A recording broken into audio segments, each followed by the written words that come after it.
Good morning, Psycho.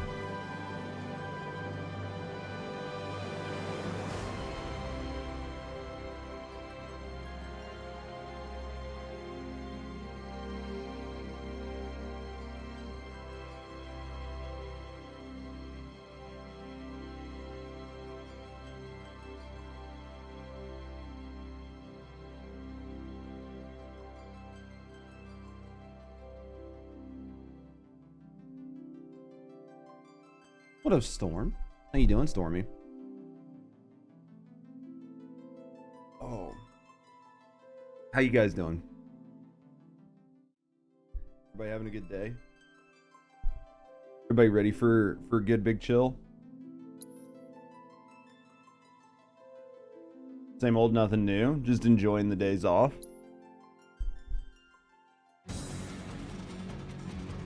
Sometimes nothing new is good, right? Like sometimes it's bad, for sure, but sometimes it's good.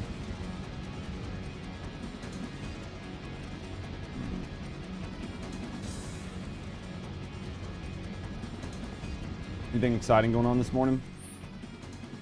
We're just doing a little bit of vibing and gaming, some little early coffee, you know, the usuals.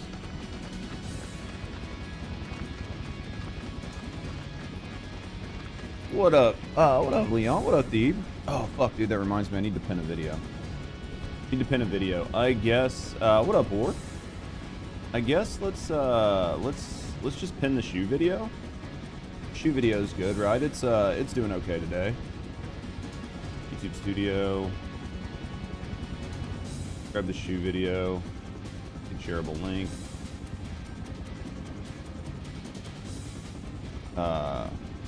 What do I have here?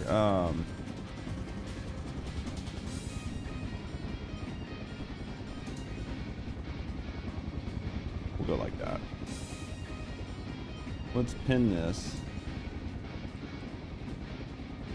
Damn, dude, Psycho's fast. I just went to pin it and she instantly nailed it.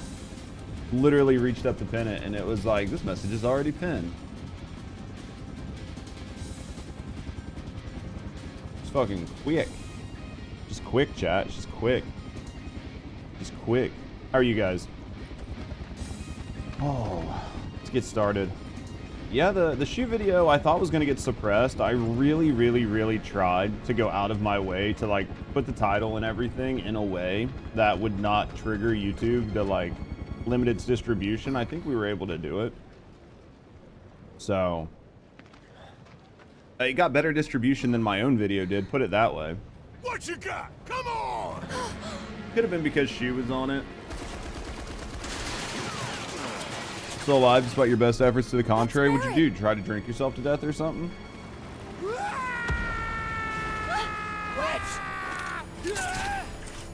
What'd you do, Leon? Yes? That's the question. What'd you drink? What was the good stuff you drank? That's the question. Figured you tried to drink yourself to death. Nerd. It's Shinra. They're trying to take out the pillar. I know. I have Sometimes to it go back. happens. Barrett and the others are still. Stop. Stay with Wedge. The answer is always whiskey. Good whiskey, I'm assuming. I'm going to. How's the hangover? I can still fight. Brutal. Big's heat. They were shooting at me in heat. Wedge, please. Let Cloud handle it. Don't worry. I'll patch him up. Do I have to go up solo now? Hang on, guys. Help is coming. No hangover? Just too old to drink like that? Listen to me. No, I get that, dude. Stay Even here just with like them. slight drinking is enough to make me be like, yeah, I'm probably about killed myself. I had 3 drinks. 3 drinks is too many. It's gonna be me and Barrett. This is gonna suck. Barrett's like not set up at all. Time to shoot up work.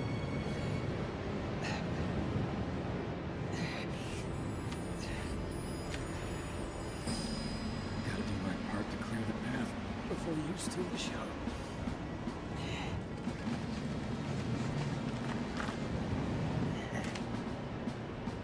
See what we got. Link up with Avalanche. We are by ourselves.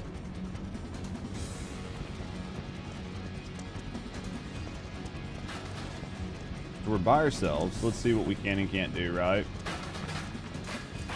Dark as fuck back there. Jesus Christ. All right, let's see. Going it solo. Anything good? Anything for sale? Buy. Not really. Nothing that we're gonna buy. Nothing that we're gonna buy, right? Do we got any room to upgrade this fucking sword? Looks like maybe. Looks like we do. Let's see what we can put on it. Maybe there's something good we can put on here. I think this one has like... This one has a lot of attack power and not magic, which is like fine. Attack power, attack damage boost.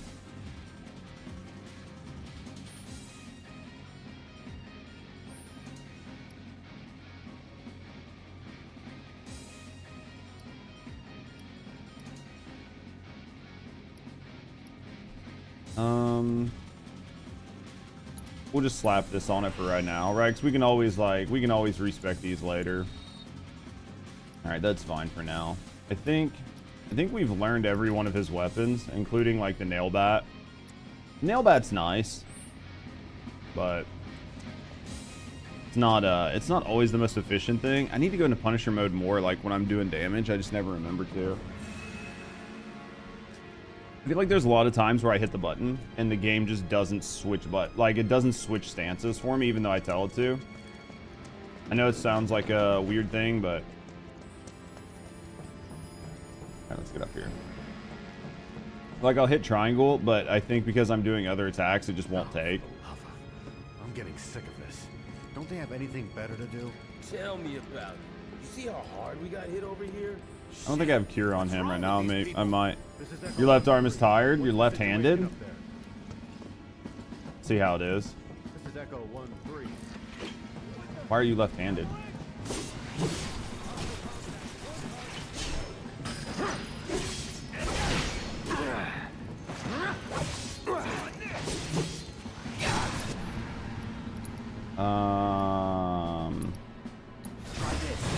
Yeah, I'm gonna fucking die here. There's just so much stuff, man.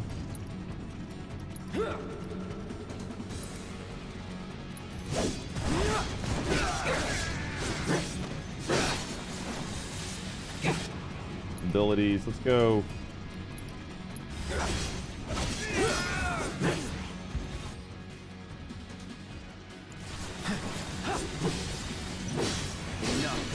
Oh, I can sneeze again.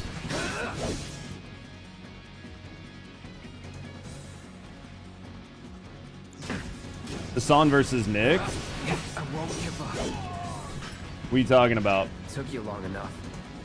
I gotta sneeze again. Man, I must have a tickle in my nose or something. Talking about the Hassan situation on Twitter? That's what I'm talking about. We'll end up talking about it in your title, yeah. What is that what I put his name as? Yeah, okay. But yeah. You're more interested in the US taxpayer versus like the Somalia thing? Yeah. Well, I mean that's sort of what it is. It's about that. It's just about like Hassan's take on it. Hassan's got a pretty bad take.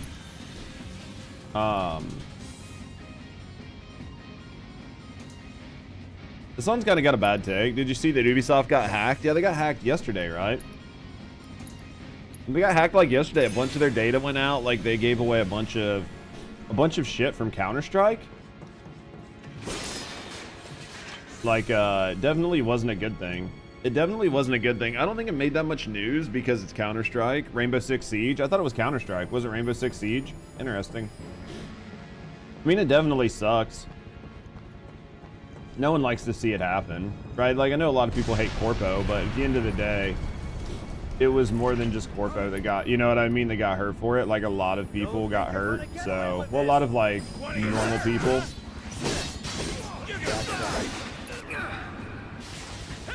Steady.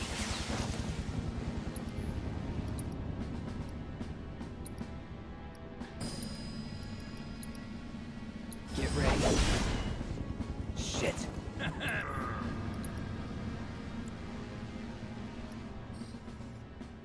Fire. fire. Have I never scanned this guy? Oh, it just has like there's like random shit on it. Did not make CSGO. Yeah, I don't know. I don't know. This is my boy on TFD. I know the game's cooked now, though. I mean, the game is cooked. Are you seeing it finally? Like, are you seeing how cooked it is? I mean, I don't think anybody really likes that it's cooked, but it ultimately is what it is, right? I don't think anybody's like happy to see the game doing bad, but I mean, I think more and more people are noticing. I think more and more people are noticing that it's cooked. Calling ice. Going in. You feel bad for people who got gifted skins and got banned for using them? Yeah, I mean, I think if it was like purely accidental, nobody should have got banned. But I mean, there are definitely a lot of people that abuse bugs, and then when it happens, they're like, "What? I didn't know." Do I like lasagna? Yeah, lasagna's good. Like pizza lasagna. I mean, don't get me wrong, I like regular lasagna too, but pizza lasagna is where it's at. What up, Muse? Yeah, I mean, the downside is like TFD. TFD is just really in a bad spot. What the fuck? TFD is just really kind of in a bad spot, and there's not really much you can do about it. I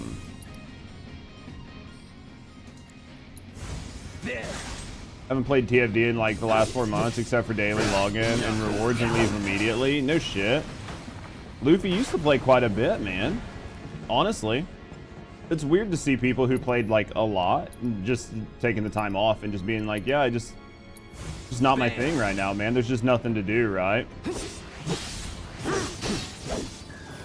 It's that cooked, yeah. Never in doubt. I mean, I think we would all like it to come back, but here's the problem. Here's the honest problem with it for me. The longer you stay away from a game, the less likely you are to enjoy it when you come back.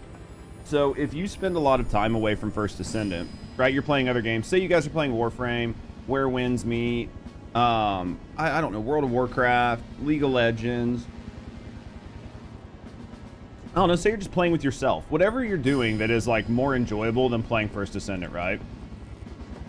When First Descendant does an update and you come back, if that update isn't good, you are going to be less inclined to give it the benefit of the doubt. Doing your games with Asian girls, I mean, I can't bitch about those. But you'll be less inclined to give them a break because you'll be like, I'm not having fun. Morning Sexy Man, morning Sasquatch. You'll be like, dude, I'm just not having fun with this game. I used to have fun with it, but I'm not having fun. You'll get on, you'll play it. The things that bothered you will bother you more. The things that used to be enjoyable will become less enjoyable. And over time, you'll just be like, I just don't enjoy this. Playing with yourself? Yeah, I mean, whatever works, right, Luffy? I'm not here to judge people. So, I mean, it does suck, but that's what'll end up happening. So for First Descendant, taking a really long break, like a lot of people taking a really long break, especially the hardcores, is going to put a lot of pressure on them in February when they finally put out like a big update. And if that big update doesn't resonate, it'll be enough to turn people away for a longer period of time, right? Because right now you've got people that are slowing down.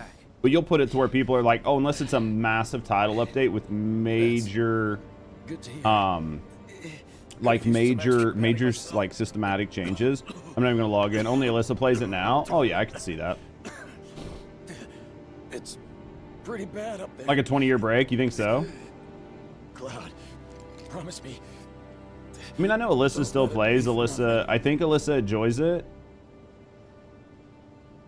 I mean, I assume Alyssa still enjoys it, but at the end of the day, when you're a content creator and you've staked your entire, I've still got some fight left. You've built your entire brand around just playing one game. Platoon or two. It's really hard to get away from it, and I know that for a fact because I've done it twice.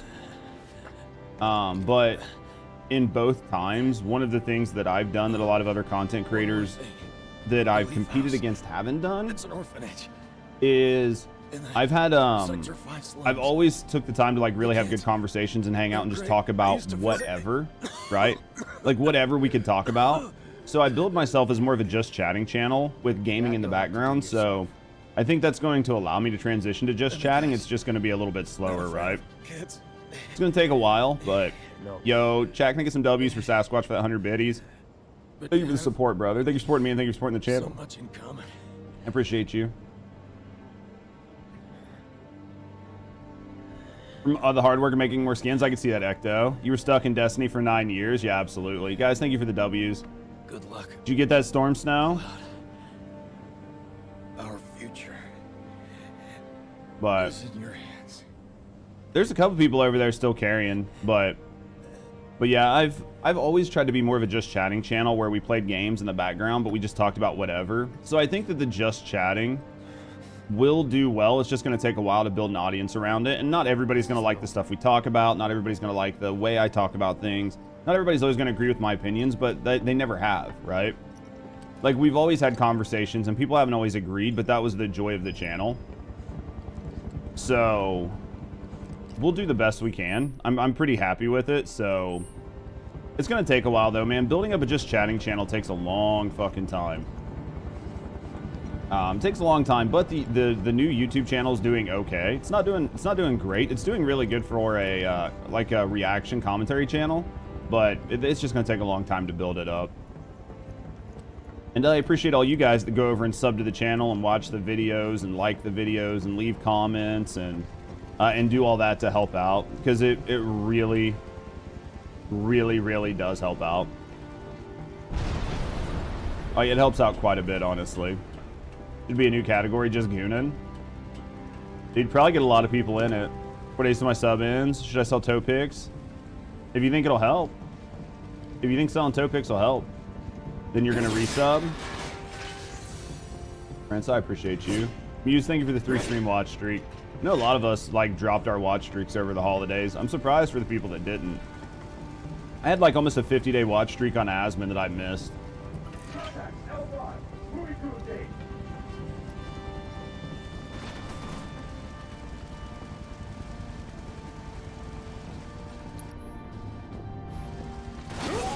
What the fuck are these hella troopers? What the fuck are these guys? Allow me. Fire?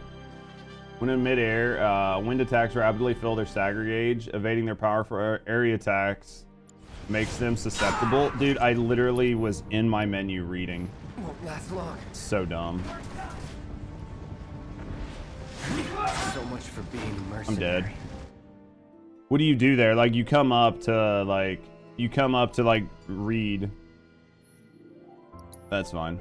You missed Sunday stream, but I think stream's okay since it's less than 24 hours. Yeah, I don't know how the streak save works.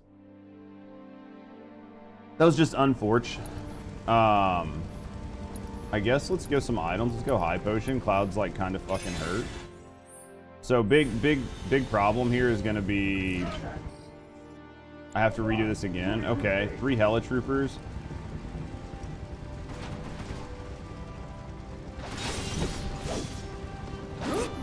Let's go abilities. Let's get this assess on it. Best do it right.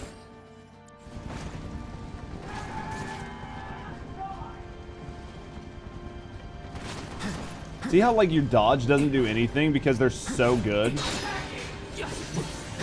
They're so accurate that your dodge does nothing. Let's do this.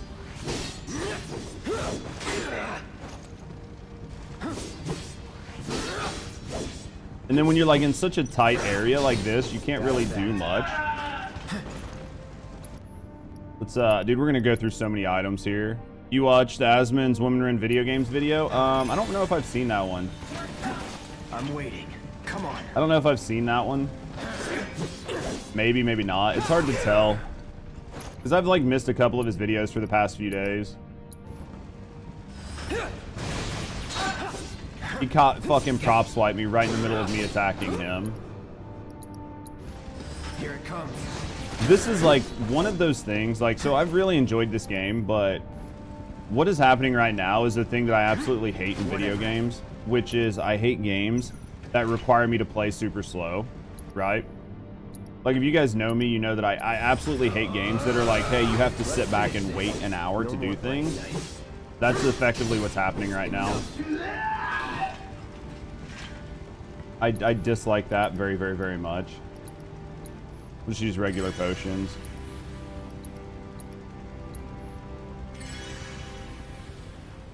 One minute ago, watch save your streak. 47 streaks. That's not bad then. You're able to save it pretty easy. Yeah, you have like so much time between them. As long like you won't get an additional day, but like your watch goes to preserve your streak, not to add a day. Still, dude, that's a fucking shitload of days. There should be another.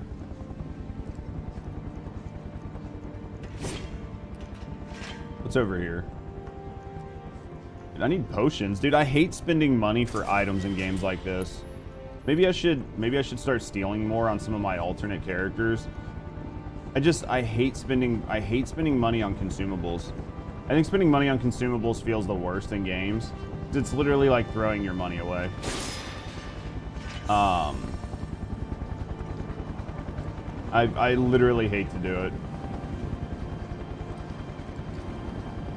Yeah, I haven't seen I don't think I've seen the Asmon Women's Ruin video game video yet, though.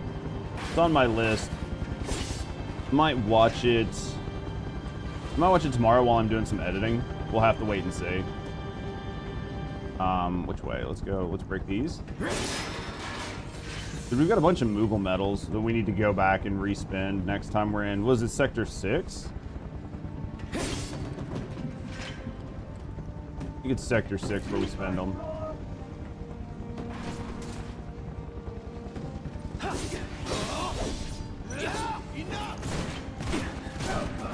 Bring it. You're out of time.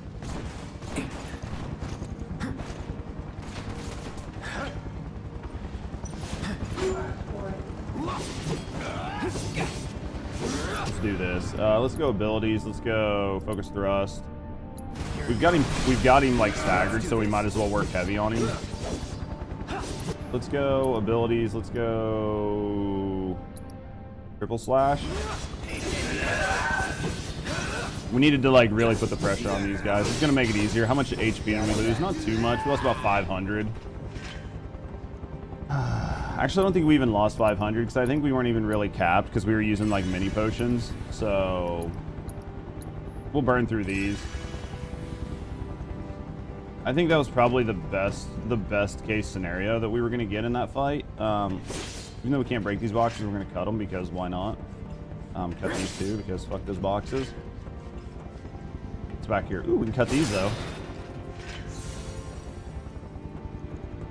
Let's go up here. So it's probably gonna be me and Barrett at the top, and Barrett's not set up, and all of my good materia is on my other characters. So this will be big suck. This will probably be a hard fight, but we'll see how it goes. See what happens when we get around the corner. More boxes. That doesn't look good. Probably gonna have a handful of troops over here. You think? I would say something. Just one box, huh? Okay, maybe not. Okay, let's go up. Well, that doesn't feel good. That's really bright. Dude, I have one in my face and one in his face.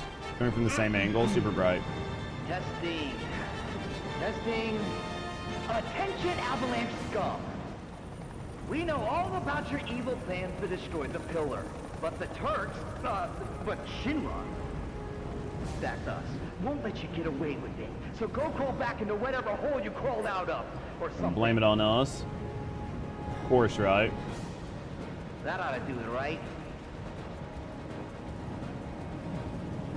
Jump up and break it. Good enough. Wait, I know you. Let's do it. I mean, It's your first class. you should know me. I haven't changed my clothes. I look the exact same as I did last time you saw me, right? Toss your big sword with the helicopter? That's what I'm thinking. Just jump up there and poke it. Oh, it won't take very much, right? What did you think was gonna happen? Gun, it's got a giant fucking gun on the front of it. Why would you just stand there and stare at it? Also, why is this man so bad at shooting? Don't you know you shoot ahead of your targets? Like, he's shooting behind his feet. There's like 6 foot of body that he's missing.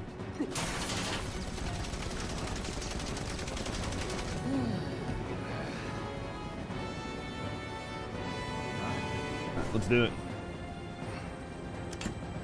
Throw down your weapon and surrender. Or Shinra does not negotiate with terrorists. alright, let's go.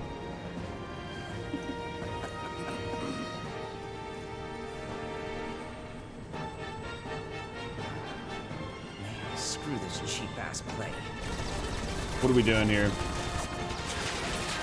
Is this live or is it pre-recorded while predicting chat? It was 100% pre-recorded while predicting chat. I make a lot of money on call sheets every day, so I have the time to sit around and just predict chat and predict what chat's gonna say. Close one. It's what I'm really good at. I'm really good at predictions. 100%. 100% good at predictions. Much better, thanks. It's what we do. It's what we do, dog. It's what we do. I'm sorry. I can't stay here. I have to help them. Am I gonna get Tifa's help? Go. Follow your heart. There's gonna be Tifa and Barrett. So at least I'll have Tifa, who's got some materia, but Aerith. There's a bar in the center. why does this of shirt town, have to be opened up all the way and Tifa I has to need be you covered? Get Marlene to safety. Because they didn't put a big ass rack on him. They should have put a okay. big rack on him and I'll then it would have find been her. fine. I think they could have just improved every character by putting big boobs on them. Every character. Just put big boobs on every character. Literally all of them. Barrett, take her to the giant bar for me, tits. Wedge? Cloud, giant tits. Consider Wedge, it done. giant tits. Now get up there and kick Shinra's Just ass. everybody. Great cleavage. Red 13, big old dragging boobs, right? Red 13 Come with on. his boobs just dragging Seventh on the heaven is ground. this way. It'd have been perfect. Could have put him on his back, Wait. I guess. I mean, since we're literally just slapping You guys them on can't stay characters, here. right? Oh man. Well, at least I think Ares has like some. She has some like decent materia and stuff, so Don't have time to waste. not too worried about this. Plus she can heal. She's got decent weapons, so. Step away from the gate. You have to open the gate. If you don't let these people through, back off. It's not gonna happen. I think big boobs on Red 13 would be the best. Maybe in the second game. Just nuke him. I'm no good. Not to anyone. But he's got like the there, Nelly down band-aid here. going on. You can definitely tell. It's like a big version of the Nelly band-aid. That's not true, Wedge. Don't give up hope yet. We could See what still we can save do a here. lot of lives. You don't think we're gonna stop them from dropping the plate, do you?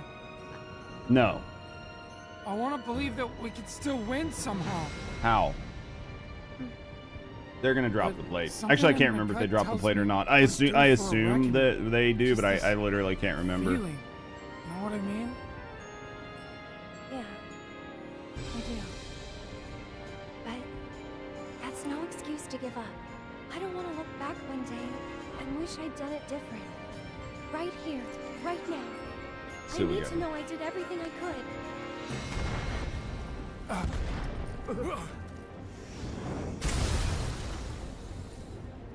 Well, that didn't look good. Wonder how much fighting I have to do as Ares.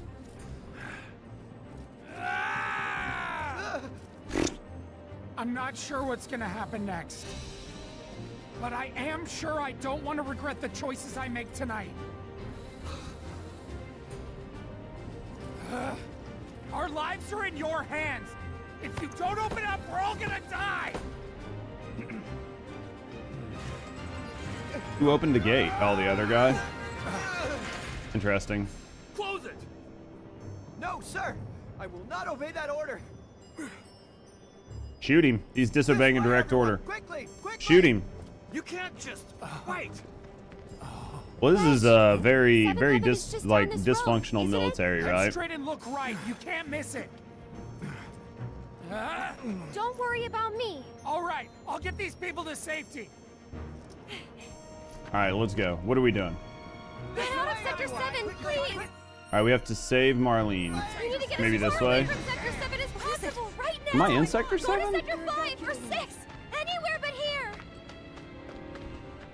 Are we? I guess we are, right? You all have to get out of Sector 7 now, please. That urgency with the please really helps. What do they want with a pillar? Well, there's still time, but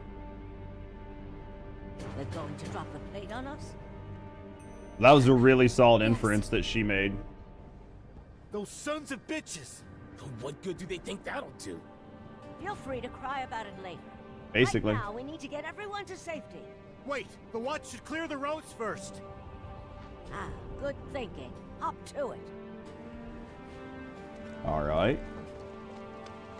She's never met me. It's not like I was Tifa speaking with authority. just a friend. If she would have said Sector 6-7, you would have died. We'll take care of Started like bouncing her hands around. Dude, how I don't even understand how half of this shit is as popular as it is. I just don't get it. I know I'm just an old dumb boomer, but right? Like I'm just some old dumb boomer. I get that I don't get it, but man. What are you doing here? Get out before you get yourself killed. Oh God, look out! What's this? What? That doesn't look good. Oh no! Don't you have a bunch of? Doesn't she have like a bunch of summons? Like, pull Shiva out. Shiva can take care of that. Marlene! Stopped in front of it. That's a positive. Well, that's not good. It was good until that happened. Hurry! The fire's Oh, she's knocked out. Can I get up? See, I should have went the other way to begin with. I knew I should have.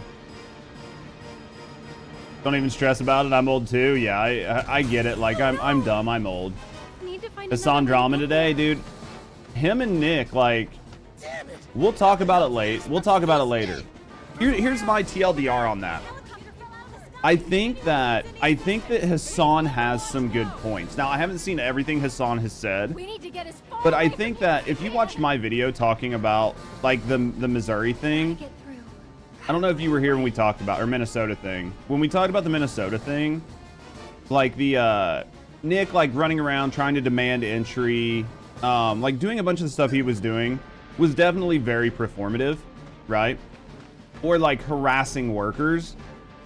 I was like, a lot of this isn't doing anything, right? But you can call out things that are sort of performative, or you know, like things that maybe aren't adding anything to the conversation. And I think if you do it in good faith, people aren't going to get mad. But it's when you do stuff like what Hassan does, which is the shit I'll go over, which is sort of like he dismisses the entire argument instead of looking at it and going, hey, there's absolutely a good chance of like fraud, waste, and abuse happening. We should 100% hold them to account. But we shouldn't. We should have maybe approached the situation differently, right? Like you could make that conversation, you can make that objection, and people wouldn't disagree with you outright. But it's when you just actively dismiss facts and then just like set up your own narrative that I think people have problems with it, and I think it's so disingenuous. So that's sort of like what I want to look at, because man, some of the shit he said, like, you know, obviously I watch Asmon way more than I watch Hassan, but Jesus Christ, man, like, you're not helping yourself, right? It's one of those things where if you decide you're going to be a contrarian just to be a contrarian, right? You're just going to be disagreeable to be disagreeable for no other reason, then people are going to see through that. And that's sort of what I think happens. So I'll talk about that here in a little bit. I want to talk about that. I have that I want to talk about. I guess we're at war with Iran. That happened. He's been in panic mode ever since the dog incident. His popularity's definitely went down. Transparently, I don't think the dog incident was that big of a deal. I think it was his reaction to it. I think it was his reaction to the shot caller thing, and then everything that has happened since then of him like sort of playing a victim and trying to like lie and change things. I think that's really what I think that's really kind of what hurt him in like the like court of public opinion, right? Honestly, I think that's really what kind of like fucking because like, okay, you used a dog, you used like a shot collar on your dog. Yeah, millions of people do that, right? Like millions of people use shot collars on their dog. Like transparently, dogs have very thick fur, very thick skin. It's not impossible to use one on a dog and it be done in a humane way, as long as you're not like fucking tasing your dog all the time, right? Like you can absolutely do it. It might not be what everybody likes. You might get PETA like freaking out, but you can absolutely do it. You can take it from here. But just the bullshit he did and the way he reacted, that's what it is. It's always about his reactions. The way he reacts to things is so wrong. What else do I have? Oh, so that, we'll talk about that. So we're going to talk about the Hassan thing. We're going to war with Iran, which I didn't see that one coming. Nicki, conservatives are asking for Nicki Minaj to be deported, which is super interesting because I thought they were really against deporting people that had like green cards and stuff. But hey, what do I know? You're gonna get drafted for sure this time.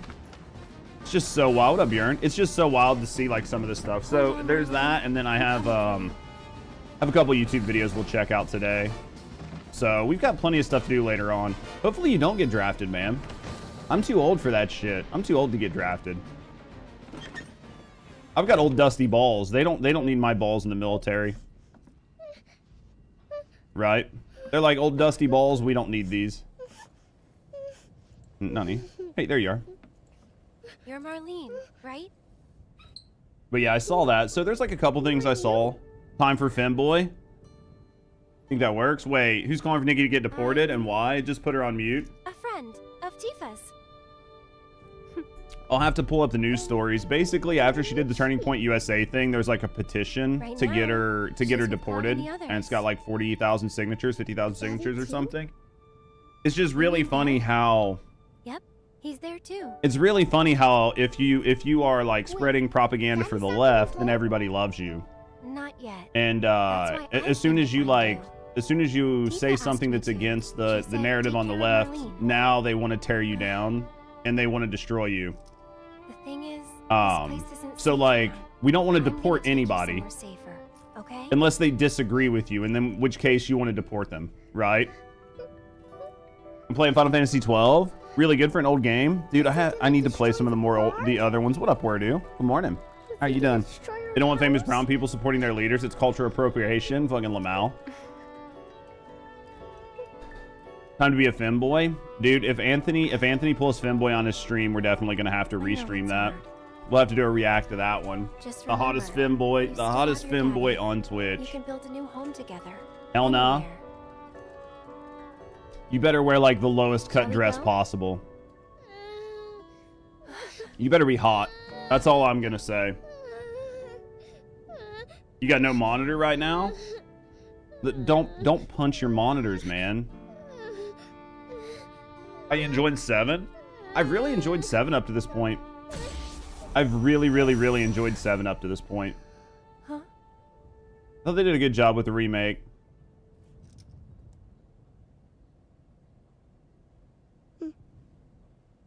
Dude, it just died out of nowhere? I'm sure it did. I'm sure it did. It just died out of nowhere. I just punched it a bunch of times and then it died. You've been playing Fortnite, right? It's all coming together. It's that Fortnite rage. So nice. Got another one coming tomorrow. Well, don't punch the new one. Like your flower. Just don't punch the new one. I guarantee he got mad. Some little tweaker zoomer fucking outbuilding him. Got mad, fucking like broke his monitor. We know what Anthony did here. No wonder it melted, Lamau. I hope you remember it. These old games are masterpieces. Well, nobody can make games like this anymore, Bjorn. That's the problem. They wouldn't have to remake these games if people still had the wherewithal to make games this good, right? Like, I honestly wish. Lots of flowers at your new house. I honestly wish that they didn't have to remake games. Hey, what What's your favorite Like, flower? I truly love Final Fantasy VII, but I wish there was no need to remake Final Fantasy VII. I wish there was a new game that was made that was as impactful as Final Fantasy VII, but I had never played. I had never played the story. I'd never experienced it. You led us on a merry Right? chase. That's what I wish happened. They've run out of ideas, yeah. Sung. That is where like I get frustrated, because I do love to play the old classics and see them reimagined and see like Before you say another the word, cleaner vision. Know that your options are limited. But I wish that, There's you know, nothing I to be truly scared of, wish that I could okay? just play a new game that had that same experience, that made me feel the same way that the old games do. And maybe I will. We talked about it Make it before. do. Nah, they run out of ideas, remakes are cheap, and they fired all the creative people. That's true. Well, all the new narratives don't resonate with anybody, right? Even the stories are good. I agree with you 100%. Yeah. I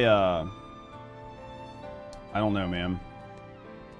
I just want good stories. But we were talking about this before.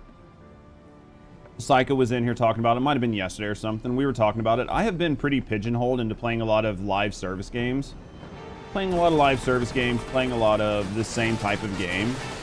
And I'm pretty sure that in doing that, I've sort of limited myself from playing some of the new games that are actually good. Like the 10th time, it's still good, yeah. Stairs. I watched the new season of Stranger Things. Two birds with one shitload of bullets.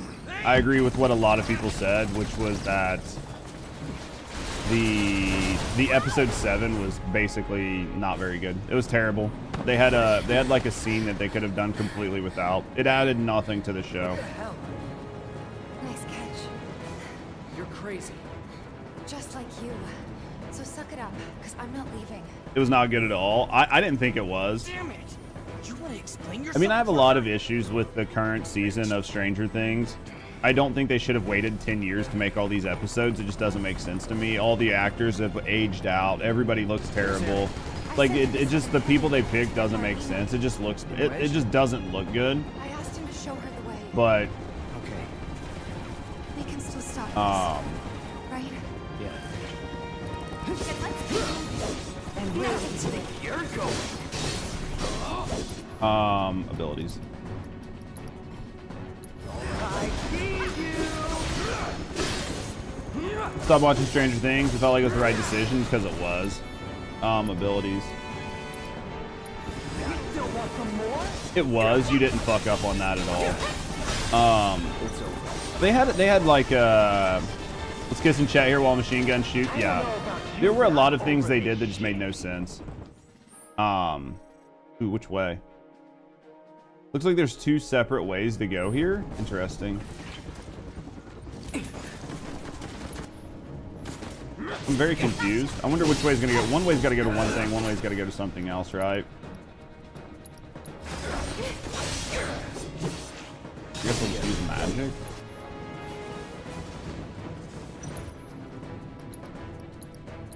Be easier. The hospital scene with the 40-year-old looking black kid and the 14-year-old redhead girl was just odd. There was like this whole scene where William had to like tell the entire cast that he was gay because he was afraid that Vecna was going to bring it up and everybody was going to hate him for it. I was talking to Rusty about that. I was like, in what world do you think that there would be a final fight, right? Like this absolute final fight with Vecna. Like 11, everybody's standing around, everybody's fighting, everybody's doing what they can.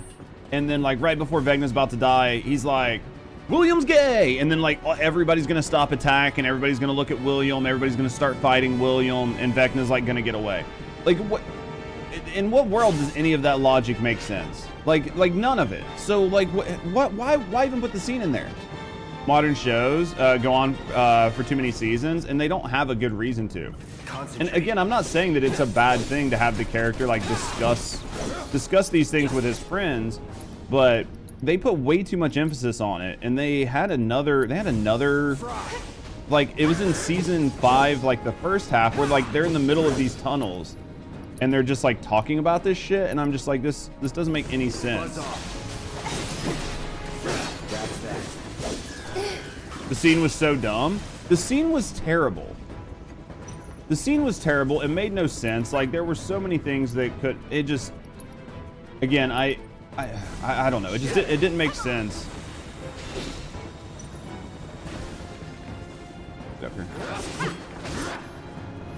And I really wish that magic in this game wasn't so hit scan. Like, the direct line of sight thing is kind of frustrating. It was so forced. That I mean, like, to me, that was the thing, is it felt forced and it felt very out of pocket. And like, it just didn't need to be there. Like, it didn't add anything. It didn't, and it took them 12 hours to film that scene. That was the other one too. Like, I saw people talking about it online and I was like, oh, this must be like a really amazing, like super impactful scene. And then I watched the scene. I was like, dude, you're not gonna, there's no world in which this scene should have took 12 hours to film. Yeah, the boys didn't make dad jokes. That's not gonna feel, yeah. Well, that was the thing, like, I was talking to Rusty about this, and this might sound bad, and if it sounds bad, you guys tell me. But anytime I've ever had, like, seen something like this, the thing is, like, anytime somebody's ever come out as gay, like, everybody around them, all their friends and stuff are like, yeah, we know. Like, do you think that nobody noticed? Like, unless you're fucking 5, everybody can tell, right? Like, everybody notices, especially in, like, society. Like, maybe because this was the 80s, it was supposed to be more impactful, but in today's society, you can, if somebody's like, hey, I'm gay, you're gonna be like, yeah, I figured. Sure, like, yeah. All the signs were there. I figured you were, you just had never said it, right? But, like, for all intents and purposes, yeah, I was, yeah, I figured it out. Right? Like, I was pretty sure you were. You better run. Which way do we gotta go? Do I gotta go down? Did I just make a loop for no reason? Well, if this is how you want to play it, must be this way. by me. Must be this way. I don't know. There were just a lot of things in the new episode that just that just felt very forced. It just didn't feel good. Doing damn work in the Stranger Things. That's literally what happened with your friends. What, they came out and everybody's like, yeah, we knew, man. We literally knew. We weren't surprised. Nobody cares if you're gay. The world was ending. We were literally fighting demons and monsters. Like, yeah. Nobody cares. Like, you like to suck dick? Like, sure, fine. Literally doesn't matter. Right? Like, literally doesn't matter.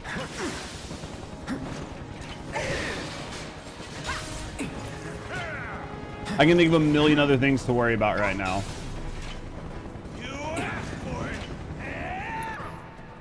Abilities. Keep it together. I'm waiting.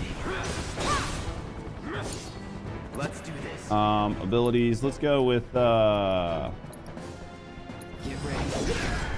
the other big reveal. Didn't make any goddamn sense either. I hate it when writers pick random science things to insert because no one will ask questions. Yeah, there was a bunch of it that just didn't make any sense, but you know, it's fine. They filmed for 12 hours, and that was the director who produced, thought was the best version. That was the thing. I mean, I thought it was for what, so let's put it this way. For what the scene was, I thought it was okay. If you guys have seen it, it went on for too long. Like, when it first started, I was like, oh, this is like really cool. Like, this was like a really cool way to do it. But then you don't have to explain how you're the same. Didn't they show 2 women kissing as well? I think at some point. I don't know about you, but I'm over this shit. There's like there was a part where he was like, I'm just like you guys. And it's like, okay. And then he's like, I'm just like you guys. I like to like put malted milk balls in my popcorn and I like to watch these shows. He listed like 35 things. It's like, bro, you don't need to list every last thing under the sun. Like, everybody gets it, right? It was one of those things where, like, you could have made the scene much better, much more impactful by just being less, like, I don't know. There were just things about it that I was just like, it was okay. Someone was like self-inserting. Yeah, it was really rough. One of my friends' school came out of gay. I told him I know. We're still friends today. Doesn't matter. You doesn't change the fact that you're a good dude. Well, that's the thing. Like, it doesn't really matter. most people don't care. The only people that are going to truly care are people who are ideologically captured and they view it as some sort of moral imperative, and you are at odds with their take on morality, and that typically comes from people who are hyper-religious. But those hyper-religious people, if they weren't mad at you about that, would be mad at you about some other life decision you're making, right? There are now 2 gingers in the show. It's spreading. That's what happens with gingers, though. They spread. That is just what they do, right? Where am I going? Back here? Oh, shit. I'm getting shit on. Let's be honest, man. I need Tifa to heal me. It wouldn't have been as bad. No, I agree.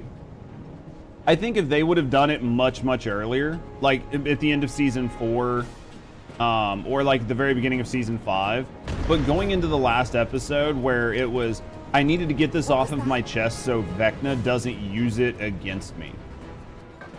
Like, that was just a level of what in... Where is this ever gonna happen, right? Have you ever RKO'd someone? I don't even know what that is, Prince. 11 out of 10. I just like, it was just terrible timing. It was not done well. And plus they like had addressed it slightly earlier, like 3 episodes. Like, I don't know. Today's your unlucky day, because I never miss.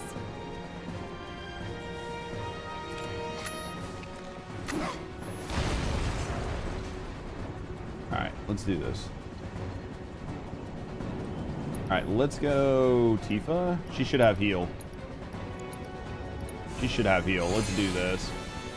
Yeah, it was just one of those things where... I don't know. They definitely addressed things wrong. Remote knocked out? I have no idea. I have no idea where to.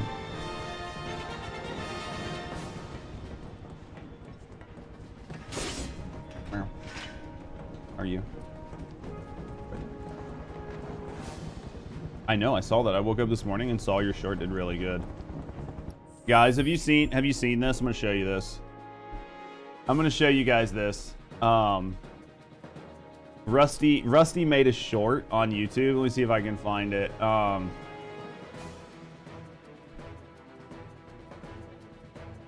And I thought it was literally cute as fuck. I thought it was literally cute as fuck and hilarious. So here it is.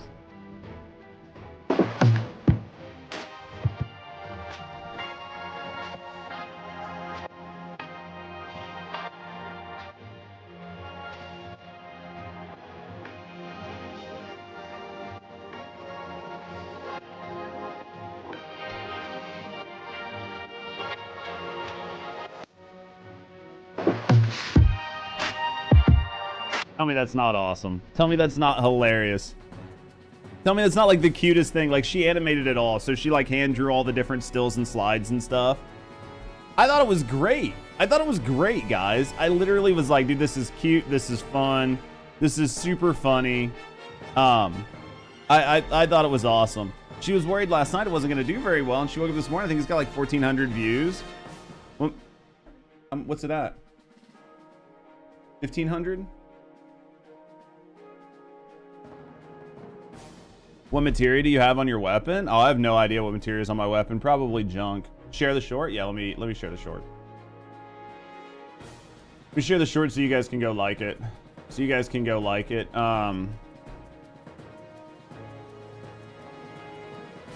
Share the short so you guys can go like it. Short.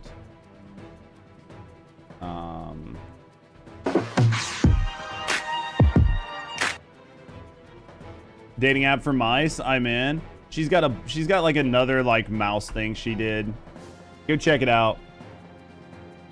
It's like a buffet menu for the cats. Black Ops 7's 30% off. They can make it free 99. I still don't know that I would play it. I have crap weapon materia on my weapon. What should I put on it? Lightning or something? Like, I don't know the fight that's coming up. I need more. Let me look at my materia. I need to remember that I actually have this. I could maybe swap some stuff around. Not even if it was 99% off. Yeah. Like, if I knew that I was getting ready to go after something, I would maybe, like, switch this up, but... Like, if it was like, oh, hey, you're getting ready to fight, like, electric, like, put electric on Cloud's weapon or something, I would swap it out, right? But...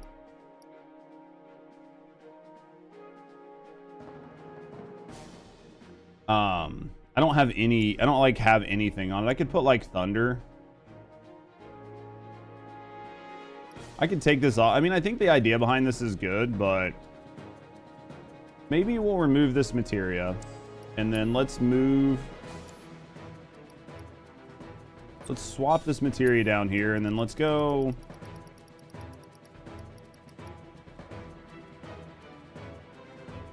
Let's go like this. This is going to put electric on it. Man, I really need more of these. It's on Ares and she's not in my team. Oh, it's on Barrett? Yeah, we'll put it here. I think the idea was to level it up, but like, just never got to. Fire does well on these guys, but...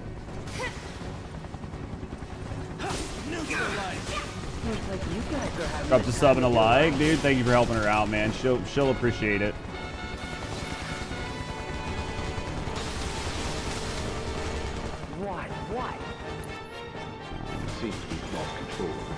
Stop looking at me. Abilities. Let's go. Focus thrust. You guys are seriously struggling to get down these assholes? Anyway, we may need to intervene. Can you take out the choppers? Oh, they're hella troopers. Okay. Why does it just say you have no idea what their HP is? Is it gonna matter? Whatever you think, partner. Keep them busy, will ya? Let's do this with Tifa. Let's go spells. Let's go, I guess that poison's not really gonna do anything.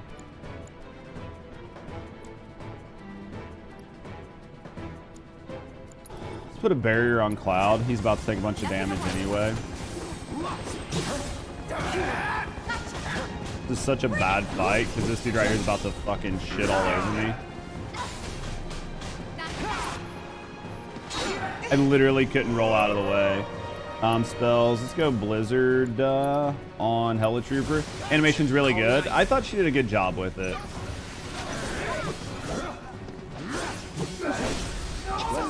I thought she did a good job with it. I thought it was a lot of fun.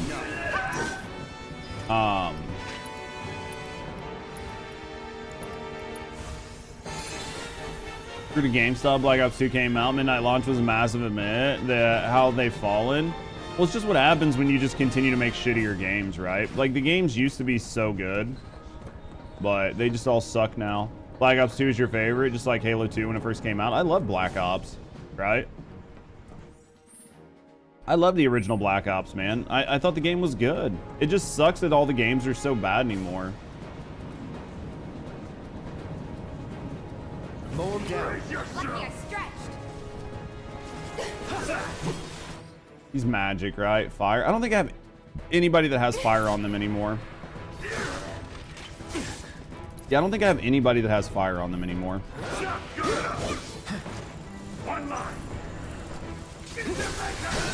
Let's go like this. Let's go abilities. Let's go focus thrust. Need to take these fucking guns out. We'll deal with the guy behind us later. Let's go abilities. Let's go triple slash.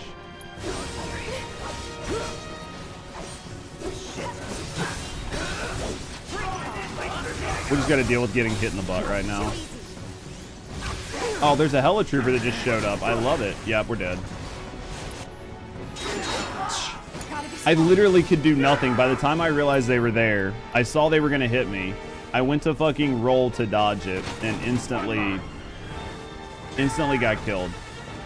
I need to get this, so let's try to res. It's one of those things where there's a lot of times where you just have to take damage because you don't know what is happening. And it's just like, okay, not Cloud's unconscious again. Let's do, we're about to get hit. I don't know how I'm supposed to dodge some of this stuff. I am looking forward to the next game because I've heard the next game's combat is better. So I don't have to worry about like the combat literally just being bad. Like the biggest issue I have right now is like you just constantly are taking tech damage. Like I don't know what to do, especially if you don't come up here with like the right magic and the right spells. You just come up and just get shit on. Like I didn't know that the helicopter guys were gonna come in, so I worked on the turrets instead of the shock trooper. So maybe that was the wrong play. But like I can't do anything with the shock trooper because I don't have.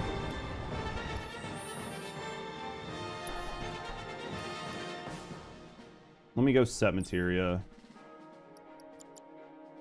Let's swap this with like, I'm pretty sure I have a fire materia someplace.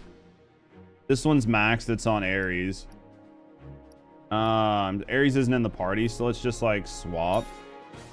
And then let's like swap this materia for this materia. Next, as thousand times better, they fixed a lot of the BS this one does too. Next one's super long, get ready. Is it good though? I won't give up.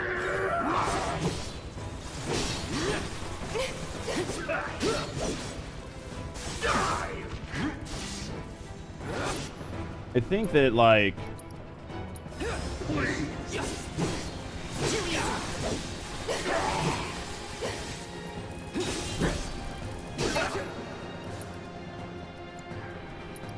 about to take some damage. I was about to take some damage. Spells. Let's go fire up. No escape. Come on. Alright, we got him staggered. I'd rather take this fucking guy out than the fucking turrets. Even though the turrets are annoying as fuck, I'd rather take this guy out. Spells.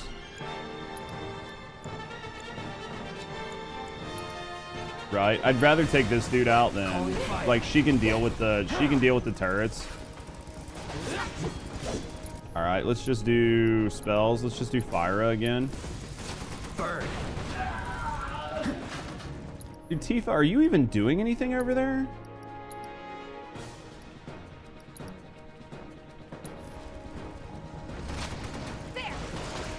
Who's taking all this damage?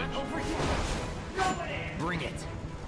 Nothing to it. Dude, Tifa's just getting fucking shit on right now. Let's see if we can have Tifa. Let's go spells. Let's go fire. Let's do this and then see what we can do with Tifa.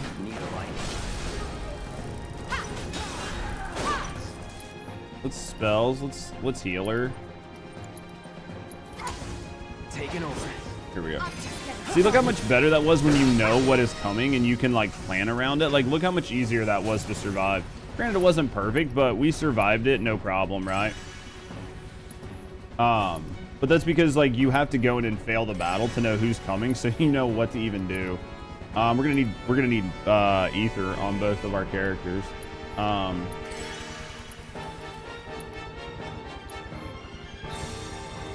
Like 20, barely any.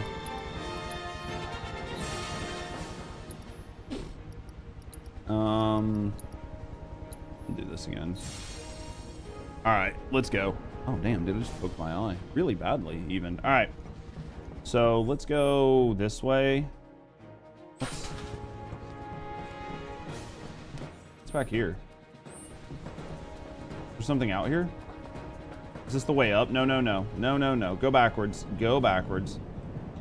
I don't want to go up. Eva can punch damn hard. Everyone's using weapons, but she just goes hard on the gloves. Dude, she's got fists of steel, man. Insane that she just goes hard like that, right? Alright, we got an elixir. Those are nice.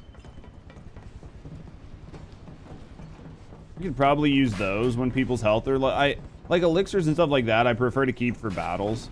Like when shit goes sideways and you're like, well, I don't have time to throw out 100 potions. We'll just knock out like an elixir, like a mega elixir, and get everybody back up to like fighting, you know what I mean, in fighting form.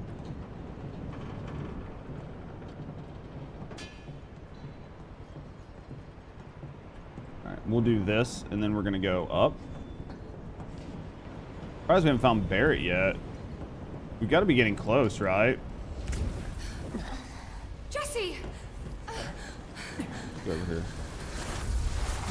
I'm still not sure what these cloaked figures are. You just, in the beginning, they were like super scary, and then we've had to fight them, and now we just run around and push them out of the way. Tifa, if you could see the look on your face. Because you're basically dead, chick. We didn't even get to sleep together.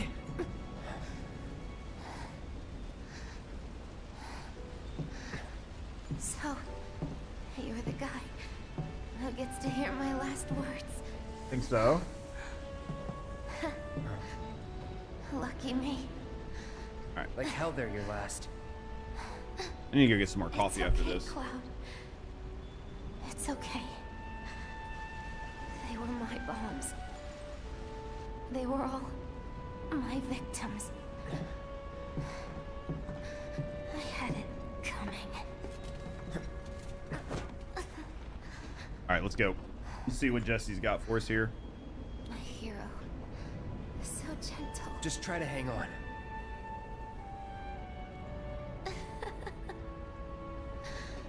So dramatic. I can't remember if she dies here.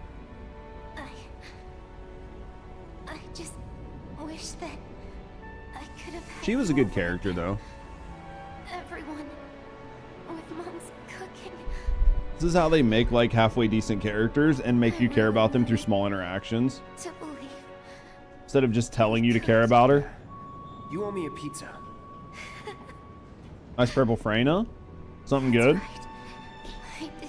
They do a good job. I don't think. Oh, no. I will say like healing magic revival items. I figured it was where, dude. It's okay. I will say healing magic revival items like make moments like this like low-key plot holes.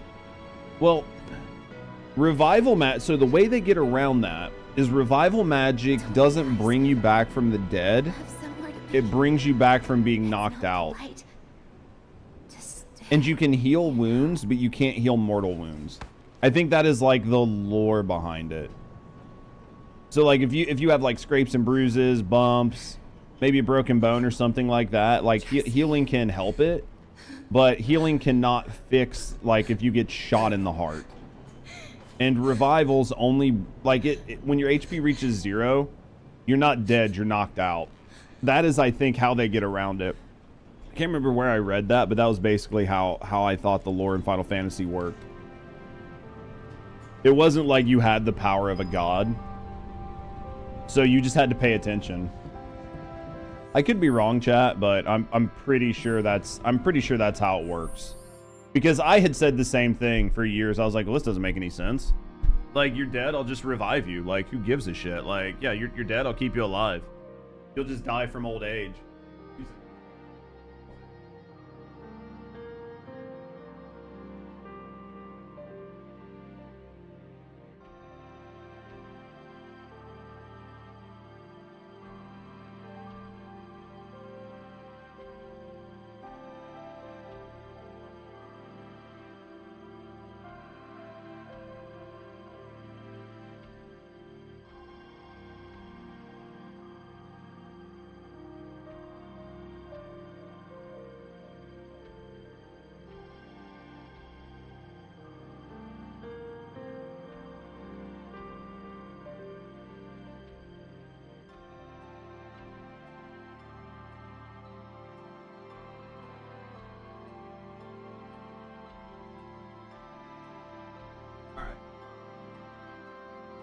All right, boys, let's get back at it. 23.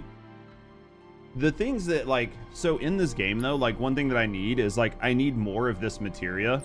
Like I need more of this elemental materia. And I don't think that like, I don't think that when you make, like when you max one, I don't know if it's birthing one. I would need somebody who's played this game quite a bit to tell me if when you master a materia, if it births a new materia, which is what the game always had done. or if that's not the way it works, and there is a very limited amount of certain materials in the game. Because in the original games, at least in Final Fantasy VII, I'm almost positive if you mastered a materia, it birthed the new materia. That was just sort of like how it worked. So that's how you could get duplicates of like rare materia, was you just had to max them. And then in maxing it, you could get more and more and more of it. That was the idea behind it. But like in here, I really need more of this like all materia, which is basically what it is. I haven't seen an actual all materia in the game yet, but effectively it's an all materia.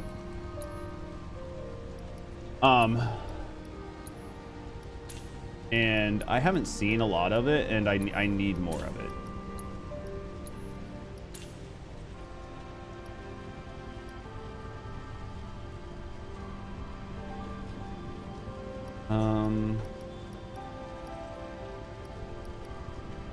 There was a new one that was 3 I should have bought earlier, but there are a bunch of these that I could buy. But yeah, it's definitely one of those things where like I wish there was more of it, but I just can't find a way to get it. I guess we're just gonna deal without potions.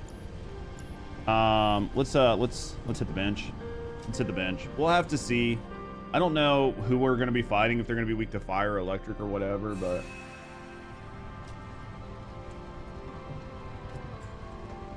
we should get Barrett back. But Barrett's, you know, we haven't used Barrett in a very long time, so he's not gonna be. I mean, I could probably set him up down here, but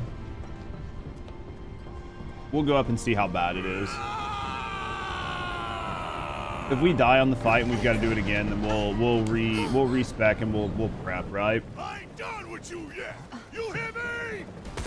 Think you can come up in here and do what you want? We gonna take it? Wonder what this fight's gonna be. I mean, like, typically in these fights, it's not about like brute force. It's about understanding the mechanics and then figuring out how to stay alive while trying to get your attacks done, right? Those don't look good. Those look like really big, like, oxygen tanks. Damn right. Leading man sticks around to the credit roll. Ooh, like little caution tanks. Little caution things on the top. Imagine hiding behind them's not really good. So are they going to come out of the helicopter? Yep. See, I figured they would blow up eventually. What is menu? I don't know what that did.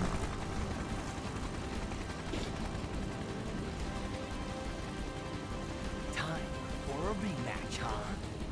So it's 3v1, 3v2, 3v1. Okay.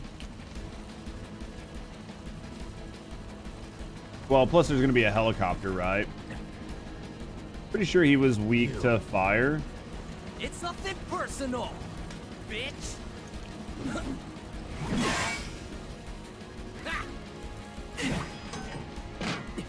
Or is it a 1v1 somehow?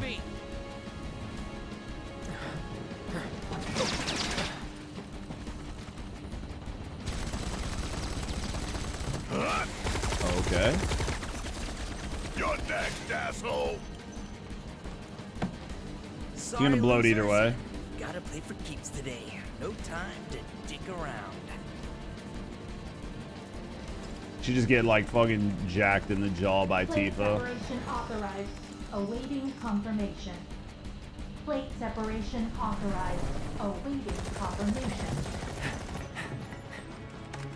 Yeah, coming right up. Huh? No, you don't. Not when I'm working. Interesting. Plate separation authorized. Awaiting confirmation. Press it. Now. All right, 1v3 plus a helicopter, easy game, right? You ain't got shit on us.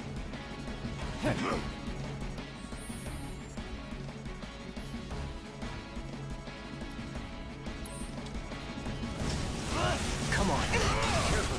Just quick. Yeah, quick and running away, maybe.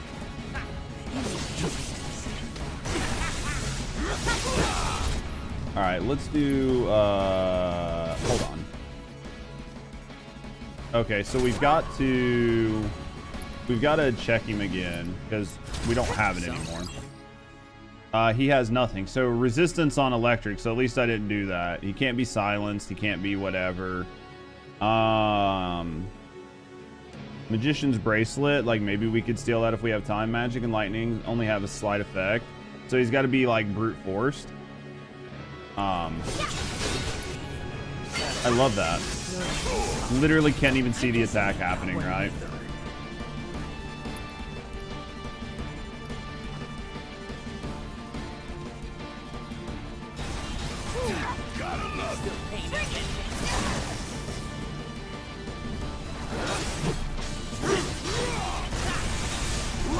All right, let's go with abilities. Let's go with Focus Thrust, Reno, and then we're gonna go with she's got Cure, so let's put Cure on Cloud, and then we'll have Barrett once he's doubled up, which he's about doubled up now. Let's actually play Barrett for a second.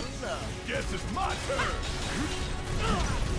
All right, so what we're gonna do with Barrett, we're gonna go with Steel Skin, and then we're gonna go with Lifesaver, and then we're gonna go back to Cloud. So glad that he's like literally not paying attention to Barrett, even though I said to pay attention to Barrett. I literally just hit all of the things to make him like fight Barrett, right? But completely ignoring it. So what's the point, right? Let's actually get closer. Let's go abilities. Let's go Infinity's Edge. It's on you. It just makes no sense on why it even functions, right? All right, let's heal Cloud. Prepping for a bombing run. How copy? Say what? I see you're doing whatever the hell you want. Guess I'm rubbing off on you. Heads up, guys.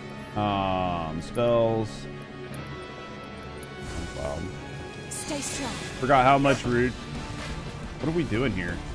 Like, are we supposed to be fighting this? Special delivery. Spells. We can do better.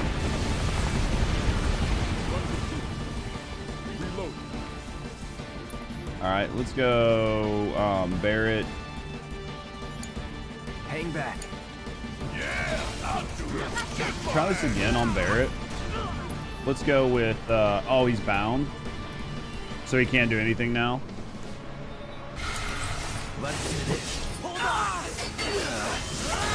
All right, let's go with Tifa. What is Tifa looking at? I'm so confused right now. All right, Tifa, Cure on Barrett. Is Tifa like trying to help get Barrett out of this bound? I might die here. Barrett's doing okay. Tifa's okay. Cloud's got plenty. We're gonna use Cloud's limit on. So we're just gonna use refocus because I need to. And then Tifa spells. What's he got? Cure. We'll use this on Tifa. I'm gonna use refocus because I needed to use this a second time. So. All right. So what we're gonna do is here we're gonna go with Infinity Edge on Reno. Doesn't really matter because they can move and then we can't do anything about it. So Barrett, I got hit. All right, spells. Barrett needs to heal himself. Tifa. Actually, what we're gonna do with Cloud is we're gonna let this happen, and then we're gonna go spells. We go ability. We're gonna focus thrust into Reno.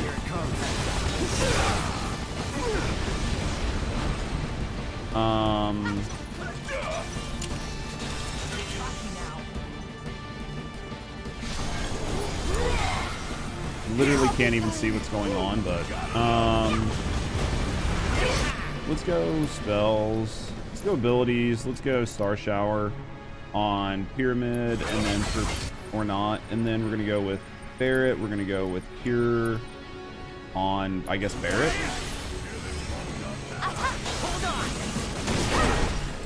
Now, let's go with...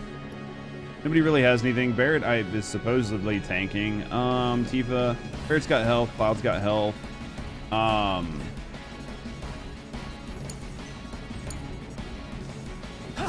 Look at what the fuck are you doing? Why are you ignoring it? So I'm guessing Rude's down. All right.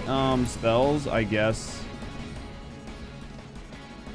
Or I guess not Rude, but all right. Let's go with Thunder.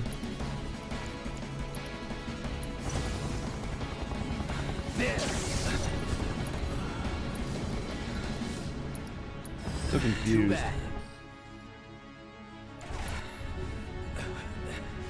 Spells, let's go with Thunder.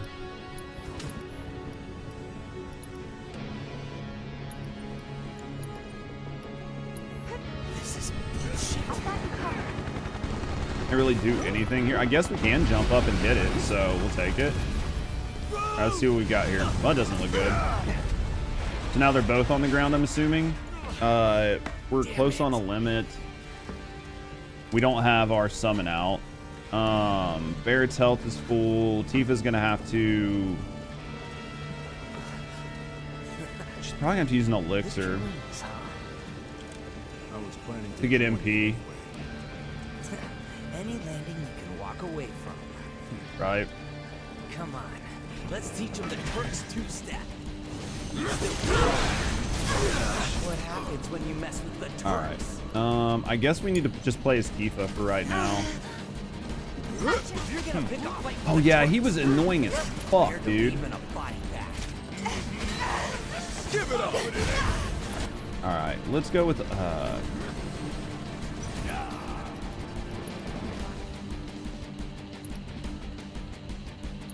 forgot he was annoying as fuck. Immune, I love it. He's down. Give me your best shot. Spells. Let's go items. Let's go elixir. Oh, we don't want to use that. We'll use this on her. Let's get over to Cloud.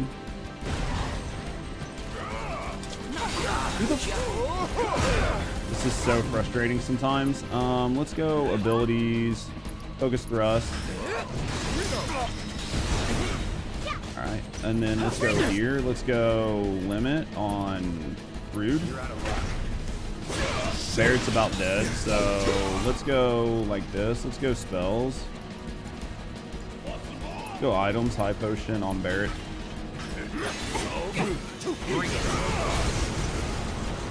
Let's go like this. Let's go abilities.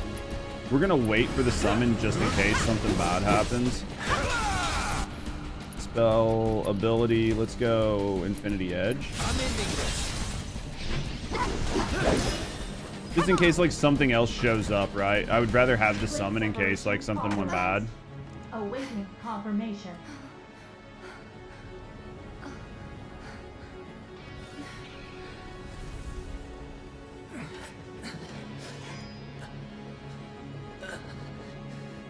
How do we stop it? You don't. Who knows?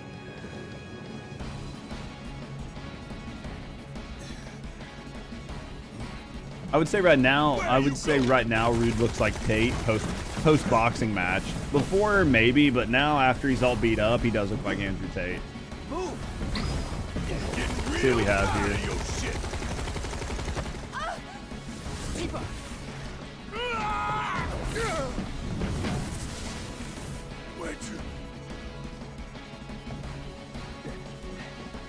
I mean, I'm pretty sure I thought they dropped the plate no matter what.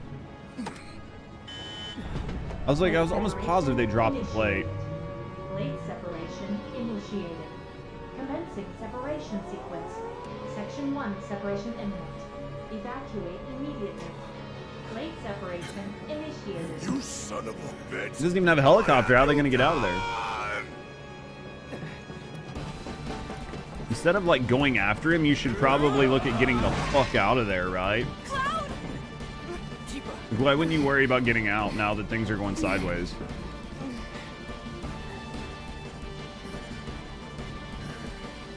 You leave your buddy?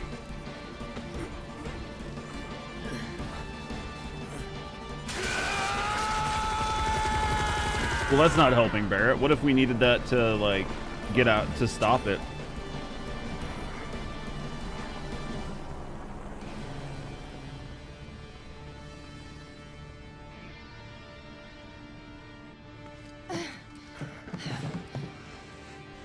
What do we do? Nothing. Run. Nothing. There is nothing you can do now. You can't do this!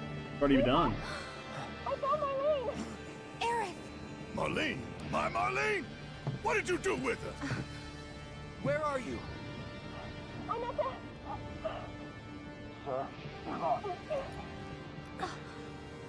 Your activities unwittingly brought you into contact with the Ancients, who is now back in our custody. Got his ass whooped, dude. They all got paid for it though, Bjorn. That's the problem. They all made a shitload of money. That's all that matters. Ancient. Run! You have to go now! And where exactly do you expect them to go? Aerith! Alright, let's see what we can do. I mean, you should have already been gone. The fact that you just got debated to stand there for 2 minutes.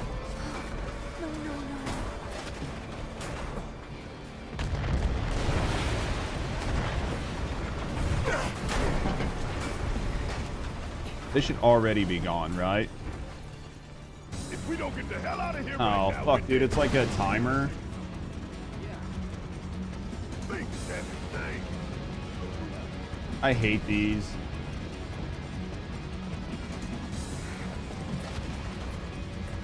Hopefully I'm not missing anything. Hot cocoa?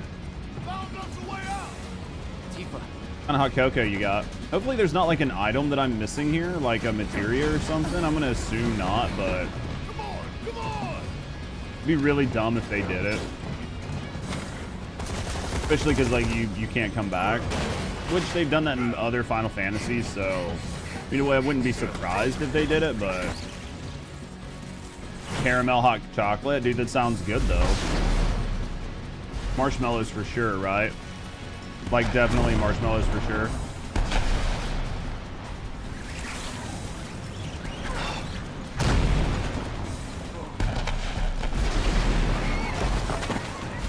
They told you guys to run. It's not your fault.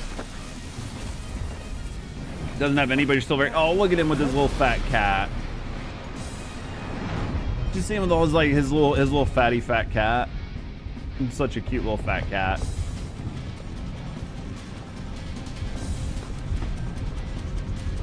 Wait a minute. He wasn't shown in any other aspect of the game, right? Like Cat wasn't shown anywhere else. Why did they just show him right there? I don't remember seeing him in any part of the game or any side quest that I'd missed. So confused.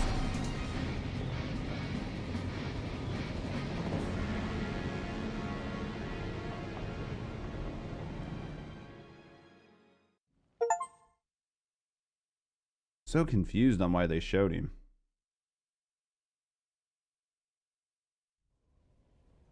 Anywho, Broken World. Okay.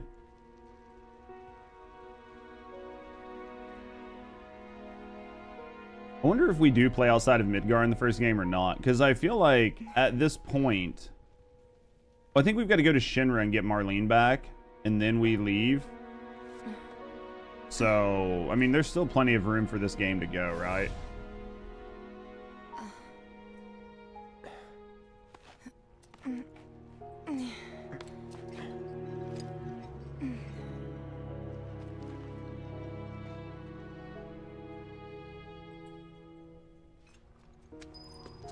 All right, we lost Barrett.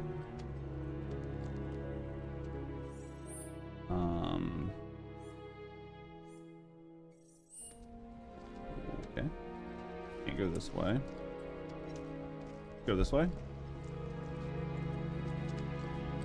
Let's see. Hey! Anybody out there? Barrett!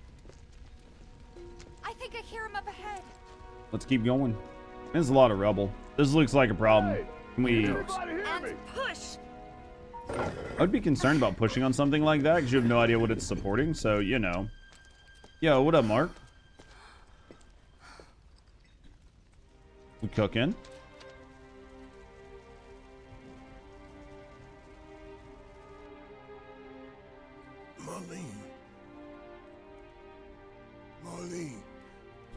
Barrett, you fucking big retard. She's not there. Why are you freaking out?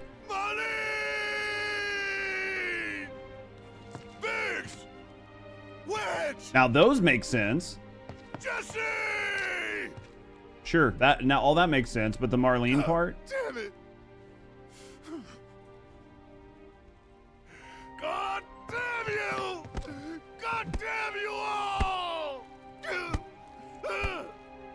Should let Tifa punch on that. She does a much better job. It's still impactful. Like, I don't mean to diminish the emotion. It's actually a really good scene, but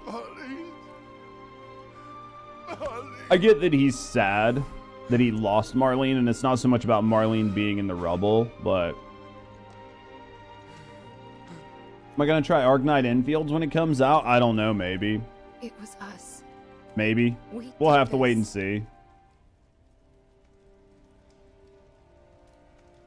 I mean, it's just like a gacha game, isn't it? Think like that. I mean, it's just another gacha game, right? Another gacha game, another gacha game style combat. Collect a bunch of characters. They all have similar types of skills. It's like a watered down action combat game, right? Like it's just like every. Did you look under the couch? It's where I find all my change. Yeah. Like I'm not hating on Arknight Infield, but I mean it's literally just another action combat gacha game, right? Like, did they do anything different than any other gacha game is currently doing? This anger, okay? That's the only question I have. Not really.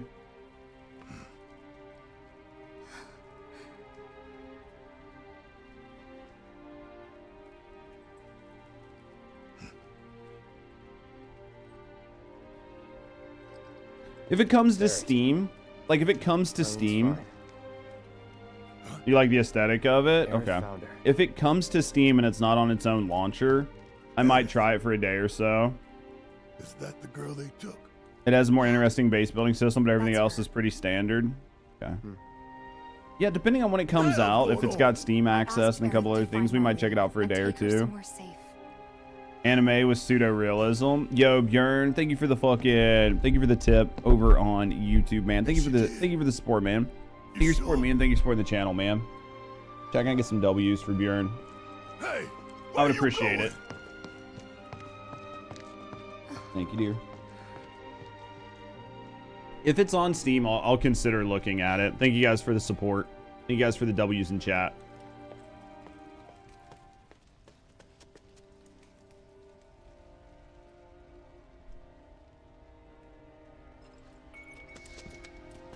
We've got Barrett.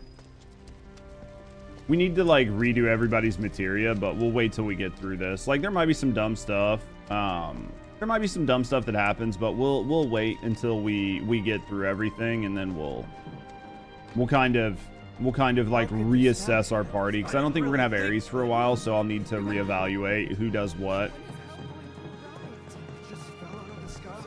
Right. Who's Nick and why did he get deported? Exactly. You stop it with that talk. Who's Nicki? Nicki Minaj, man. There's like calls to have her deported.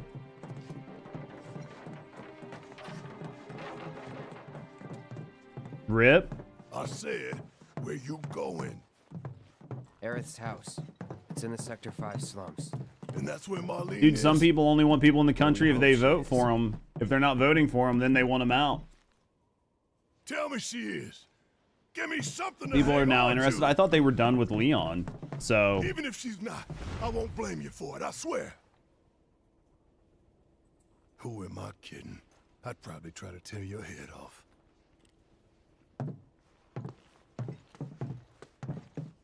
Hey, Tifa. Know anything about ancients? I know I've heard of them, at least. They come up in planetology books.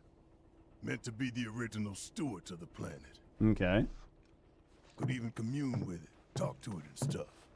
What'd she do?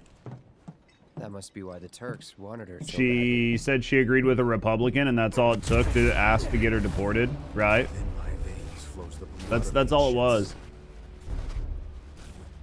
all it takes. Planet is my birthright. All it takes to get the crazies to disagree with you and want you out of the country is just to say something that they don't agree with one time. Sephiroth, they did such a good job of making him look good, didn't they? You have failed again, I see. They did such a good job with his character.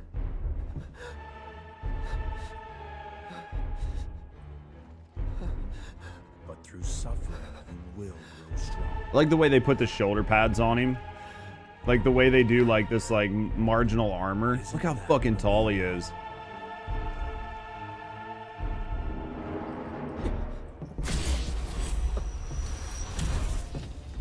They did such a good job with his character design. I mean, not that it was...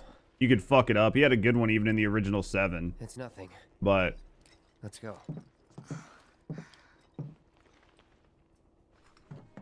Damn, Barrett, calm down. Alright, so we're at Wall Market. Sephiroth wants Cloud. I mean, do you blame him? I wonder if all these other areas that I tried to go into earlier are, like, unlocked now. AI summary of the push is interesting. About what? About like the push to get rid of Nikki? It's like there's a hole in the sky. Who could have seen this coming? It's all so tragic. I mean, are you surprised? I find that I'm not as surprised as I probably should be. I'm more surprised at just how blatant it is. Like, the blatant hypocrisy is hilarious. Seriously, the reason they wanted to deport her is because she agrees with a Republican? Yeah, basically. Nothing else. I mean, I think she's... So she broke the law. She came here illegally, right? So that's a crime. But I think she's, like, obtained her green card since then, maybe, and I think she pays taxes. So, like, I'm pretty sure she like, does all of those things. So, it's very interesting to see, like, how fast people, like, change their tune, right? Hey there. Basically tracks for the country in 2025, yeah.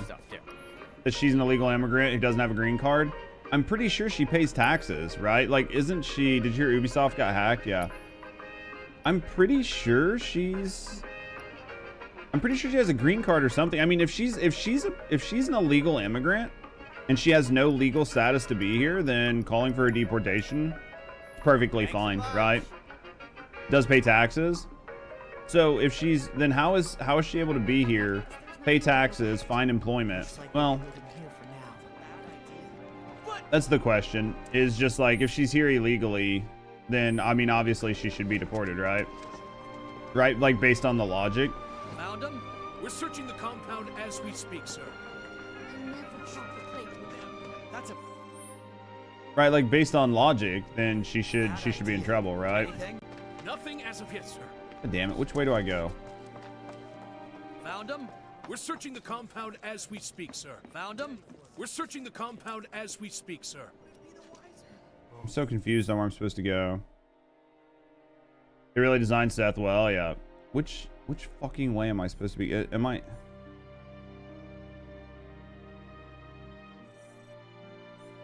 I need to get up here.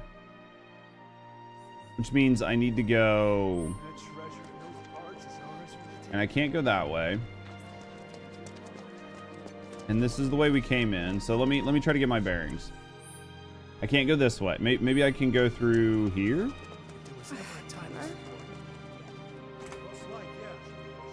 I don't think I can come out the backside of this, maybe? I can't remember. I don't think there's an exit from here. She can't get a green card if she arrived illegally. She has to leave and return legally. Presumably her ID and everything is based on Trinidad and the citizenship, possibly. So then, I mean, based on that, will I come back to February for First Descendant? That's when Die is released. I mean, if there's stuff to do. If there's stuff to do, I'll try it out. But, like, I'm not gonna come back and if, like, the game is the same. Like, I came back and played for Eugen, right? Like, I played Ultimate Eugen. I got Ultimate Eugen. Like, I've been getting the content as there's content that shows up. as there's content, I will play it. But if there's no fucking content, I'm not gonna sit there and beat my head against the wall. Like if they bring back Daya, but they change absolutely nothing in the game, then I mean, is it really interesting? Right? Well, this is a fine mess. How bad is it here? Compared to Sector 7, we're doing fine. But that's The humor that I find in the situation we're due, and the thing is, like, I'm not personally defending Nikki. I don't give a shit whether you deport her or not. To me, the whole situation is hilarious and asinine because it goes to show the insane amount of double standards that a lot of these people have and these activists have, which is they don't care about you. They don't care about you at all. They don't care about your feelings. They don't care about your life. They don't care about your livelihood. They will literally do everything they can to destroy you and your world if you disagree with them. So, because Nikki decided that she wanted to say, like, she agreed with President Trump on some things, now the same people who are out there standing at doors screaming at cops or like screaming at people not to open their doors because ICE is there, these same types of people are now like actively like trying to sign a petition to get Nikki deported, right? So like they don't care. They don't care about the process. They don't care about the law. They don't care about anything. They are only using the law as a weapon. They are weaponizing these systems against people that they don't like. They don't care about freedoms. They don't care about free speech. They don't care about anything. The only thing they care about is their message and their messaging. And they will do whatever they can to destroy you if you don't agree with it. We're all scared. It's the same. It's a weird level of interesting. No, absolutely. And I think that when we talk about it, hopefully you're around and you can like remind me of stuff. But yeah, I mean, that to me is where it's so hilariously asinine, is because there is no, like, there's no principle behind these types of people. They don't care about anything. They don't care about their convictions. They don't care about what they're saying, right? It is very much just a, they don't care about the rules and the laws and process. They only care that they can police everybody. Don't deport people unless it's people we disagree with. Don't enforce the laws unless it's against people that we disagree with. We're all for free speech unless you speak against something that we disagree with, right?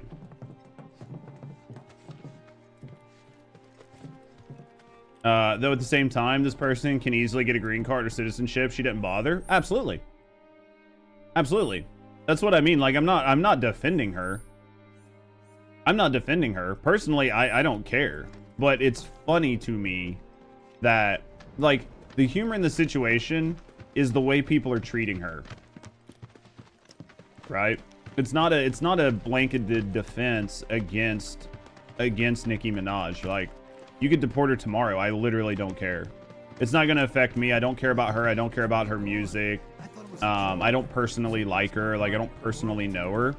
It's just the humor of the situation. It's too radical. They need to chill. People's opinions are going to be different. No need for violence. It's not the way it works. My ears are still ringing from it. It just makes me laugh, though, because you can see the hypocrisy plain as day. This is Sector 5, right? So and that's where I think the big problem is it's a house on the other side of town. You can finally just see you can see the hypocrisy on display. No questions asked, right? I'm going as fast as you are. What's back here? What's back here? So, like, those are the things I want to talk about. So, like, while I'll talk about the Nikki thing today, it's not going to be about taking Nikki's side. It's going to be about how funny it is that one side preaches, you know, tolerance and all these other things until you disagree with them, and then it's, oh, you're a fascist, oh, you're a Nazi, oh, you're racist, oh, you're an Islamophobe, oh, you're transphobe, oh, you are this, you're this, you're this, you're this, you're this. They label you with all these things, and then you're like, okay, fine, so you must really, really believe this. Like, you believe this in your heart of hearts. Okay, well, I'm gonna, like, have my own free speech. I'm gonna talk about things. Well, as soon as you talk about things, it's, oh, well, we need to get you out of here, right? It's just very, very funny to me. The whole situation's hilarious. Did a plate really fall? The whole situation is super funny to me.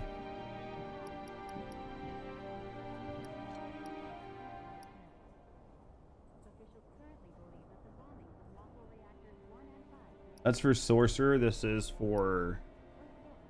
That's 3.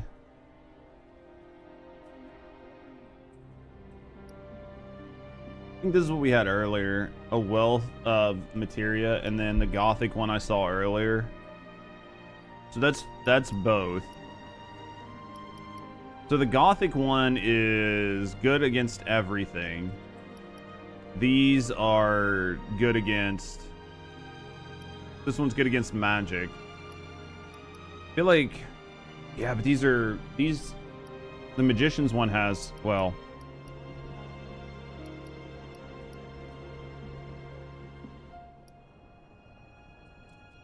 I feel like we could just buy 3 Gothic. And it's going to be good across the board. I feel like we buy 3 of the Gothic. They're going to be good across the board.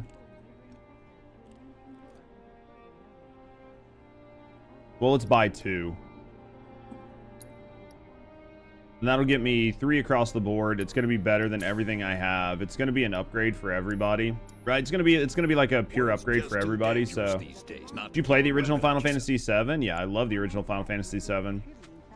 I had on my like best file, I had like triple master materia, or triple like master summon materia, and everything else. Like I completely demolished the game. There was like a underwater, there was a ship you could go to, and you could like there were enemies that showed up that you could, I think, trying to remember. There was one place where you could go and you could transform monsters into permanent stat ups, and I think it was down there. And then you could go into the crater, and there was like an enemy, if you like stole from them and then ran, it would like take your 7th item and duplicate it. So then you could like max out all your characters. Like I had done everything in that game. I had everything fucking maxed in that game. It was like, it's not rare candy, but I can't remember what it was. But yeah, there was something. Yeah, I completely... I played a lot of this game. I played a lot of this game.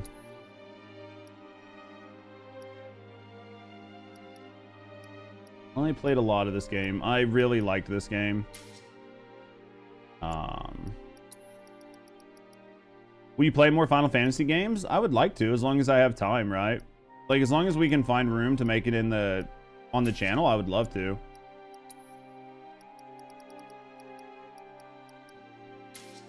In an ideal world, yeah. In an ideal world, we'll get to play more.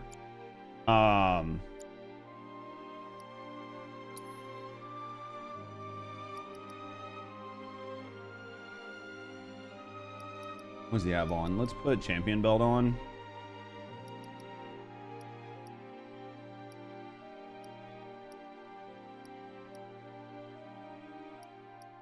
Look. Actually, let's just put this on right now. Actually, let's put championship belt on him. Let's put championship belt on him. Let's do materia. We'll put fat chocobo on him. A lot of fans want 8 remaked. I just never really cared about 8. Like, I just never really did. I wish I did, but I literally just never... I never cared about 8 at all.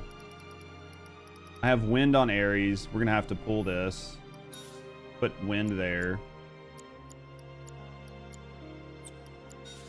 Put wind there, so we've got healing, wind, and lightning. We might move this off and put it on like cloud or something, but ice material. Let's see what we got down here. Did you ever consider making a guide for these games? I mean, I guess I could.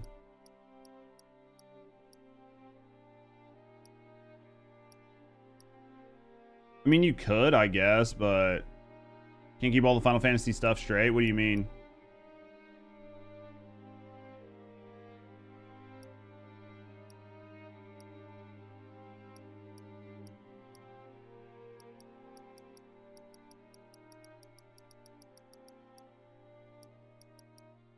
Revives on Ares. when it comes to 7 or 8. Just like, I don't know, man. There were like certain systems in 8 that I just didn't like, Striker. I just didn't like them. Like, I don't necessarily hate them, but I just, you know, I didn't like them. So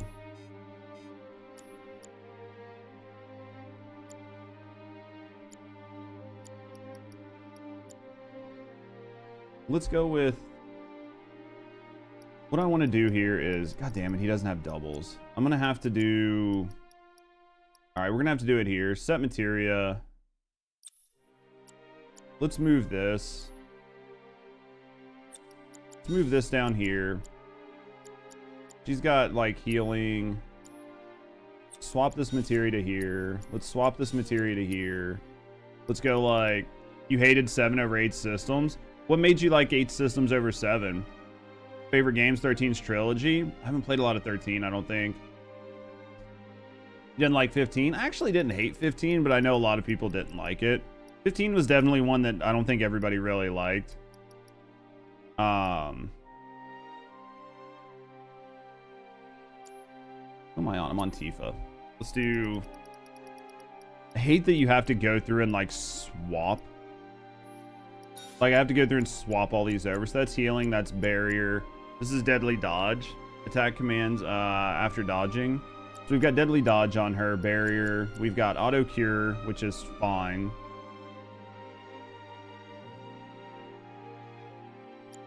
Steal, this is fine. What do we want to put on? What do we want to put on? We have like a, because blues are linked materia, so warding materia, synergy, chakra,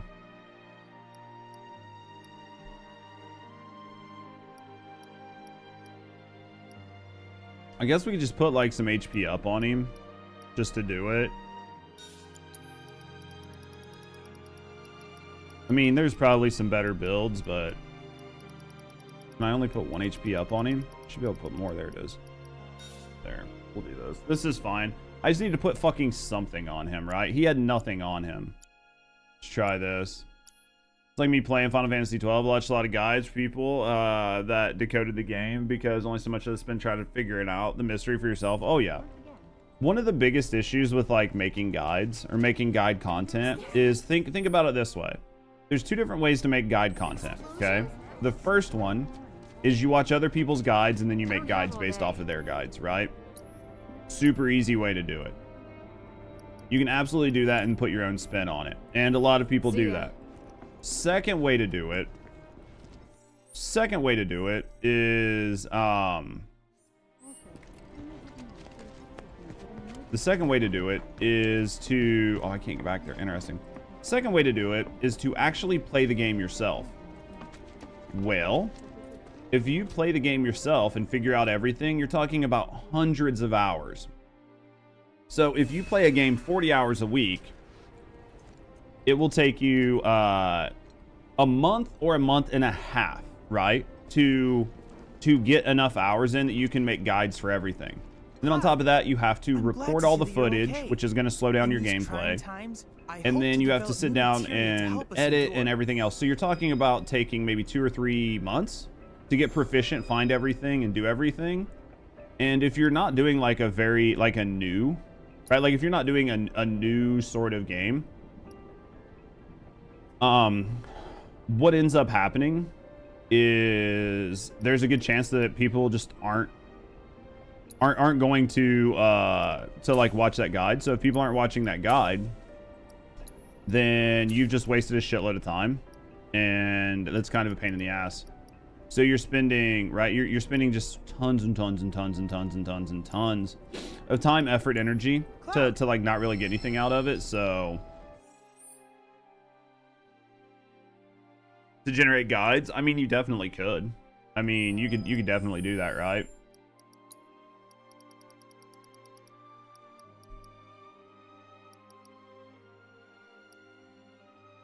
Master all 12 types of materia. MP absorb materia. What's MP absorb materia?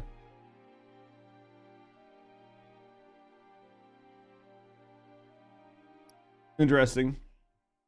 It seems to be a lot of work. You can only make guides for new games. You can make them for older games, but it's just much, much harder, right? It's just much harder. Enemy skill materia. What is this? Does this let you take enemy skills? Do you get to take enemy skills and turn them into material? Like, do you get to be a red mage effectively? Like, I hated 8 system. You liked 8 systems. I hate 7. The idea of having to level up magic separately from your character. Each character is way too much. Grind 8 was way less grindy. I could see that. I can see the idea behind that.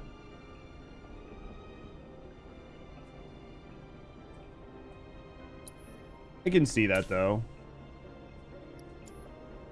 I can absolutely see that, and I can get it. Intel submissions.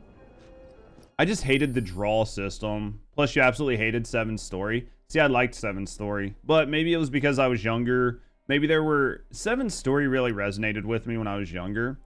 And I think 7's story really resonated with me when I was younger. Because I think it resonated with me because I came from a very religious family. And I came from a religious family at the time, and I was like really grappling with like the concepts behind religion, because I just thought it was like I thought like some of the concepts were so asinine. They didn't make any sense. Like, they made no sense to me. There were so many things that were just so confusing, and I was like, I can't grapple with all this. But then like Final Fantasy VII's story was more like based in Eastern religion, and it was like my first real exposure to something other than like what I had been spoon-fed my whole life. And I was able to look at it and go, you know, this is a video game, but the concepts that they like sort of use to explain the way things are happening, I could see a system like this making, you know, not this one making perfect sense, but I could see it making much more sense than like the religion that I was following at the time. So I think it allowed me to really like question things in my life. And because of that, I found the story like resonated more with me in like a transformative way in my youth. So I think that's probably what made me really, really, really like it. But again, that's just like just a little lore for me, right? I just think that was probably what did it. Because I think when 7 came out, I was still pretty young. So yeah, I think that was really what kind of did it for me. The 7's very iconic compared to the other games, yeah. Well, 7 was like I think 6 was 6 still like 2D, like 2D graphics, 2D characters moving on like PNG backgrounds and stuff. Like, I still think it was very cartridgey. Like, it was very cartridge style. And then Final Fantasy VII, just like the design, the characters, even though it was still like the same concept, the ability to use like 3D in a 3D world really was like, I think people were very interested in it, and this is like transformative to the media, right? Marlene's my little girl.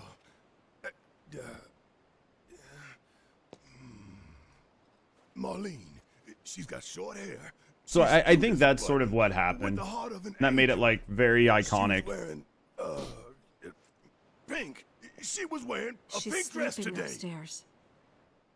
Huh? I don't know. I think if I was to play 8 again as an adult and understand the systems, I might like it more. I want to see her too. You like 13 because of the lore and the female protagonist? Lol. Yeah. I mean, when I played these games when they first came out, I wanted games that I could like relate to and resonate with. So obviously, like, male characters were better. Like, don't get me wrong, I loved like, you know, cute female characters being in games for like fan service. But thank God. The idea of like playing a female character just so you could look at her ass all the time wasn't something that really like was a big thing for gamers until like I think probably in more recent years. Like, most games all had male characters with female off characters, right? I'm sorry. Like I mean, you had like Lara Croft and stuff, I'm the but one who most asked her to go games get had like relive. male characters. We'd only just met. With female she was offs. so kind and helpful. I took advantage of her. It's not your fault. It was only a matter of time before she ended up back there. Use the bathroom, get some coffee after Because this she's an cutscene. ancient. That it? Well, Stellar Blade, yeah. So she told you about that. She must trust you all a great deal. Yes, Aerith is an ancient. Probably the last one living. Love those the most, yeah. She's not my daughter. Not by blood, I mean. I'll be honest. If that's what you were wondering. The nostalgia part of me loves 7. But objectively, I think 10 was probably one of the best Final About Fantasies. 15 years ago. I just liked the systems in 10. I mean, Blitzball was kind of like mid. Off to fight on the front lines. But honestly, received a letter I saying really he'd be home for a really liked So when the their day board came, system. I went to the station to meet him. 10 probably had one of the best systems to me that I can recall. Like I know I played 11, or I didn't play 11. I know I played 12. I didn't play 13. I played 14. I played 15. And I haven't played 16. I couldn't help But feeling the worst. Even then, it's what I recall, but my memory could be faulty. His leave must have been postponed, that he'd been delayed. Every day I went to wait and to pray.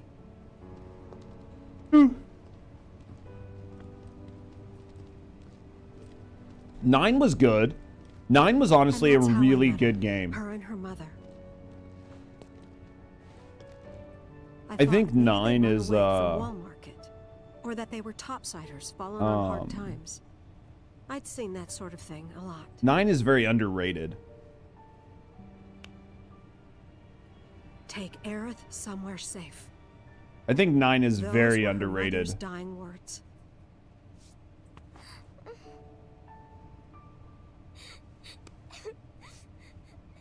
It had good systems in the way they did it. Wasn't terrible. I thought it was fun to I'd been away play. for so long, and I was lonely. So I convinced myself the safest place for the girl was with me. Love that she just like steals this kid. It took no time at all for her to start feeling like family. She was a real chatterbox.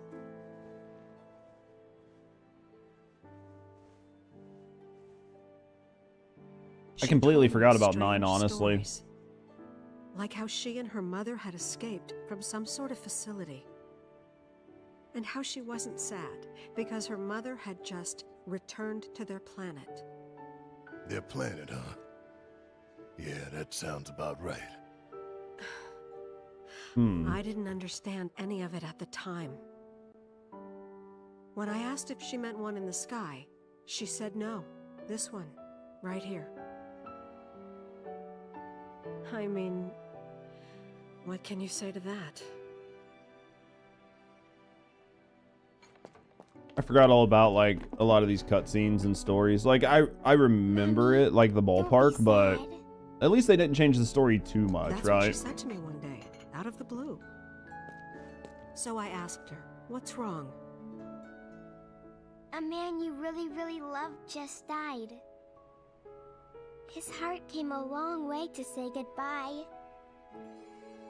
But he couldn't stay because he had to return to the planet.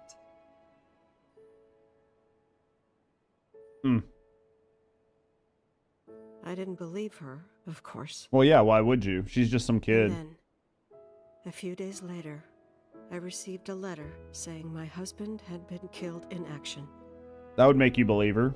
I bet she throat punched her. She's probably like, how dare you? Throat punch. Things like that. She'd just know. It was a lot to deal with, but we were happy. Sure. And then came the knock. Coming!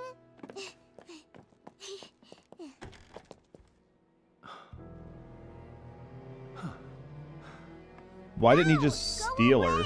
Like, I mean, she's not supposed to be there, so like, why wouldn't you just take her? Do I prefer male characters or female characters? You know you're not. I mean, I relate to male characters better. You're a descendant of the ancients. I had no idea what he meant, so I said, "Who are the ancients?" They were the original stewards of the planet, whose boundless knowledge and wisdom. I find it shall odd guide us to the promised land. if men prefer playing female characters as protagonists Some in believe their the promised games. land to be, Like, I understand there's like a others level of I want to outward look at a pretty girl while I play a game, But we take the words. but of the I just feel scriptures at like face value, in most cases it is very hard for you to relate to them. which So is why like, Shinra if you fought can't relate to the very characters much you're for playing, how are you going to get into the Whoa, story, I'm right? not an ancient. Tomb Raider is like one of the few Even when exceptions. you're all alone, don't you hear voices whispering secrets? No, never. Because it's a video game, yeah. But all Some three of people us have knew like a very that solid wasn't preference true. one way or the other. That man knew exactly who Aerith was, where she'd come from, and what she could do. As long as the game is good, I literally don't care. But it, like, if I'm picking They knew where and she you show was. me a game with like a Just strong take male her. or a strong female character, sound I'm like the probably Turks going I to pick know. the game like with a strong male She had character. to come willingly. Really? Because you Otherwise love it Horizon wouldn't Zero work, Dawn? They said. That's why, even if I haven't they played did Horizon take Zero her Dawn. away, I'm sure she's still being treated like a guest, and that they'll send her straight back home once they get what they need. I doubt it. But like I said, that's just my view. That doesn't You're mean not that there aren't planning exceptions, anything, are right, you? Striker? Like I mentioned, like Tomb Don't Raider, make things worse right? than they already are. So there are games that are exceptions to the I rules. lost her too. I don't know if I could. Playing as God of War, killing gods is so damn peak, yeah. Just don't. I don't know, man. There's normally like a level of emotional writing in female characters Maybe they'll let Aerith go. that I once all find over. so illogical that it just bothers me. We'd be better off Like they just waiting have a like little plot while. armor, and I'm like, nobody would ever make this decision. And then they do, and I'm like, this is Let's so head back to fucking Sector weird. 7. Got things to take care of. Should really play Horizon Zero Dawn. You'd like it. Well, it was a PlayStation Like exclusive for a checking long up on time, the bar. right? That's why I didn't play this. Okay. There was a long time where games were just PlayStation exclusives, and I couldn't play them. So because they were PlayStation exclusives, I couldn't play them. And then because I was like only playing one fucking video game, I couldn't play them, right? So made it really hard to play certain things. So much different now. I don't know how to increase my stagger damage.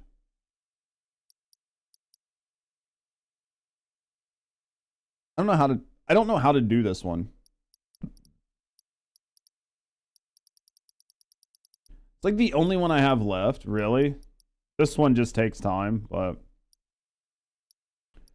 I don't know how to increase my stagger damage bonus to 200%. Maybe it's something with like a materia that like maybe there's like a materia that, right? Like maybe there's a materia that I'm missing that does like stagger damage.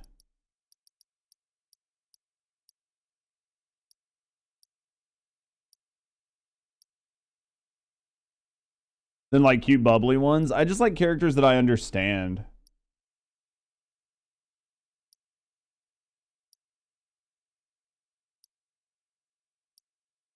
Just if I can't understand characters and I can't understand their motivations, or I just feel like their motivations are weird, it's really, really, really hard for me to enjoy playing them. Like if I'm just like, why are you doing this? This makes no sense. Why are you doing this? This makes no sense. And you're like, this is only written in here to drive the plot. I start to lose it. There's a level of that in every game, but dude, sometimes I just get so lost. Give me a second. Guys, I'm use the bathroom, get some coffee.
Alright, boys.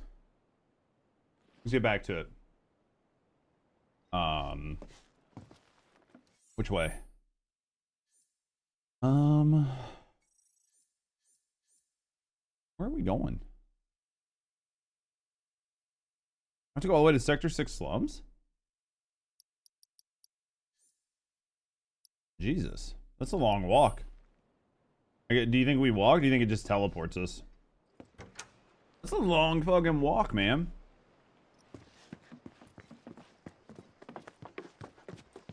Really gonna make us walk all the way down there?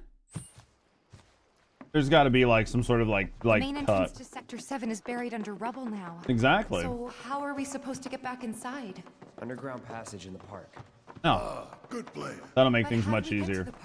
I know another way to get there. Aerith showed Oh, me yeah. before. This ancient girl knows her stuff. Can I get a new sword for Cloud? I would like really like a new sword for Cloud. Still pounding. There was this rumbling, and then all of a sudden... I can't get to the Moogle metal thing, right? It's still like blocked. Yeah, I mean, nothing would have changed in the 30 seconds that I just walked over, right? It's not like there's gonna be like magically unburied. Oh, we have to come from another way. Can't fast travel? Not in this game, it doesn't seem like. It seems like fast traveling is not a thing. There's no time skips, no fast travels. Right, let's go down here. Oh. Yeah, I'm trying to decide what game I want to play next. Because we're coming into January. January's got a couple new games that are releasing that I might want to check out. I don't know if I'll play them on stream and like beat them, but there's a couple games I'd like to check out. I'd like to maybe play the second Final Fantasy VII. Play Final Fantasy 16. There's like a bunch of games that I could sit down and play. I could play Horizon Zero Dawn, like, you know. There's a lot of games I could play, so as long as it's like good and interesting and fun, that's all I really care about. Oh yeah, we weren't allowed to go this way last time, right? Like it was like you can't go this way. If I try to go this way, it's gonna tell me no, so. Wait, didn't we come this way? I think this is the way we came when we first had Ares, right?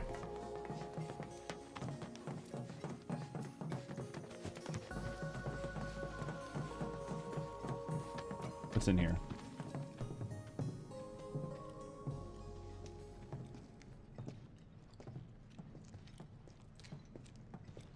All right, let's keep moving.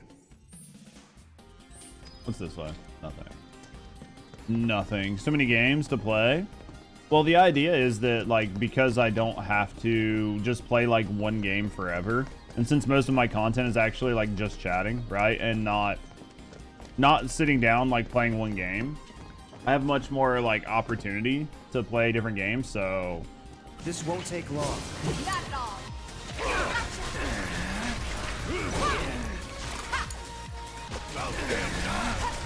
Bring in the heat. Let's go with abilities. How do I... Hold on. How do I learn enemy... How do I learn enemy attacks? Oh, shit, of course. Abilities. I don't know how you learn, like, enemy skills. I think you have to be hit by them, right? Like, you can't just, like, summon them. You just have to be hit by them now. I think that's how that materia works, right? Gives you a chance to learn certain enemy techniques that you've endured. Yep. So you have to be hit by abilities. So you would either need to know which enemies can hit you with abilities, and then stand there and just try not to kill them. Or you can just put it on, hopefully you just gain most of them passively, right? Basically what I'm going to do. Basically is what I'm going to do. We're just going to hope that we get them. Maybe, maybe not. Does it tell you what spells you can learn from them? I'm assuming you can't. Oh, it's blocked? That sucks. There, that way. Huh. We'll have to fight our way through. But it's our only shot. Sure. Let's fight our way through. It's not like we got anything else to do. Alright, let's go this way. Alright.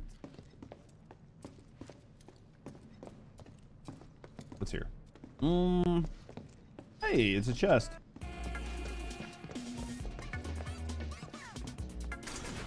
Have we not been this way? Ooh, Mega Potion. Hello? I assume we haven't been this way before. I think we were like told not to go this way or something last time, so... New path, going back the same way. We love it. These guys look different. We won't hold They are. Oh shit, they are different. I don't know what the thing on their head means. It's got like a...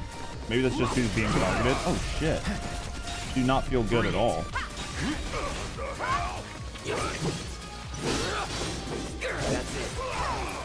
Let's go with assess. Allow me. They become stronger sometime after the battle starts, but they return to normal after taking a certain amount of damage. It doesn't really say what you can get from them, so let's go with Tifa. Let's go abilities. Let's go Star Shower.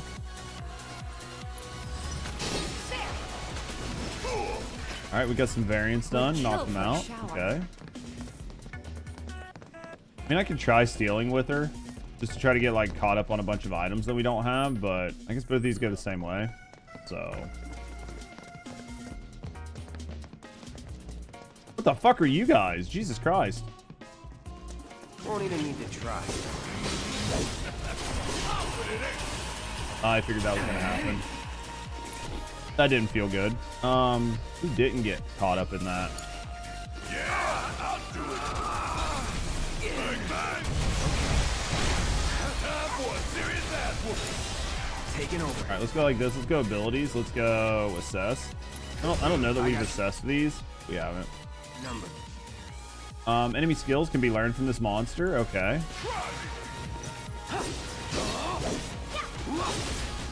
Deal with Let's be Barrett. Need my help, do you? Don't look now, but it's about to get real. Is that, you think that's the ability? Let's do this. Oh, that doesn't feel good.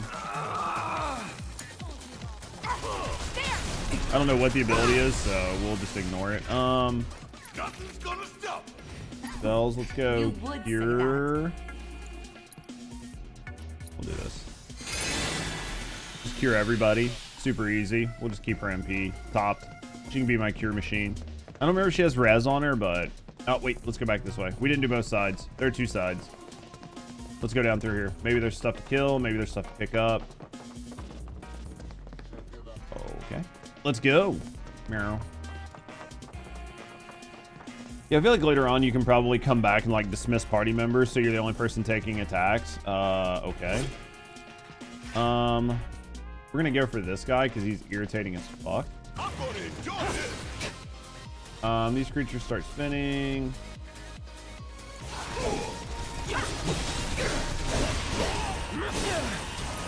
Of course I fucking jumped into that attack, right? Like, of course I jumped into it. Have I played 14? Yeah, a lot of 14. I've played an absolute assload of 14, if you want to know the truth. Alright, watch and learn.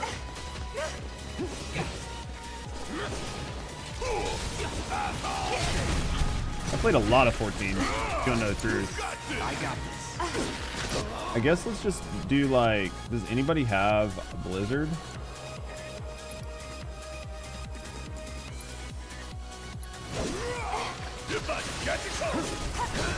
I hate these things because of like how they move. You can't use spells that like take time. You just have to hit them with something fast to get them out of their spin. Right? Yo, Night Out, thank you for the bang, man. Thank you for banging me. Spells, let's go with fire on, I guess. Let's just go with a higher fire on this dude. It's just not giving him out. There it is. So I need to use more damage. There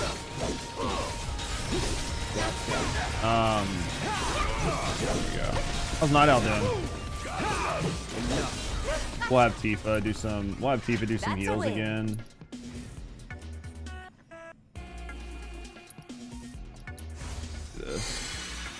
Yeah, I mean, I've played a lot of 14. I really enjoyed 14.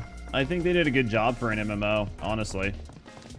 But I haven't played it in a while. I haven't played it since Dawn Trail. Like, I got about halfway through the start of Dawn Trail, and I was just like, I absolutely hate this expansion. But to be fair, I had just come off of Endwalker and went right out of Endwalker's story right into it, and I couldn't deal with it. I didn't care about the character. I didn't care about the new world. I didn't care that it felt like it was a Realm Reborn, but like crappier. Like I just didn't care. I didn't care about the world. I didn't care about the world building.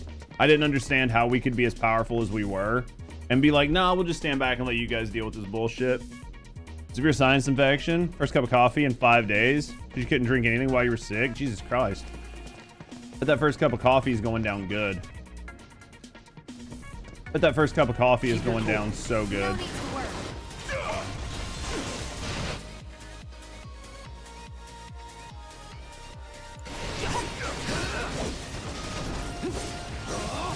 Get ready. Oh, everybody got silenced, so I love that. I hate that fucking smoker thing. Dude, I took a lot of damage. Just like direct hits from this man fucking hurt. We'll wait. We should. God damn it, dude. So many silences. Abilities, spells. Let's switch it up. Did she fucking heal? I can't. I won't.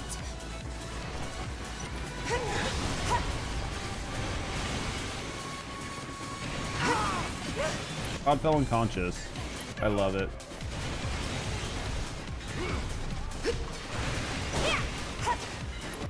Let's do Barret. Let's do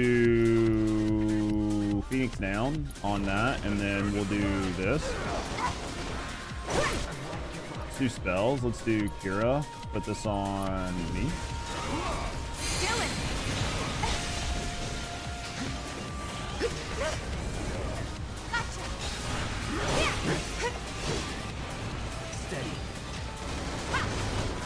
Alright, let's go like this. Let's go abilities. Go Star Shower on this. Did I just get fucking silenced? No, I got poisoned. Not throwing in the towel. Dead. Alright, let's go spells. Let's go Kira. Let's go on me. And we just fell unconscious. I'm sorry. Item. Phoenix down.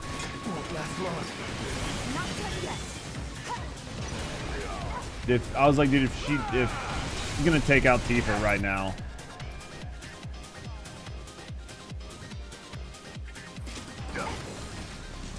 What spells?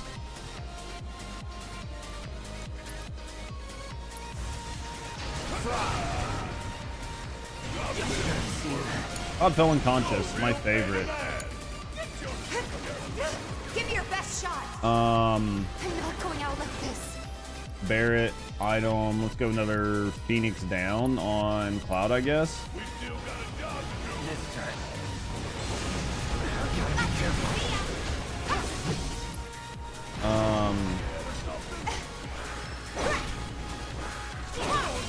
Steady. So Tifa's silenced, which is awesome.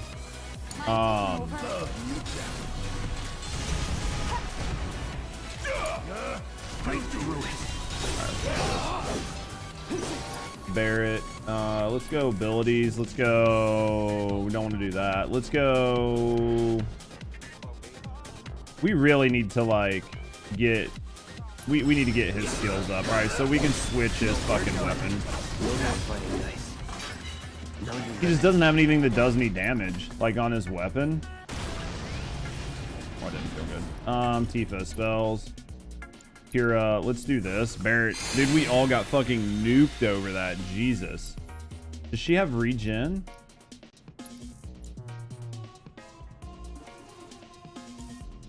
Does, but I'm not allowed to use it.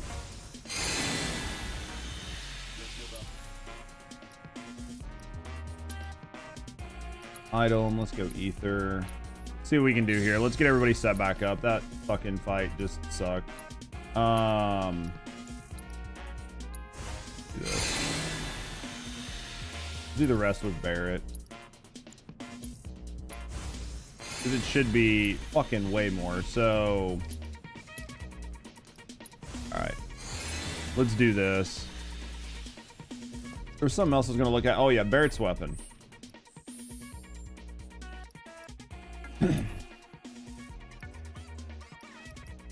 She needs to finish those gloves, right?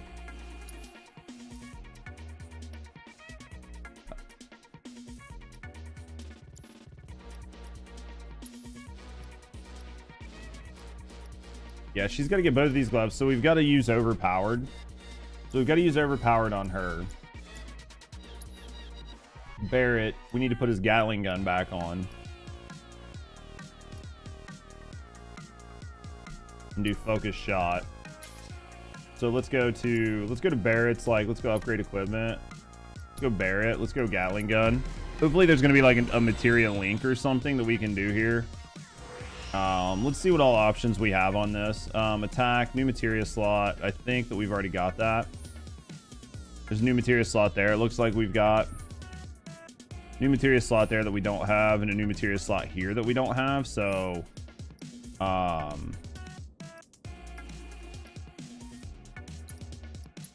we'll connect that, and then we'll go to this one, and we'll get... I wonder if it's going to be connected. No, it's additional. Okay. So then the last thing I want to do here is overcharge damage, magic attack. Let's just get him attack power. Those are 10. These are 8. These are 6.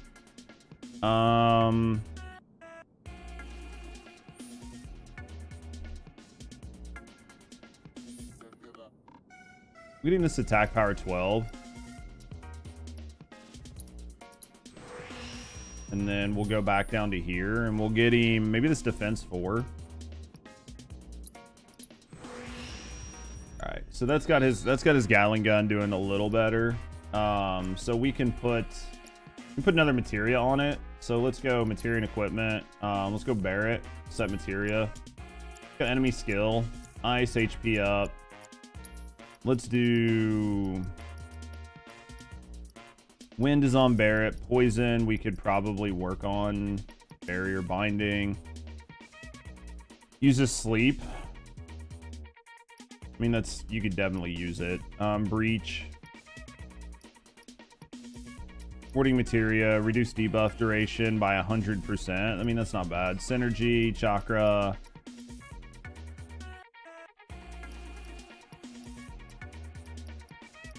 Luck up, deadly dodge, first strike. Idol master.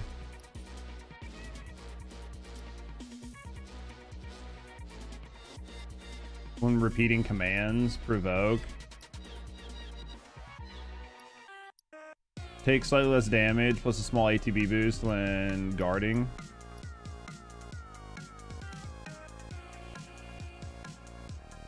We'll just put that on for now, just to level it up. All right, let's go. All right, which way? This way? I think this is the way. All right, let's see what happens. See what we got over here, right? Well, let's go down the ladder. Down the ladder, looking good. It's around the corner. Oh, what's under here? A lot of spray paint on the walls, man. Let's go in here. It's like a bathroom or something. What get? Heavy duty bracer. I think it's better than any of the other ones we have. Probably not. Material and equipment. Let's go bracer. Oh, this was one I could have bought, right? Yeah, that was one I could have bought. All right, let's go this way. Meow. Oh, boxes. Break those. Any more? We can't leave boxes unbroken. Not what we do around here. Good news is fire, so I think I guess it looks like I have to like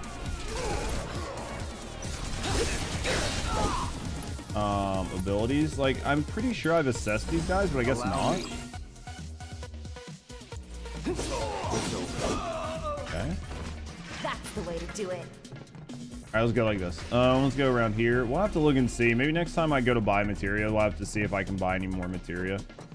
Because like some of the best materias in the game, I just can't get more of. These guys suck dick hole. Okay.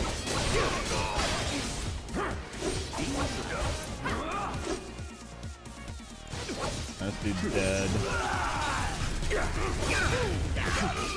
Try me. There we go. He should be going down here in a second. Let's go back this way. Let's go back this way and see if there's anything back here. There's obviously a container. So something good, maybe? Maybe not. I don't know. Anything? Hello? You want to open? What we get? Bottle of ether. We need more of those. All right, let's go this way. Boxes. We break these. Cover MP. Did you break? Man, they broke so well they didn't fall apart. All right, let's go this way. That's a big guy. I guess let's go take out the big special guy. Oh, is it these guys? Abilities. Let's go with assess.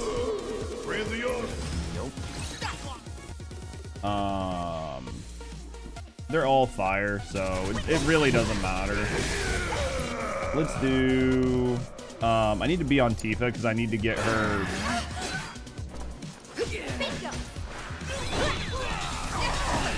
Shit. Somebody stole Gil from me. Oh, Tifa's getting fucked up, dude. And Tifa just fell unconscious.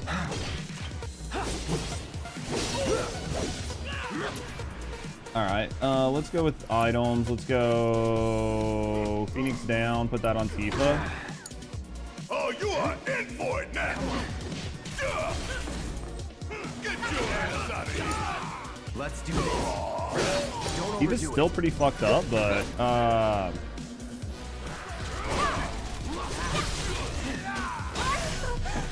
dude, the one guy just comes out of nowhere. Let's go like this. This is frustrating. Let's go items. Let's go Phoenix down on Tifa. Still up for it? I can't even use like Tifa's abilities because I literally can't even use her abilities because she just keeps going down. Deal with that. Abilities. I want to use overpower.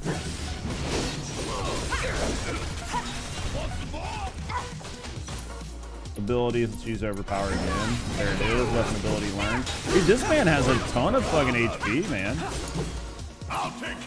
Abilities. Let's go with focus shot. I'm really surprised that man had that much HP. Didn't realize he had that much. All right. You would say that. Let's go back in here. Let's go equipment. Let's go to Tifa. She's got metal knuckles on. Let's see what we can do to leather gloves. We need to at least get another materia slot on them. Right? We need to at least get... Pull up with defense ability or magic after using a weapon ability. Alright, let's do... Alright, so we need to upgrade her weapon. So let's go Tifa. Let's go leather knuckles. We need to get some more materia slots on this. So we can actually use it. That's got the new materia slot. Maybe this one. New materia slot. There we go. This is an additional. Now let's attack. That's attack power. That's attack power. What does she get here? Attack power 18 for 12. Jesus. Probably take that. Get that attack.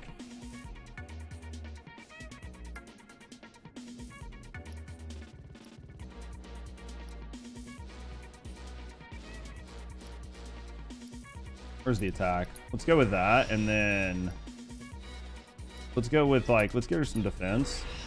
And let's get her some magic defense. Gotta keep her alive. Okay. Now that we've done that, we can put that. So we can equip that. So let's go equipment. Let's go Tifa. Let's equip this. And then Barrett almost has his focus shot done, and then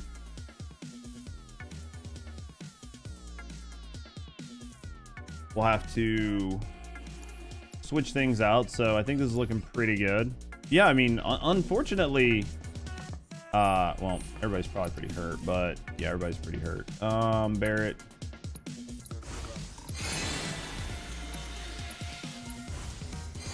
Everybody's pretty hurt from that, but he's probably getting pretty low on MP, but let's do this. All right, Barrett's just got a ton of HP, so I would like to find Cloud a weapon. Cloud's, well, maybe I can get him another. Let me look and see if maybe, let's go upgrade weapons. Maybe it's got another orb that showed up where I can like do something. Nope.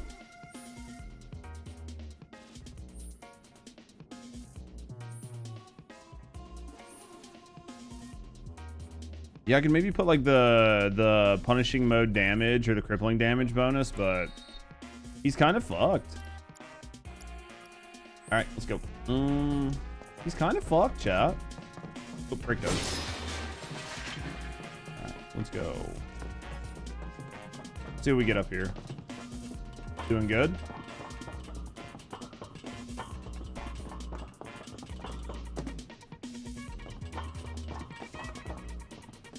Finally, those assholes were really getting on my nerves. Well, that one's a variant. Not at all.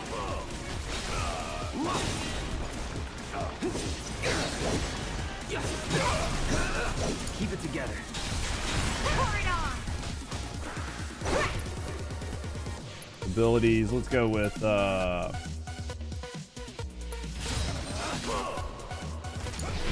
Hang back. Why now? Hit my ass. Stay down, asshole. and let's go with abilities. Let's go focus shot on Ringmaw. There we go. We got the abilities. We're good to go. All right. Everybody's got all their abilities. Barrett, you're an idiot. I love you. All right. So we're doing good. We've got everybody's abilities. Everybody is good to go. So. That way out. I'm almost afraid to go back. To see it with my own eyes. Quick chest. All right.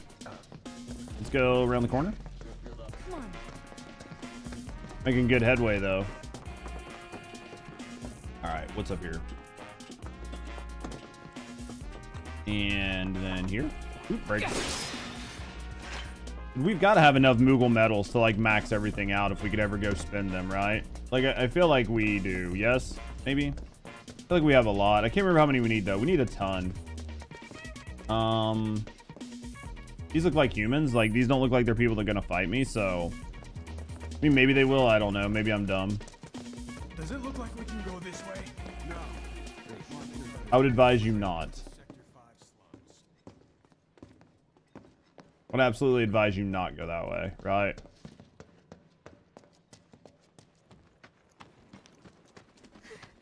Hey, we're back here. This place looks like shit. Weimer! You're alive!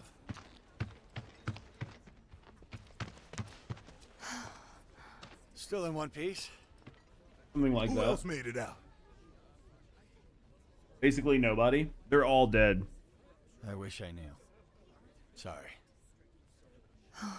It's fine. I'm just glad you survived. Gives me hope for the others. All right. Let's see what we got here. This is bad. Hey, looks like there's stuff here. What you're gonna run into. You'd let Tifa beat the hell out of you? I can't say that I blame you on that. Could be fun, right?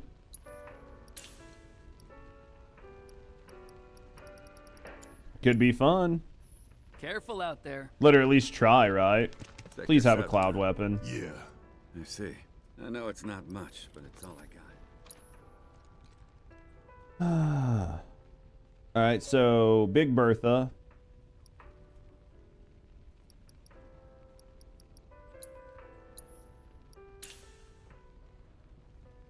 Definitely challenge her to a mud wrestling match. What's the worst that would happen, right? I mean, it'd have to be a good time, right? All right, let's put Big Bertha on him. Since we literally just like capped all of his weapons, let's go upgrade weapons. Let's go Barrett. Let's go Big Bertha. 75. Ability Maximum Fury. Consumes all ATB. Charges to fire a long stream of bullets at the enemy. Could be good.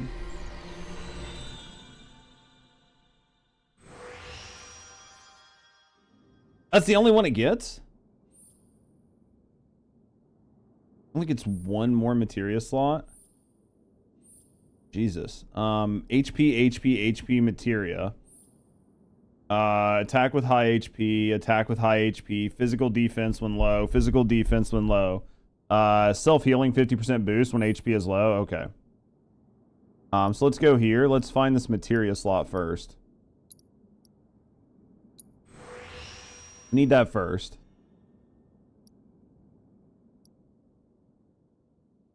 I think 250 HP is enough. I don't know if 250 HP is enough. What is like trade-off?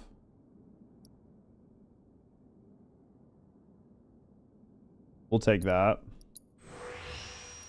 Don't know what we're gonna do with it, but self-healing boost. Significantly increase the effect of healing spells cast on you when your HP is below 25%. That's nice.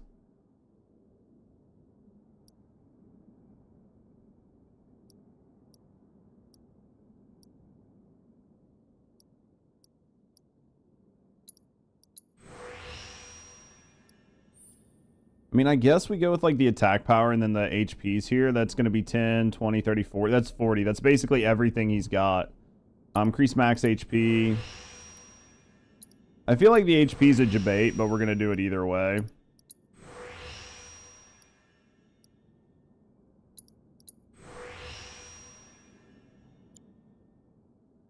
I feel like the HP was a debate, but we'll still take it. Let's equip it. Barrett. Equip. Okay. Do we not get any more, like, any better summons? I feel like there's a ton of summons that I could be using too, right? Let's, I guess, sit on this bench. Hey, where's the bench? Here. Sit on this bench. Sit on this bench. Let's see what's going on. All right, we've got the music, we've got everything. Let's go. Let's see what's in the hole. Like, head underground? Yeah, sure. This is this is a thing? I didn't even know this was a thing. Wait, did we come out of this before? Like, maybe I'm big dumb. Like, maybe I just forgot. I feel like I'm forgetting things. I also need to sneeze.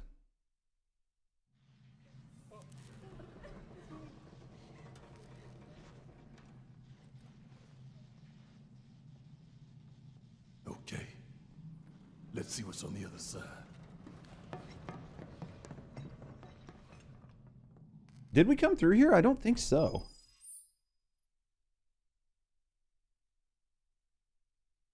Maybe we did come through here. I don't feel like it though. I feel like this is a new place. Finally, I can use some fresh air. Would you get your fucking dumb ass out of my way? I'm trying, Barrett. Look at these slow ass fucking people standing in front of me.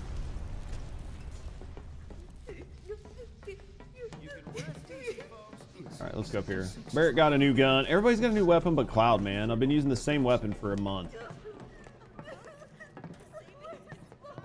Did we get Tifa's weapon? Did we? Hold on. Materia. Equipment. Did we get Tifa's done? No, we've still got to get her dive kick done.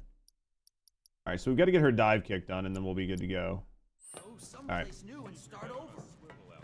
Gotta get her dive kick done. Alright.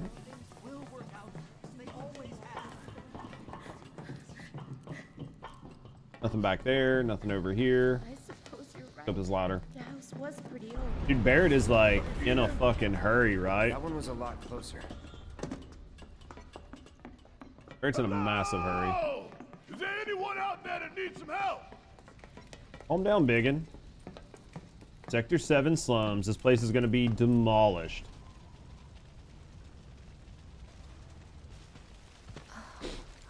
I hate this weapon because there isn't a better one for a while. Dude, that sucks. I mean, it's not that it's a bad weapon. I love getting like incremental power increases because it makes you feel like you're progressing, right? Make room. When you get stuck with something for a long time, it feels like you're just not making any progress. With me. Ready?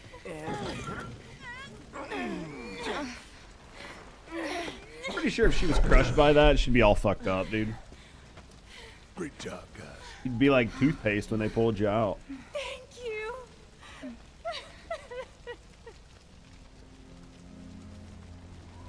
I can't tell you how relieved I am to see you. At least they got like 3 people out, right? What now? That was like a positive. Don't know. Find something, anything to do. Been Alright. back to the bar yet? Yeah.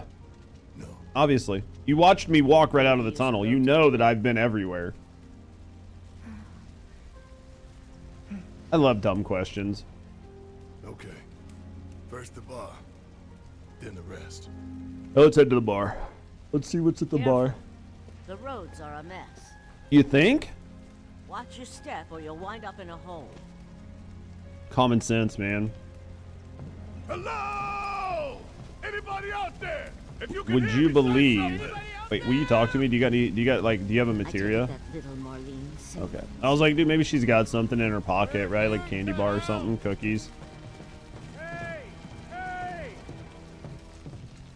Can you hear us? At least the sword you're stuck with is a cool looking sword. Like, I mean, it's not the greatest looking sword, but it's at least halfway decent looking, right? Could be worse. You could be stuck with like the nail bat for an eternity, right?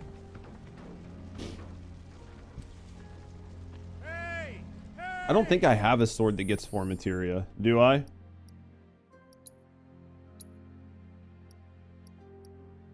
don't think he has any swords that get 4 materia.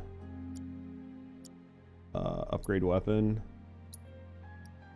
Unless you think Buster gets it.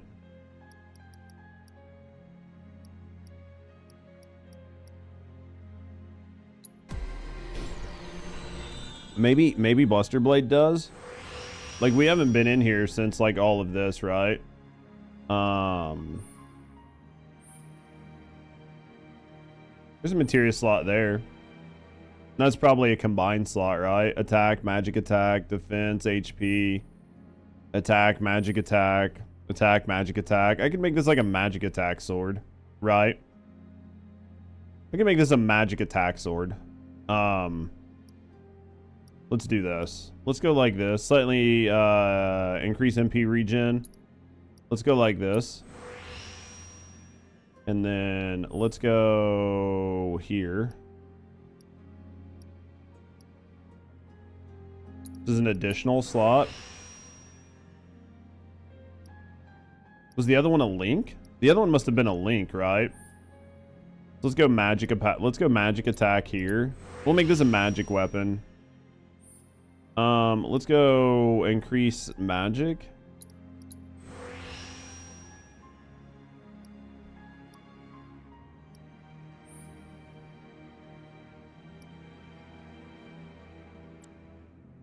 This has got MP regen, and this one's got MP attack. Let's go back here. Let's go, magic attack, and then we'll go, there was like an MP regen. Well, there was an MP one here too, max MP.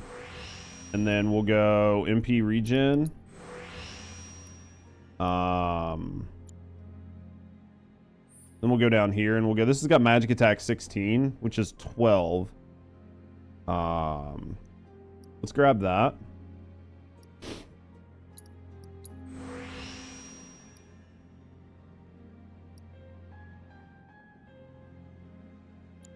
What else is on here? Magic defense, HP. I think we could go for like pure attack. We could go like attack 16.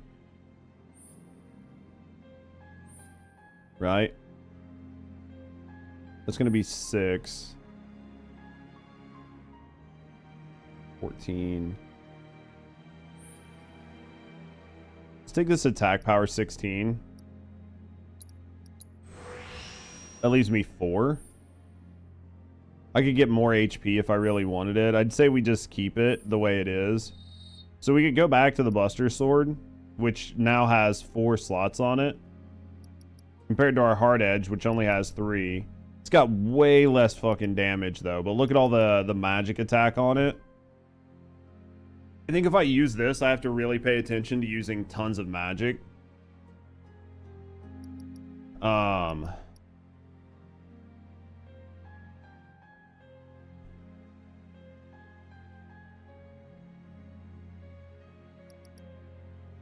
Let's go with, if I do this, I'm gonna need, let me look at my materia.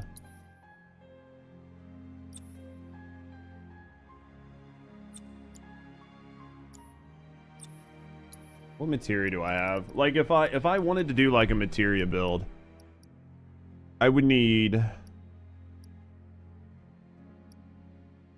some way to get my materia back, right?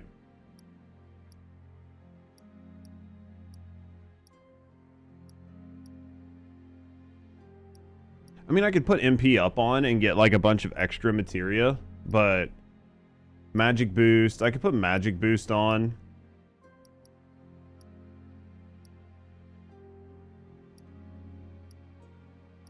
I think basically you just put magic boost on.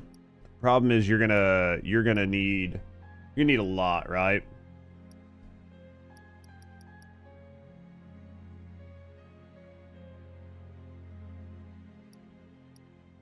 Fire, element, light, and then I could put an MP boost on.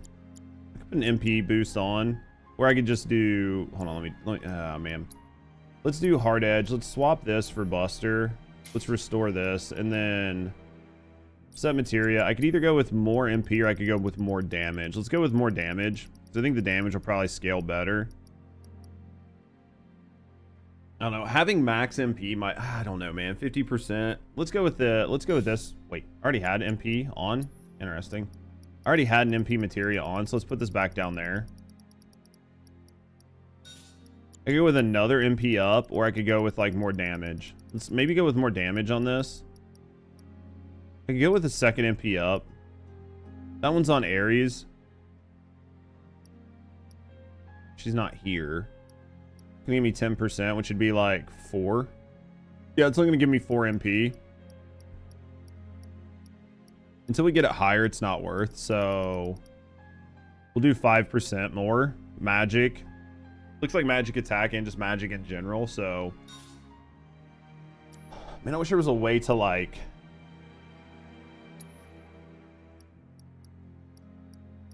Wish there was a way to like level your fucking MP, like your materia faster. That only shows 2 materia on the weapon. Interesting. Only shows 2 on the weapon. Super interesting. I was hoping it would add more slots.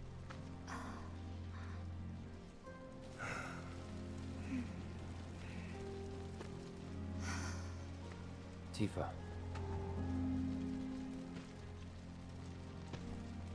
I need to switch him out to have more than just like the one. Like he's just got fire. Maybe I need to put like lightning and some other stuff on him. Shit. Right? Like maybe we need to add some more like magic materia to him. Take it off of Ares since she's not here or whatever. Make sure he's got a good amount of coverage. Hear that? Kitty. That's Wedge's cat. What? It is Wedge's cat. At least they do a good job of like designing the cats, Let's right? follow it.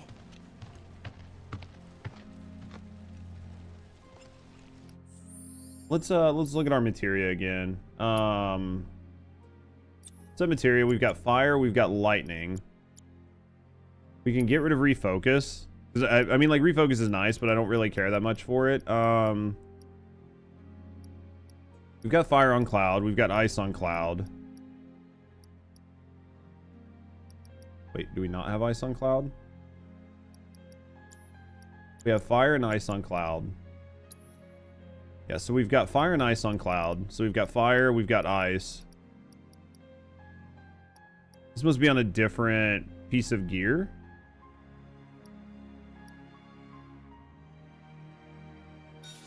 Oh, wait. Lightning. Okay, I don't have ice. There. We'll go with fire, ice, lightning. I mean, I think arrow is one. Really, I could probably use arrow, but it's on Barrett, so it's fine. I think we're fine this way. This gives him the option to use some decent magic, so. Ready? 1, 2, 3.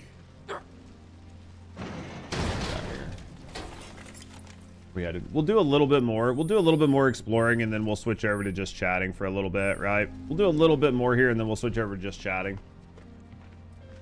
Couple things to look at today. A couple things to look at. What's up? Are you gonna show me where we're going? Is this all that's left of Wedge's place? I mean, I assume so. Is he in the hole? Let's go, Kiati. Can I go down with? Hey! There we go. Coming down. Stay right where you are. This place reeks of Shinra. What's down here? It's not coming near you? Well, supposedly we're about to get some really bad fucking storms, right? Isn't there like some sort of like overground, like overground hurricane thing coming where like winds are like pushing up into Canada and bringing a bunch of cold air down? Like, isn't there supposed to be a bunch of like really bad fucking weather coming?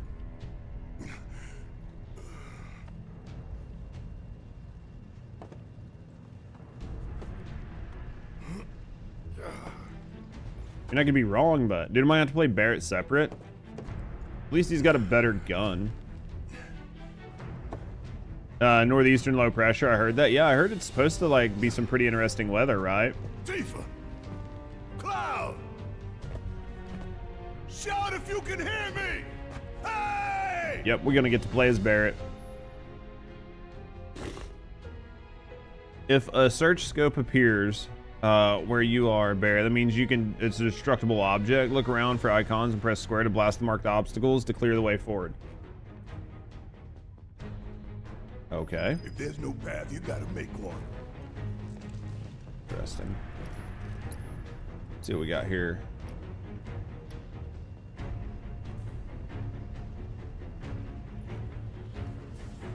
Maybe get one of these for Cloud if I really want to really go heavy on the magic, right? Dude, Ares has got so much magic. We'll buy one just to buy it.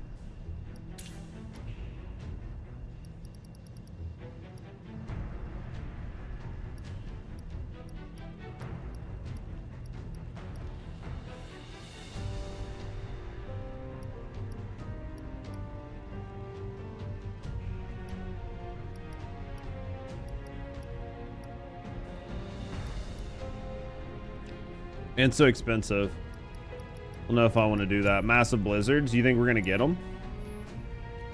Like, are you looking forward to like massive blizzards?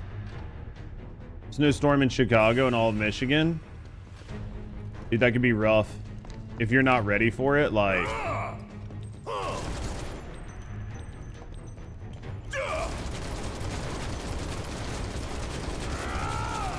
Oh, you're in Texas? You don't have to worry about it at all.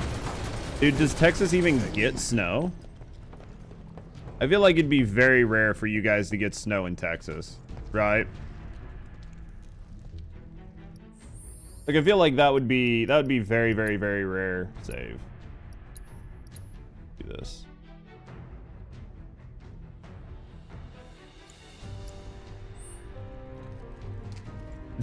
Dude, maybe you could get lucky.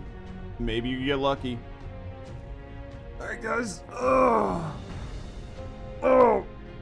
I think this is a good spot. I think it's a good spot to stop for the day on Final Fantasy.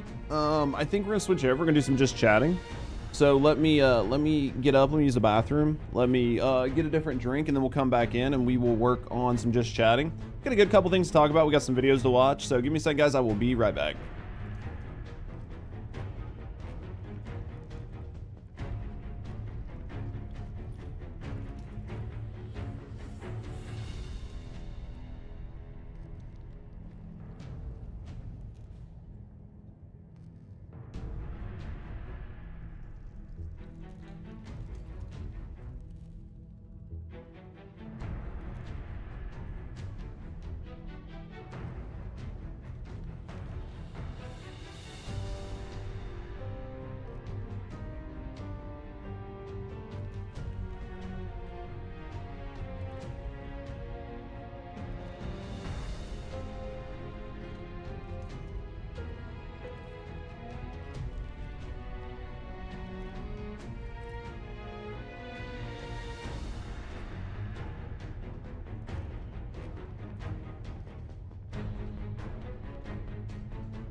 right, let's get her going. So let's we save this.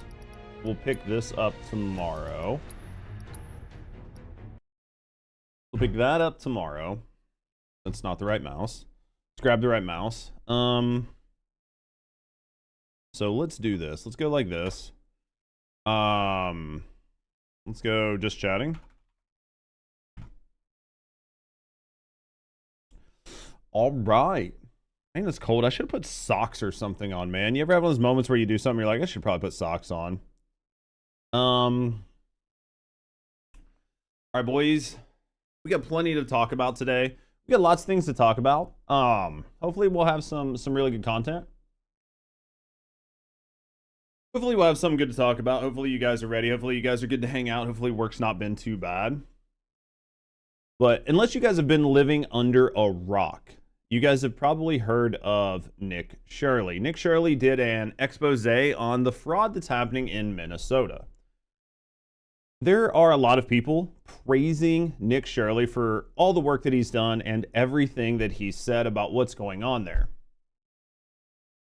I mean, he's even had accolades from JD Vance talking about how he's done more journalism than any of the winners of the, 2024 Pulitzer Prize. Some of this is glazing, right?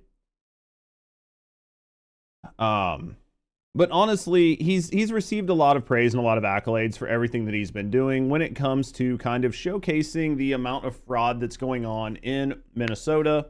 And a lot of this is due to Somalis there seemingly taking advantage of a bunch of different systems. Now, the reason I bring all this up is because while there are a lot of people that agree with what's going on here and are talking about it and happy that there is like a level of scrutiny coming down on the government over there, there are some people online who, no matter what, just try to take a contrary position just to do it. And one of the biggest offenders of that right now is Hassan.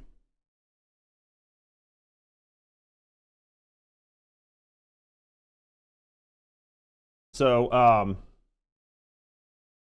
we're going to watch some clips by Hassan. We're going to see what Hassan has to say about Nick. And then I'm going to kind of weigh in on what I actually think is happening and how I feel about the situation. And then the other one, 1.604 million in fiscal year 2025. Where is my... Fiscal year 2024, they got about 800,000. Right. And then the other one, 1.604 million in fiscal year 2025. Fiscal year 2024, they got about 800,000, and in fiscal year 2023, they got 904,000. What are they investigating? What are they quote unquote investigating? They're investigating whether or not these are actual real businesses or real childcare centers, or they're simply getting money from both the federal government and the state government, and not actually providing the services they are claiming that they're providing. Okay? Now, part of the problem with this investigative reporting, and this is the issue when you are not a credible reporter, is that if you agree with the framing here, if you agree with the framing, you're going to look at this and go, this is the best investigative reporting of all time. If you call it into question, people will say, why do you want fraud to take place? That's not the case. My argument here is that you have to be a real investigative reporter, or at least engage in investigative reporting in a way where you clearly are presenting an unbiased narrative and not simply right-wing fucking propaganda that dictates that this kind of fraud is only happening at the hands of Somalis that are living in Minneapolis, and that it's happening because welfare is bad. If you do that, then I can't take your investigative, quote-unquote, investigative reporting seriously. All right, so I'm going to break this down into a couple different things, and this is going to kind of show where I think the problem is. And I don't think that Hassan himself necessarily makes bad points, but it's the way he makes his points and the narrative that he drives that sort of kind of calls all of it into question and discredits most of the things he's saying. So when you're having a conversation like this and you are viewing it from the opposite side, right? You are saying that Nick here is maybe not the most credible, or you disagree with what he's doing. Certain parts of the framing like this. Now, part of the problem with this investigative reporting, and this is the issue when you are not a credible reporter, is... See, so like the first thing he does is, instead of talking about the problems or the like the counterpoints, the first thing he's going to do is he's going to call into question the credibility of the person.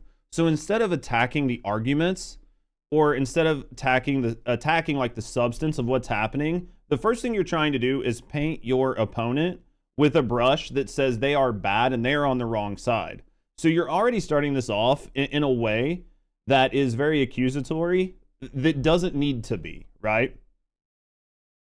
That if you agree with the framing here, if you agree with the framing, you're going to look at this and go, this is the best investigative reporting of all time. If you call it into question, people will say, why do you want fraud to take place? So when it comes to this point here, he's not wrong that the framing matters. And when you go to disagree with people online, no matter what stance you take, people are going to view it from the opposite position. So if you see this man doing this and you agree that there is like fraud that's taking place, then you are going to say this is the best, right? You're going to glaze. And if you disagree, like Hassan said, the same people are going to paint you with a brush. Instead of arguing against your point, they're going to say, why do you want this bad thing to happen? And that is a bad faith argument. Anybody that is having a disagreement with you in good faith will never say that. And anybody that does say that is not trying to argue with you on the merits of your argument, right? They're not trying to engage with you genuinely. So what you do with those type of people is you just ignore them outright. That's not the case.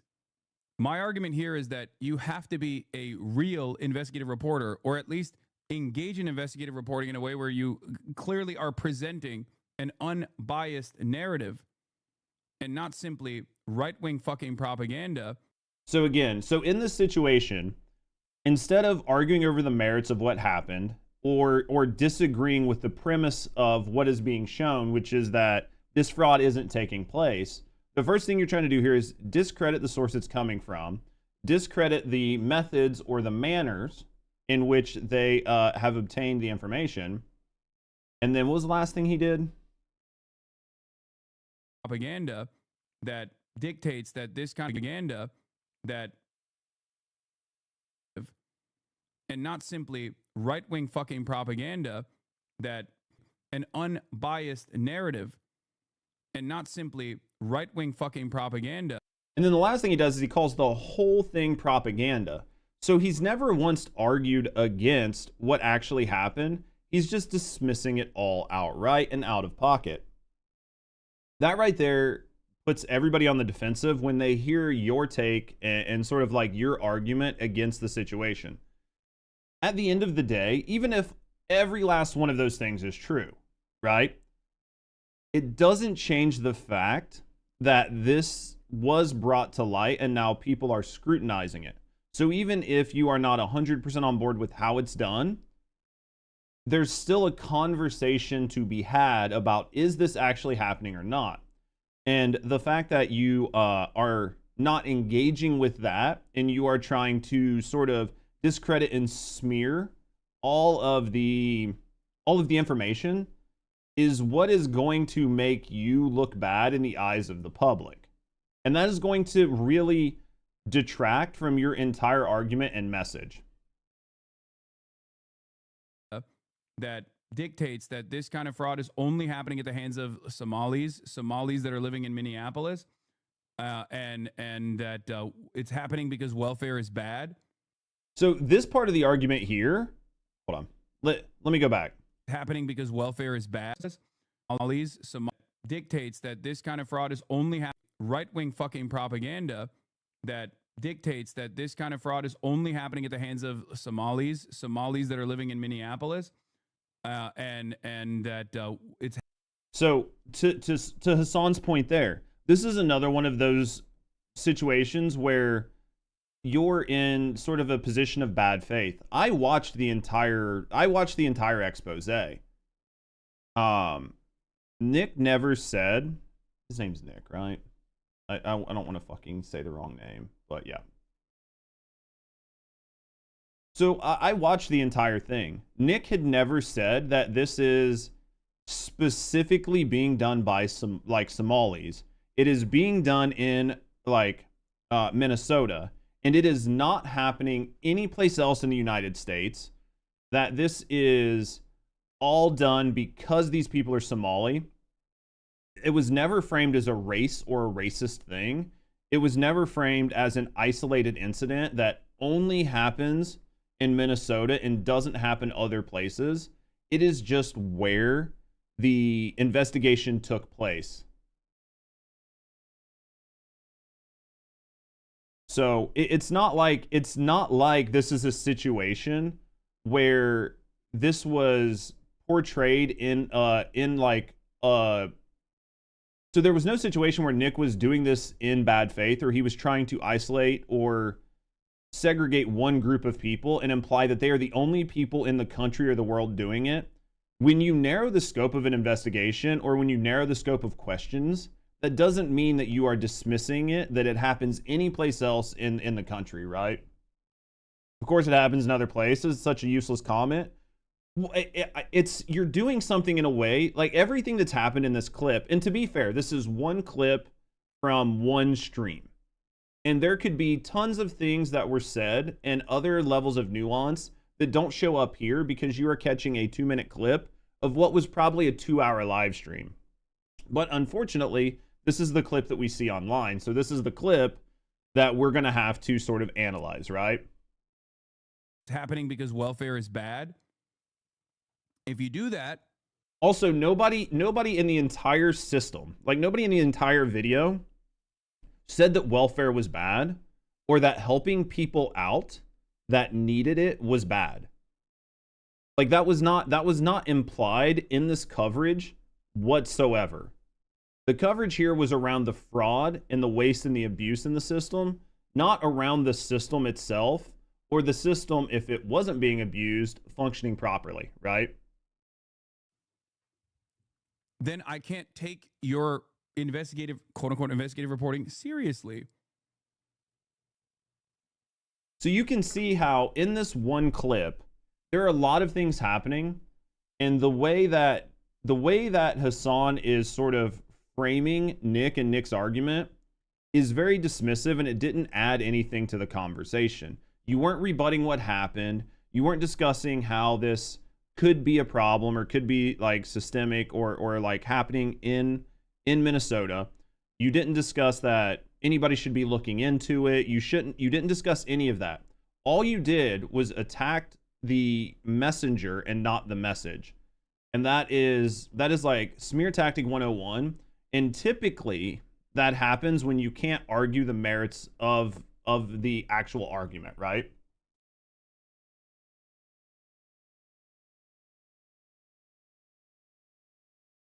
All right, so here's another clip. I haven't watched this clip, but so here's another clip. So let's go ahead and check out this other clip. Because he's basically delegating the task of digging into this information to random concerned citizen from the neighborhood. Okay, this is again the Tyler Oliveira method. Like you're supposed to be doing that. Okay, proper investigative reporting dictates that what he's telling you right now, you're supposed to be doing on your own. Okay? You're supposed to be doing, you're supposed to be digging deep into the files, the data, going to the local.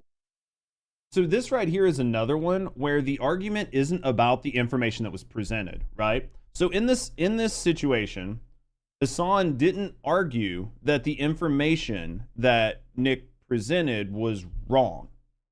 That was not the argument. The argument was that you reporting this information is somehow not good or valid because you yourself did not do the due diligence to put together years worth of information by yourself, right?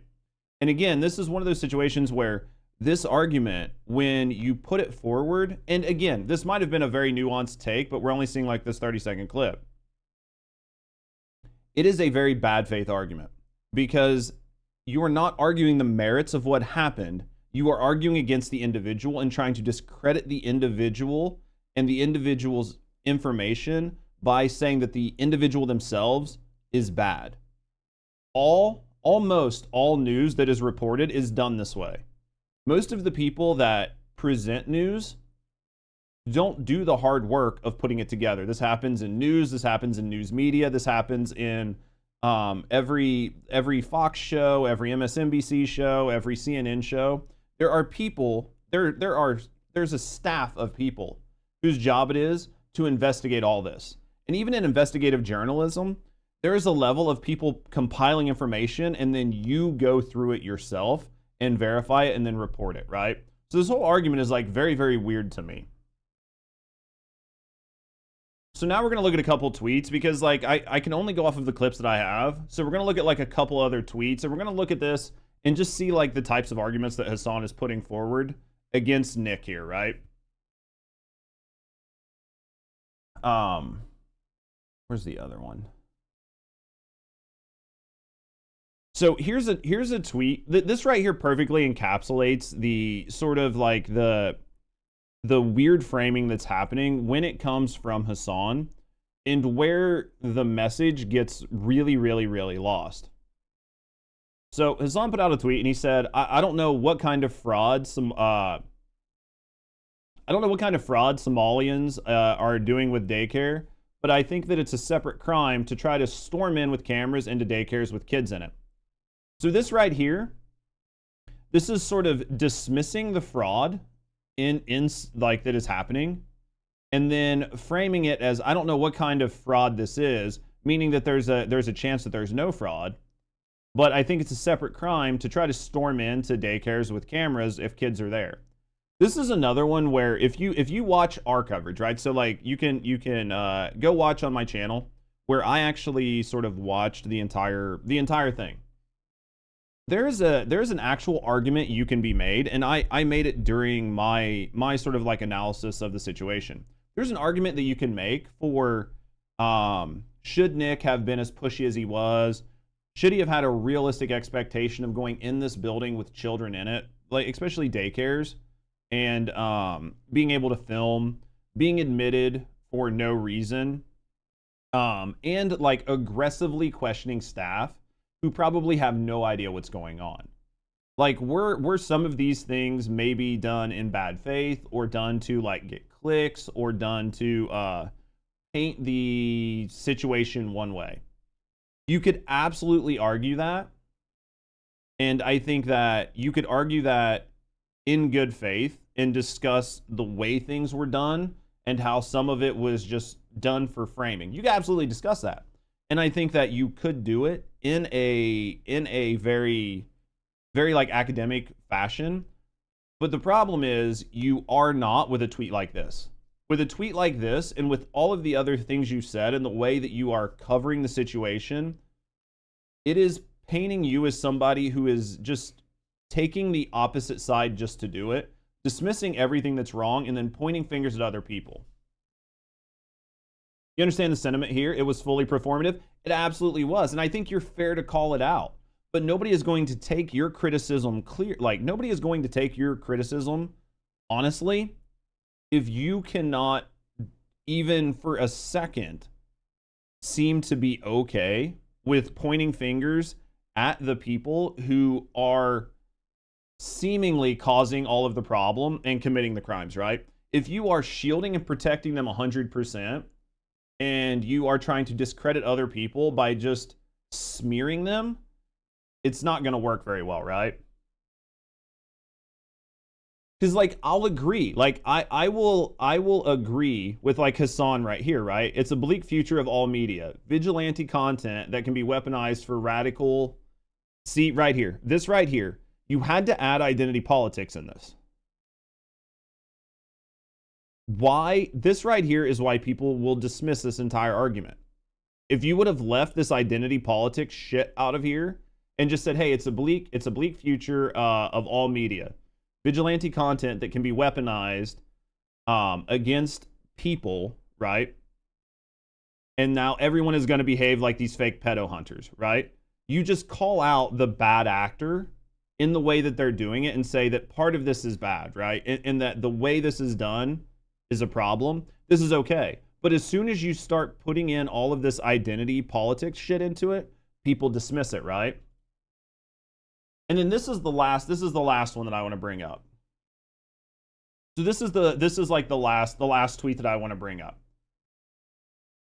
And this one here is sort of like the crux of the problem when it comes to, again, this entire smear campaign that does nothing, right? Instead of arguing the message, you argue against the messenger, right? So in this one, Hassan posts like a quote tweet, and he said, he made the most Israel video demanding to see children in all of these facilities. And when they wouldn't let him in, that was enough evidence of fraud. So what he's saying here is that Nick made a video, some sort of like Israel video, because Israel has to be involved with this somehow, right? It's some sort of like Jewish problem. And then because Nick asked to go in the building and he was not admitted, that was the evidence of fraud. Right? That the one time he walked up, that was the evidence of fraud. It wasn't the overwhelming evidence. It wasn't other people. It wasn't anecdotes. It wasn't patterns of fraud being displayed. It wasn't businesses who had been shut down for bad practices. It wasn't the fact that other businesses are being investigated for fraud. None of that mattered, right? This is just such a bad faith framing, right? Then the worst part about this is when people start jumping into it. Nick literally tweets on this and says, I literally was a Mormon missionary for 2 years. I'm not a Zionist. I went to Israel with my own money and tried to figure out what was going on there for myself and for my viewers so I could see it firsthand versus from a news studio. You seem to just hate people going to location. I tried to enter Gaza, but I was denied when I went to Israel. It's called journalism. I don't support the death of innocent children or our dollars going to fund it. Whether it's Israel, Hamas, Ukraine, Al-Shabaab, America first and always, right? So you are literally going after this dude and you are calling him some sort of like weird Zionist, like some sort of Jewish issue that you have. And the man is a literal Mormon. This whole situation is like problematic to me. And it's sort of like a clear indicator of how people like to argue in bad faith. And I don't want to say this is a left versus right issue because there are people on the right that do this as well. But I'm starting to notice a pattern. And a pattern is there are a lot of people on the left that will throw dirt, they'll throw shit, they'll do whatever they can, they'll take a stance. But that stance is very performative. And the only reason they're doing it is to try to push their narrative. And if you go against their narrative, they will do whatever they can to try to lie about you or sort of smear you or smear the message.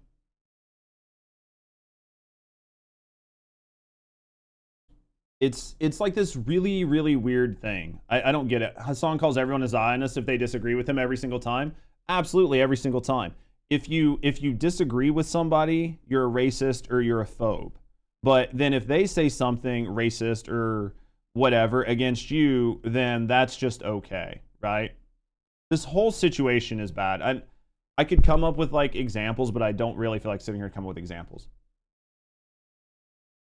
But at the end of the day, the Nick Shirley story is a big story. Everybody's picking it up. It has over 100 million views. And whether you agree or disagree with the manner in which he sort of uncovered these things, it doesn't change the fact that it was good that there is light being brought to these problems. Anytime there is fraud like this, it doesn't matter who's doing it or who's causing it. We should be very conscious of it, and it should be investigated, and we should try to squash it. And we should try to put everybody in jail that was involved with it. And I do think that Hassan probably has some very good points and some nuanced takes here, But the problem is, it doesn't matter what you say or what you do. It matters the perception that people have of what you said or did. And if everybody online and everything people are seeing portrays you one way or in a bad light, then the public sentiment and the public opinion is going to shift that way. And it's unfortunate for Hassan, but based on everything that I was able to pull up, it definitely looks like he's arguing this in bad faith, and he's not arguing against the waste, fraud, and abuse. He's trying to discredit the person who brought it to light, and that is not doing anything to solve the problem. I don't know, guys. What do you think? I just think that, like, it's so fucking damning, and there's no reason for you to do this. You could argue this in so many different ways. You could argue this and say, just because you think it's happening doesn't mean it's actually happening.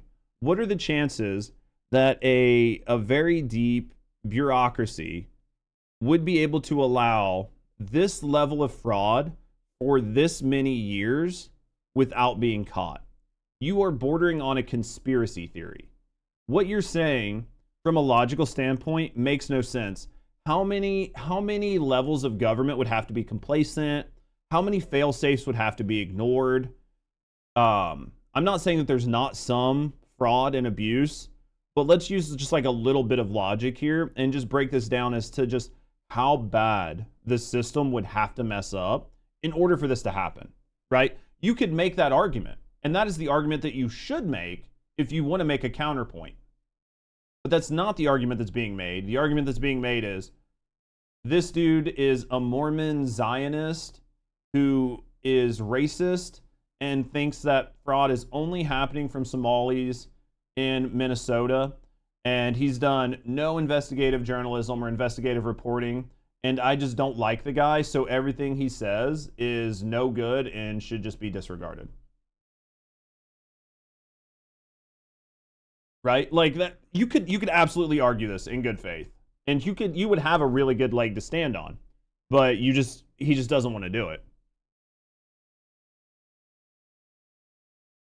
It's just so weird to me. It's just so weird to me. Yeah, good morning, Malika.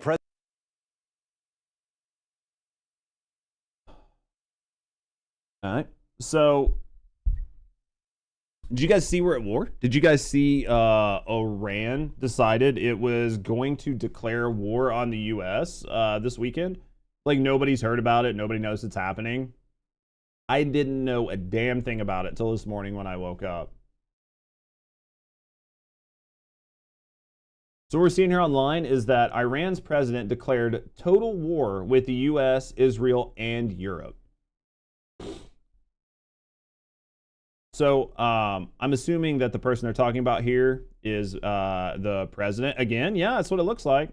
So they've described Western sanctions and pressure as an existential assault aimed at bringing Iran to its knees, urging national unity amid economic hardships like high inflation and the devalued rial, which I'm assuming is their currency, right? He pointed to Iran's strengthened military. He pointed to Iran's strengthened military since the 12-day war in June 2025, where Israel strikes hit nuclear and military sites with limited U.S. help, ending in a ceasefire. Good luck, Iran, your missiles can't reach us. Yeah, I mean, like, there's only so much that I actually care about this. When I hear that, like, 2 kids are fighting in a sandbox, I'm just like, I don't care. It doesn't affect me. It's not going to affect me. And I think that most Americans view it the same way. We've been told for years that sort of like instability and the lack of peace in the Middle East is a threat to like Western life and Western democracy. And because of that, we've constantly been at war to some degree in the Middle East. We've been sending troops over. We've been sending money. We've been fortifying positions. We've been supporting Israel. And nothing has gotten better. Like nothing in the region has gotten better, right? Can we like all agree? There are going to be people in like, well, things are more stable, or like it's better for Jerusalem, or it's better for Israel, or all of these other things. But at the end of the day, nothing that's happening over there, at least from my viewpoint, seems to really be affecting us here. All that's happening is we're spending tons of money. We're pissing off tons of people by getting involved. We're constantly lobbing bombs. We're constantly picking sides. And all that's doing is creating resentment. So I think us being in the region is actually more disruptive than it needs to be, right? You don't need to be there. And because we're not there, if these countries are fighting with themselves and everybody decides they want to flee the combat, just don't let them in the US. Like, why do we have to take these refugees in to begin with? If you guys want to fight each other, you guys want to be mad, you want to sit at the kids' table, you want to throw temper tantrums, then do it. If you don't want us there to fix it, then we're not going to be there, right? And you guys can just get mad, you can fight, you can argue, you can do whatever you want. But at the end of the day, it's not going to involve us, and it's not going to make our life worse because we're not going to let you in. It's not like we will leave the area and allow it to like sow dissent and hatred for the West, and then afterwards we're just going to welcome these people in with open arms so they can be here on American soil and attack us from our own soil, because they're not going to reach us from where they are, right? Dude, they declare war every time there's a Republican president. They do it every freaking time, right? Time to stop supporting Israel, but they're not time to stop supporting Israel, but they're not worth supporting. They're starting their own stuff. They need to clean up their own mess. That's my thing. Like, if you guys want to fight each other, then you guys want to fight each other. Like, it's not my problem. Like, you guys want to do this over there, you guys do this over there. This doesn't affect me. Every time it's, well, this is for national security. It's just a guise to get people riled up so they are willing to sign on to the expansion of the military-industrial complex and make a bunch of people who own Lockheed Martin a ton of money, right? So these remarks come just before Netanyahu's meeting with Trump to discuss Iran's missiles and nuclear efforts, highlighting tense Middle East dynamics after recent ceasefires. It's just one of these things where I swear you could have this headline once a year. I bet if I was to go back, you would find that Iran is declaring war, or Iran is ramping up its missile production, that Israel is shooting rockets. This is a nonstop back and forth thing, right? So here you go. Iran warns Israel not to attack Hezbollah. Otherwise, Iran will start a full-scale war within Israel. I would actually be really surprised if this happened, because I don't know how much you would be able to get Americans behind sending a bunch of troops because two countries got into a squabble. Like, I know that there's like the UN and all of these different things, but I think that America's pretty fatigued, and I don't think they're just going to sign on to go to a war for oil. We've done it for how many years? We've got nothing out of it. There's no reason to continue to do it, right? It's funny that when it's about Israel, everyone's losing their shit, but like mass murder, civil wars, genocides are happening in other regions of like Middle East or Africa. Doesn't get attention at all. That's the funny part, right? It is sort of like this performative level of activism that really, really, really grinds my gears, right? Like, not to like Peter Griffin it, but there's like a level of, oh, it's happening in Israel, right? Like, what is happening in like Gaza with like Palestine, stuff like that, people being killed, people being murdered, super sad. But it is happening everywhere. Like, any second, third world country, any place that is not like a highly developed nation, there are always sects and groups fighting each other. You could find this all over Africa. You could probably find this in South America when it comes to drug cartels and everything else. You can find it in certain spots in Asia. And I think even like India, Pakistan, along their border, there's like constant fighting. Obviously with like Ukraine and Russia, you could go all over the globe and find this. It is just very selective, performative outrage. And it is used to try and like sort of tug at people's heartstrings and get sympathy so that we are willing to spend a bunch of money to go do these things, right? Trump bypasses Congress and starts wars on countries without talking to them. there's like, until we put boots on the ground, that is how they've always got around it, right, Night Owl? Because like Obama did it and a couple other people did it, where until you put American soldiers on the ground, you can argue that it's not a war. And that is how presidents for years have got around taking military actions to Congress. So like in theory right now, the only time you have to go to Congress is if you want to do a land invasion. Like if you're going to put US military troops directly in harm's way, then you have to go to the military. But if you're going to send bombs, if you're going to send drones, if you're going to launch rockets, like if you're going to move the Navy, you're going to do blockades, you're going to launch like, you know, surface area missiles and stuff like that. It's been long established that you don't actually need Congress's approval for that. I don't remember which presidents started it, but that was basically how they got a hold of it. That's a load of crap. Oh yeah.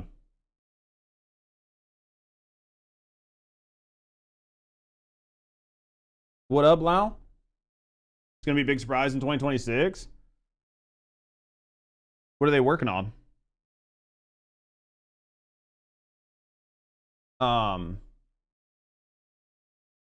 But let's look at this clip. Let's see what's going on. Let's see what everybody's saying about this. Because I actually, again, I was really surprised because I had literally heard nothing about this until this morning. Yeah, good morning, Malika. President Pezeshkian says his country is in a full-scale war with the US, Israel and Europe, saying the West does not want Iran to stand on its feet. He also claimed the military is stronger than it was when the US and Israel targeted Iran's nuclear sites over the summer. You remember back in June, President... Can I be honest about this really quick? I normally let these clips play, but this is sort of what happens in my view when you don't punish kids for being bad. Okay? So Iran is like, oh, our military is so much stronger than it was earlier this year or earlier last year. We're in so much better of a position to like fight the US and to fight Europe. Is Iran really going to be able to stand up to the US military? No, not in any stretch of the imagination. There is no possible way that they can stand up to the US military. But if you don't sort of like whack these kids down when they act up, then they start to get too big for their britches, right?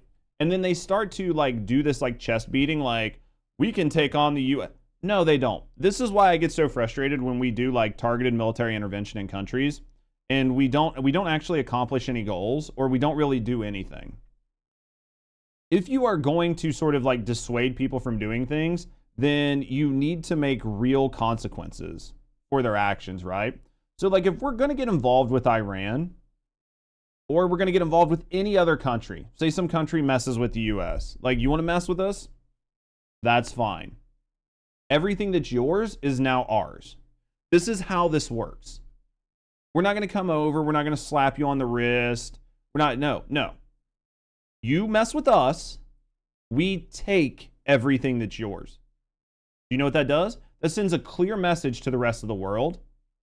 Don't mess with us. Now, there's people that are going to argue and say, well, that's going to create like escalationism. People will stop doing like targeted attacks, and it's going to escalate everything into like big like world wars and nuclear wars. And people are going to stop doing these like little things. If people are going to, you know, if Iran's going to attack the US and they're going to drop a nuke or something.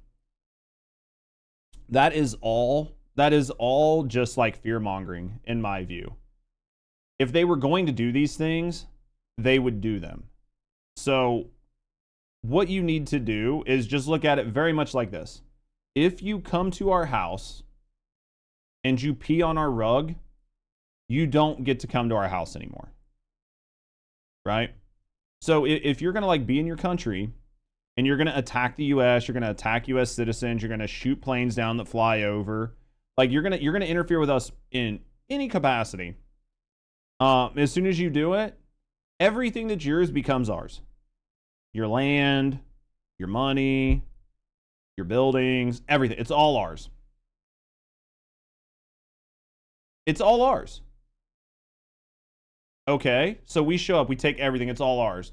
well, yeah, but everybody's going to leave and then they're going to go to neighboring countries and then they're going to start attacking you from neighboring countries.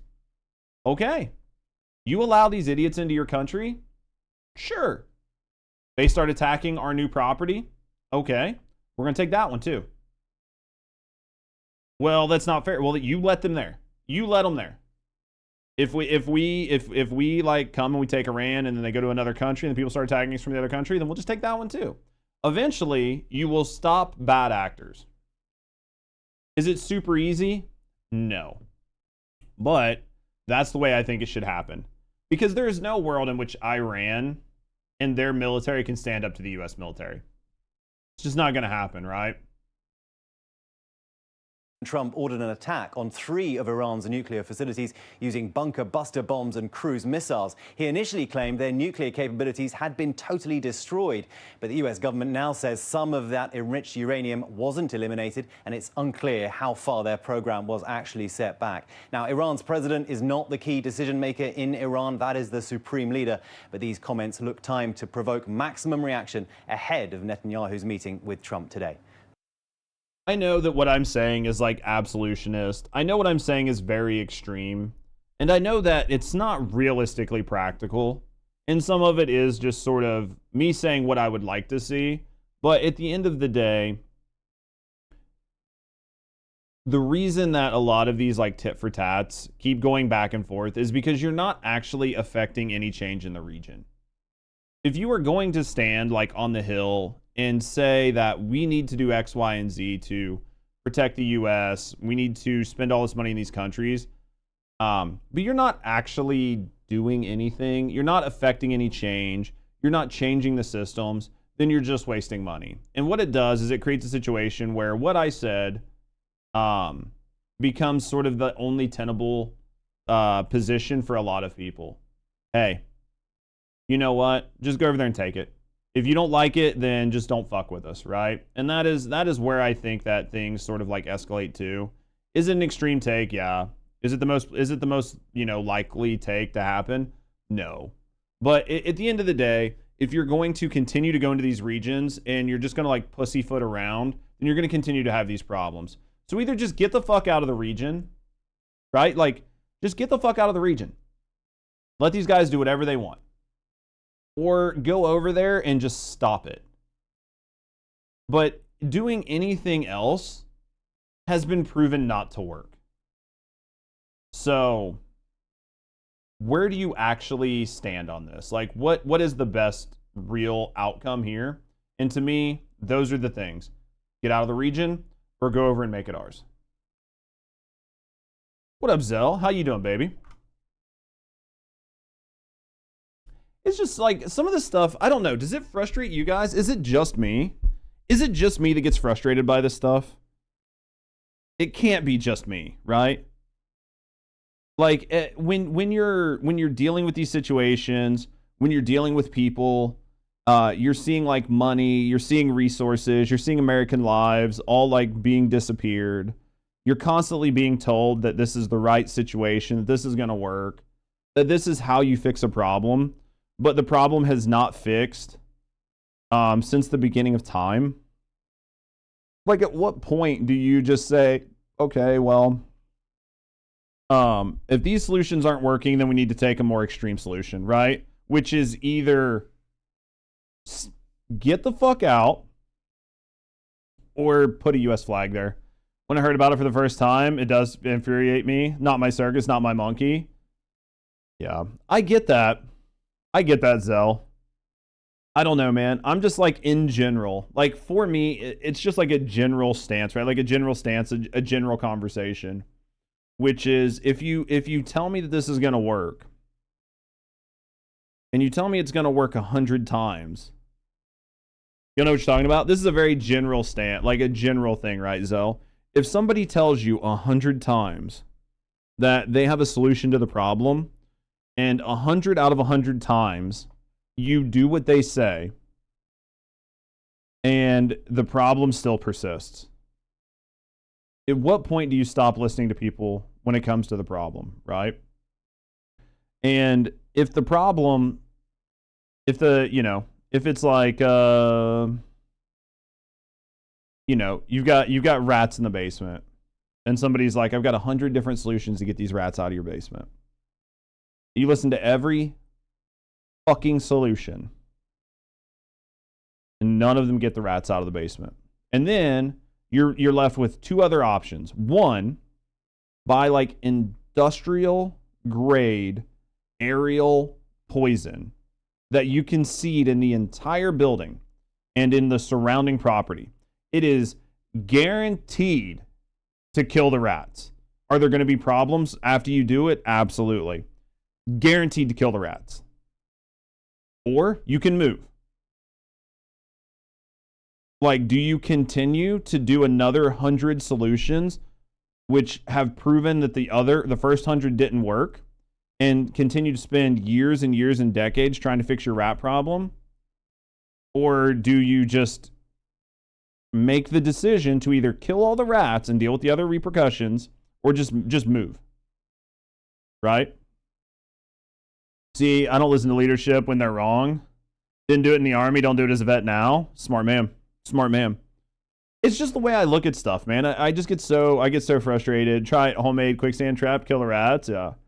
It's just like when you look at situations and you like apply the logic to other, like you take the logic that is like very flawed and you apply it to a different situation, it becomes like very, very asinine.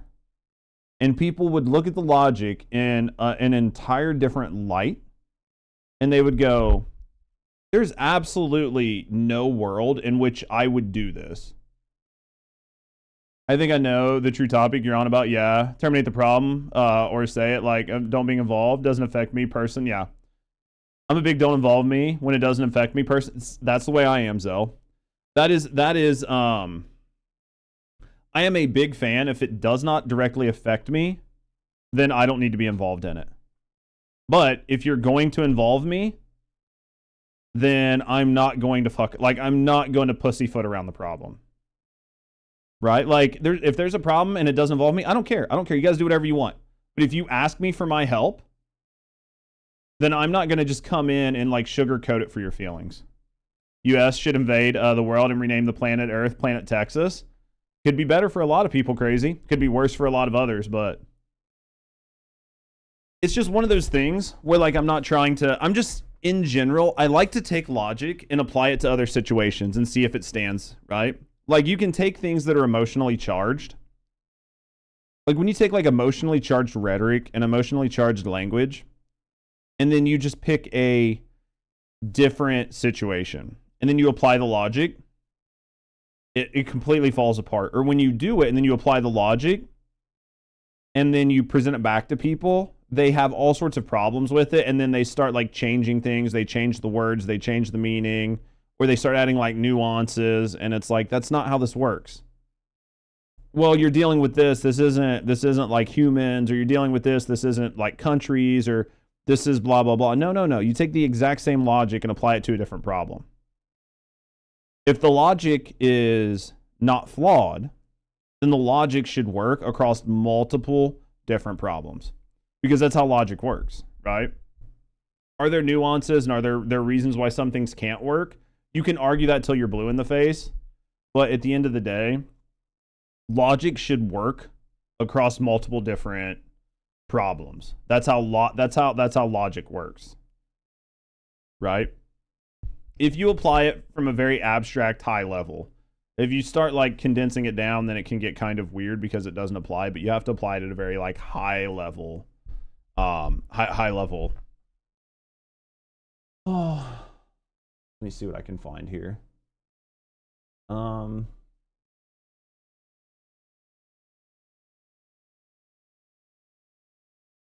We'll try. Let's see if I can find this.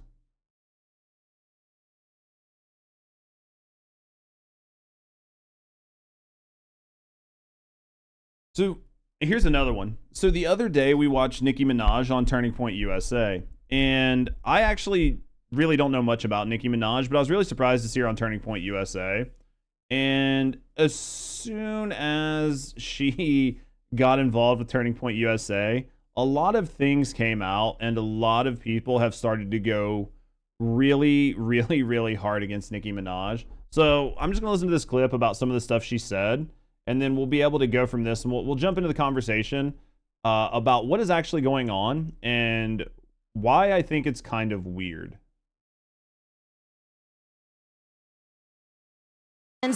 Ever again. We will speak up. We won't be silenced ever again. We will speak up for Christians wherever they are in this world. This isn't the clip I was wanting to listen to. I had a clip. Let me find this clip. Here it is. So with regard to the current administration, what has been Morning to maybe Brea. the biggest surprise for you, or something that you just really has been put on your heart that you've learned about our president and our vice president? So these remarks that are getting ready to happen are going to be the remarks that really drew the ire from the left, right? Well, I have the utmost respect and admiration for our president.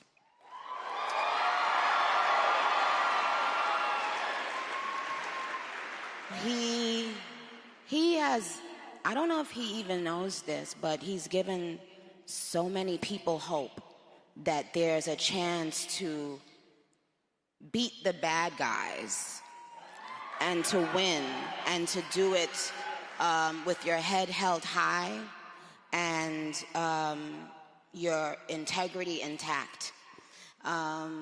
He's from Queens, New York, like me. So I'm not going to go through this whole clip. It's a very long clip, but I'm not going to say that it's glazing, but it's pretty much glazing. Nikki has a lot of really good things to say about the president. She has a lot of really good things to say about J.D. Vance. She finds them both like personable, relatable. She thinks that, you know, they have really good messaging. There's a lot of things going on here. Problem is, you cannot say this about those people without getting a lot of people really mad at you. And that seems to be what has happened. So let me see if I can find. So basically what's going on right now is there's a petition that's calling for Nicki Minaj's deportation now, which I find absolutely hilarious. The reason I find this funny is that the same people that are calling to deport Nicki are the people that are showing up to protests, screaming that ICE is there and telling people to not come outside of their doors. This is a situation where what is good for one is not always good for the other, and it shows the type of hypocrisy that is involved in these types of groups. These types of groups don't actually care about you. They will do everything they can to discredit you, to smear you, to deplatform you, and to turn everybody and their brother against you as soon as you disagree with them even a single time. They have no principles. They have no morals. They don't stand for anything other than the thing or the topic of the day. The same people, yeah, Nicki versus the Ice Karens, oh Lord. The rules for thee, but not for me. And that is sort of the problem here. They advocate for keeping people here that are here illegally. But then when it comes to somebody like Nicki, as soon as she speaks out against the message they like, the first thing they try to do is deport her. Now, let me be clear. If Nicki is here illegally, then she should be up for deportation. I am not sort of, I am not in favor of protecting Nicki in this situation. If you broke the law, then you should be held to the standards of the law. But that is the difference between me and these performative activists. These performative activists don't care about the law. They just want to enforce the law to silence you and your opinion because you do not agree with them. All right. So there was a petition, it looks like, launched in July, which was quite a while ago. The petition accused the rapper of erratic behavior, celebrity feuds, and sheltering her husband, a registered sex offender, convicted of attempted rape. Now, it gained momentum after the podcaster Joe Budden cut ties with her following her praise for Donald Trump and J.D. Vance at American Fest in December 21. Now, amid her advocacy for persecuted Christians in Nigeria, though Nikki, who has moved from Trinidad to New York at the age of 5 and holds permanent residency, has not addressed it directly. The campaign highlights divisions over her political shift from a past Trump critic to a faith-driven conservatist. Conservatist. Wow. So basically, so what this all says is that, so the crux of this, I don't want to say this. So to sort of summarize this, it shows that Nikki has got some skeletons in her closet. Her husband is a convicted sex offender with a rape charge. If he's convicted, he's done his time, he's got his felony or whatever. Like he's already paid for his crime, right? That's not to excuse it, but you're bringing up like really weird things here. A lot of this is just to drive a narrative, right? But you could say that this is just to provide context, and that's fine as well. But it goes to show what happens as soon as you go against the narrative of the left, right? So I saw this tweet too. I don't really know much about Charlie Kirk, but it's super funny that this tweet came out in September of 2021. Democrats' treatment of Nicki Minaj should be all the proof you need that they don't care about black people, especially those they can't control. They just use them every 4 years for their votes, but people are waking up. Right? These people, these type of people, don't actually care about the minorities that they claim to represent or about the messages that they push. They only care about using it to drive their narrative and their message. And as soon as you go against it, they will use everything within their power to try to smear you, to defame you, to deplatform you, and to just, generally make your life hell. So here you go. So you can see this is the petition right now. The petition is asking for Nicki Minaj. The petition is asking for Nicki Minaj to be shipped back to her village in Trinidad, and it has surpassed 50,000 signatures in 2 days. This is 5 times their initial goals. So what are my thoughts here? My thoughts here are this is fine. If she is eligible to be deported, then you could very easily deport her and it wouldn't bother me whatsoever. I actually don't really care one way or the other. We talked about this earlier with Zell. If it doesn't affect me, I don't realistically care. I don't care if she's deported. But the reason I do care about this whole situation is because it shows a level of hypocrisy that I think people need to be aware of. When you're online, when people are arguing with you, when people are fighting with you, or even in your day-to-day life, you're going to have a lot of people that disagree with what you're saying, and they're going to try to manipulate you. They're going to try to make you feel bad. They're going to call you names. They're going to do everything they can to sort of shut down you and your message because it goes against their message. But they don't care. And realistically, they don't care what methods they use. And I think that is sort of like the real problem here is, and I think that's where the real problem here is. At one point in time, everybody was happy with Nikki when she was telling their message. But now that she's not, the same people who want to keep everybody here illegally want to deport Nikki just because she is going against the current narrative of the day. I don't know, it's frustrating. This is one of those things where I've noticed it more and more. Like I've been noticing this more and more and more here recently, that it literally doesn't matter. It doesn't matter what you say. It doesn't matter how right you are. It doesn't matter if you're willing to argue about things. It doesn't matter. It doesn't even matter your position. Honestly, yeah, like deport her if it shuts them down over deportations. Yeah. No one would ever disagree with me. You think so? You think so, Borndak? Honestly, yeah, deport her if it shuts them up over the deportations. She's going to be Nicki Minaj anywhere else in the world. She'll be fine. And that's the thing. She's so goddamn rich, like a vegan advocating for cannibalism. Yeah. So here's the thing. If Trump comes out and he says, you know what?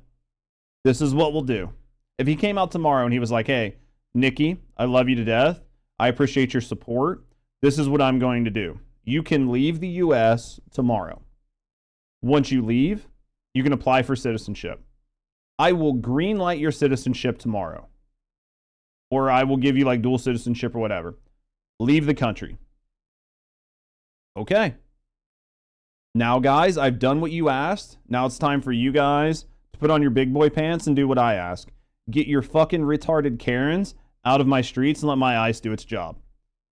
If Nikki's here illegally, she left. If she wants to come back into the country, she can come back into the country. If she does it the right way. Okay, she did it. Guess what? Everything's fine. We're right as rain. Everything's copacetic, right? Now, because I did what you guys said, now you guys can shut the fuck up and get on my way. Right? Does that make sense? Because no matter where you put her, she's going to be fine. Well, that's the thing. She doesn't even have to live in, she doesn't have to live in New York. She can go live in she can go live in Italy or France. She can go get a visa. She can stay. Is Nikki actually illegal? I guess technically, it's really hard to find information on it because she pays taxes. She pays taxes in the U.S. I've read a couple places that she has like the legal right to stay here, but I guess like technically she's illegal. So if she's illegal, then just deport her. Never would have guessed it. Well, you're not going to take her property away from her. She bought everything. She paid for everything. She moved here as a child. Yeah. She's an illegal non-resident alien. Trump could say Nikki came to the White House and I will stamp citizen on your ass. There are many things you could do. And if you wanted to make it like above bar, you would just say, Nikki, I love you to death, but you're illegal. So go stay in one of your 50 other houses that you own across the globe. Reapply for citizenship. Yeah, she's rich. Move anywhere in same day paperwork. That's what I mean. Go vacation in like the Bahamas or whatever for 3 months. Like just get out of the country. Get out of the country. Pay whatever fees or fines that you have to pay for being here illegally. And then start the paperwork, and then we'll let you back in. Just go take a vacation. Where, you see what I mean? Like, where is this even an actual conversation? Because I'm not saying she's above the law because she's rich. I'm saying make her follow the law. If this is actually what's happening, just make her follow the law. Make her follow the law. It's perfectly fine. But at the end of the day, that is not the problem. Because if you make her follow the law and you make her do everything right, the people that oppose removing illegal immigration, like illegal immigrants, it's not going to change the narrative, and it's not going to like move the needle in any meaningful way, right? The only reason that they are doing this is because Nikki is not advocating for the thing they want, so they're trying to destroy her. They don't care about her. They don't care about the laws. They don't care about immigration laws. They don't care about any of this. They're going to do whatever they can to take somebody they disagree with and destroy their livelihood. So when it comes to these types of people, the types of people that will do this, the types of people that will use laws and use public sentiment, use social media, and use it to like shame you, discredit you, try to turn public sentiment around you, I do not feel sorry for these people whatsoever. And I don't feel bad when bad things happen to them. Because they do not feel bad when they do it to other people. Because all of this like performative activism around Nikki, as we literally just said, she could make it all go away in 2 seconds because she's rich. So you are doing nothing here. You are absolutely doing nothing. If anything, you are hurting your movement because you're saying we're not for deporting illegal immigrants.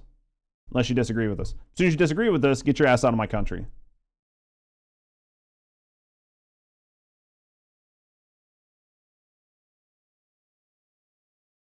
What happened to the days when someone kickstarted the Death Star and someone else kickstarted an X-Wing squadron? I have no idea. But you guys see my point? It's just, it's so frustrating. But the good news is, I think people are honestly waking up. I think people are waking up and they're noticing it more and more. And that's why online, when you say something and you're like, okay, well, I want illegal immigrants out of the country because they're taxing the system.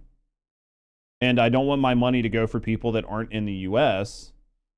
Here legally. I want my tax money to go for improving the lives of Americans.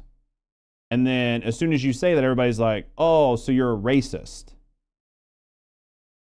No, I'm not. Yeah, but shut up. You're a racist. You want to deport people that are here. You want to put them in camps and send them home. You're putting them in literal concentration camps. I've seen that tweet. I don't think you know what an actual concentration camp was. I think there were Jews during the Holocaust that would absolutely have preferred to be in detention in South Florida than to be in detention in fucking Auschwitz. Like, how is this even a conversation? But people are just like using words to try to manipulate you and make you feel bad. And there are a lot of people who are just waking up and they're just not dealing with it anymore. Oh, because I disagreed with you. Now I'm a fascist because we have a disagreement. You can't even argue with me about the thing we're disagreeing on. Like, we can't even talk about it and try to find common ground. It's completely impossible. I'm not allowed to do that. I make a point, and then your counterpoint is, shut up, you Nazi.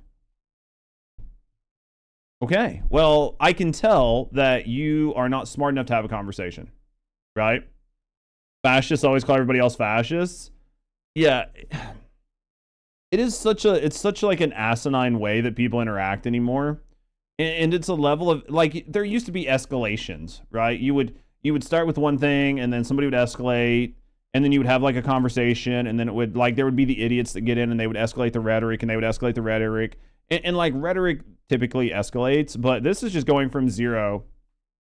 Don't debate with people that only believe in feelings. You can't debate with people that only believe in feelings. If the conversation you're having is purely based on feelings, then you have already lost it. You have absolutely lost it. Because how can you argue against a feeling? You feel this way. Okay, you believe in this thing. Sure. How am I ever going to fact you out of your feeling or your belief? No matter how many facts I present, no matter how good the argument is, no matter how compelling the evidence I set in front of you, you're just going to go, yeah, but I don't like the way that makes me feel. So because I don't like the way that makes me feel, it's wrong. Well, in my heart, I cut him off as like a nonsense guy right there. There are certain phrases that people will say to me that instantly let me know that I am arguing with an idiot. I feel Judge makes a good argument. You're an idiot, Hoffmeister. It's so funny. Like, but you guys see it, right? It's not just me. I have a video coming out on YouTube about like escalationism and stuff like that in a couple days, but I wish I was a good debater, because I would love to go after some of these people who just make like bad faith arguments and call them out on their bullshit. But the problem is, a lot of the stuff that I'm like getting involved with and trying to like reacclimate myself to, I'm not as well versed as other people who have been doing it for the better part of the last 10 years, right? I've actually taken like 10 years off of like politics and social issues and social commentary and culture war. I've taken about 10 years off of it because for the better part of like the last 5 to 7 years, I've been like streaming, working on streaming, or I've been in like business to some degree to where you couldn't talk about these things. Because basically you would just get canceled. there wasn't like really an acceptance of talking about things like this until the recent, like the last couple years. Within the last couple years, it's been a lot more. The world has been a lot more accommodating to different viewpoints, even though the rhetoric has got more escalatory, right? Like people are much quicker to escalate a conversation from a disagreement to an outright fight, but at least you can say it. And I think some of this is just like people that need to be medicated, people that need to be locked up, people that have been coddled too much, and because they've been coddled so heavily, they just don't know how to deal with somebody with a differing opinion. But I guess that's maybe part of the way you're raised, right? Like when you're raised your whole life to be told that everything is fine, everything's okay, you're perfect the way you are, nothing's wrong with you, the way you think is perfectly normal, everybody is weird, everybody has like different ways they feel about things. You don't have a wrong opinion, you just have a different opinion. And when you're told that forever, and then all of a sudden somebody shows up and they're like, I disagree with you. And somebody's like, wait, you can't disagree with me, that hurts my feelings. Okay, well, fuck your feelings, but you're wrong. And then the person's like, Nazi, this person's a Nazi. They don't care how I feel. They literally are a Nazi. And it's like, calm down, kid. Like, just because I don't agree with how you feel doesn't mean that I want to eradicate you and your entire species from the face of the earth. Like, do you know what this word means? Do you actively know what these words mean? No, you don't. So then just don't use them. Or be willing to sit there when you misuse a word and somebody's like, that's not what that word means. Be like, oh, well, shit, what's the word mean? Oh, that's what that word means? Well, fuck, I didn't know that. Well, that's not what I mean. If your own opinions will get you in trouble, so I try to keep your mouth shut, or else I'll rage as high evidence on blue in the face. I like to think that we have a pretty good channel here where we can talk about things in a reasonable fashion, right? Like there's obviously some times where we get a little bit extreme on stuff. We get a little bit crazy.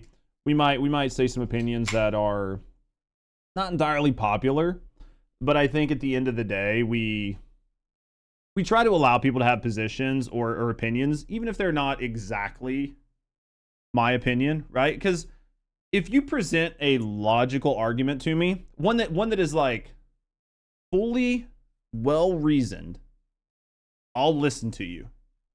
I'll even concede some of my points. I'll change my entire stance if what you're saying is right. But if you come in with some bullshit, I'm not going to listen to you. Right? I think that is the right way to be. And when you are that way, it is very hard because it's a very tough position to be at in public, because people will view you as somebody who doesn't have principles, or doesn't have beliefs, or is like prone to like flip-flopping. That's not what it is. Believing something that's wrong never makes you right. Never start a debate saying I'm right and you're wrong type of scenario. Yeah, it's just there's no world in which being wrong is right. So why would I ever want to find myself on the wrong side of an argument when somebody else can prove to me that there's a better side? Right? Like if you can prove to me that what you're saying is right and accurate, then I'm absolutely going to listen to you. Because what you're saying is objectively right. So we should make decisions based on what's right, right? There's a level of nuance that goes into that and a level of understanding that goes into it, but at the end of the day, that's just how things work, right? It's just the way I feel about it. Let me grab this. Let's watch this video. I want to watch this video. I don't know if it's going to be good, but we'll try it. If it's bad, we won't watch it, right?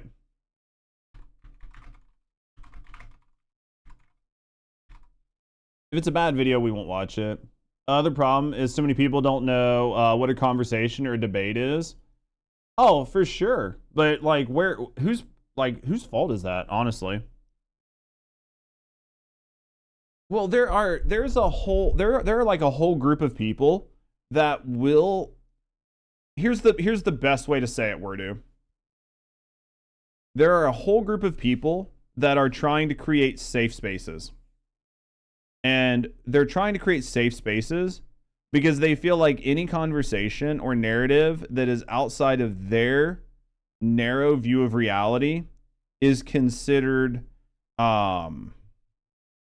toxic and is considered harmful or damaging to them and to the group that they are putting in their safe space. So those type of people don't even know what a conversation is. Because if you say something that is not directly in line with their view of life, then you are wrong and you are not allowed to be around them. And if you say anything against them, then in their view, you are trying to suppress them, or you are in some way trying to literally kill them and remove them from society. Just because you don't 100% agree with them, or because you don't believe in the delusion that they believe in. So, like having a conversation, like having a debate with them is impossible. Because like you said, some of these people don't even know what a conversation is. Because they have insulated themselves so deep with other ideologues through the expansion of the internet that they don't have to engage. And these same types of people are self-diagnosed, self-medicated, and they are somehow disabled because their worldview is so fragile that they cannot go out into the public without having panic attacks and feeling personally attacked by being in the presence of other people. Now, I have friends that are like agoraphobic. They don't like to be around people. They have issues with people. That is completely different from somebody who has insulated themselves in a way that they feel protected and that they feel like every last individual around them is a threat to their existence. Right? And you have those types of people. And those types of people are the people that you see online making like the crazy unhinged comments. Or these same types of people are so fucked up that they can't work, they can't live, they can't function in society unless they're coming out to protest you. Unless they feel, and now if they can come out and they can stand around, they can put on their masks, they can call you names, they can scream, they can yell, they can be very, very like theatrical. They're healthy enough to do that. They're healthy enough to come out of their little cave in the wall and tell you that you're a bad person, but they're not healthy enough to interact with society.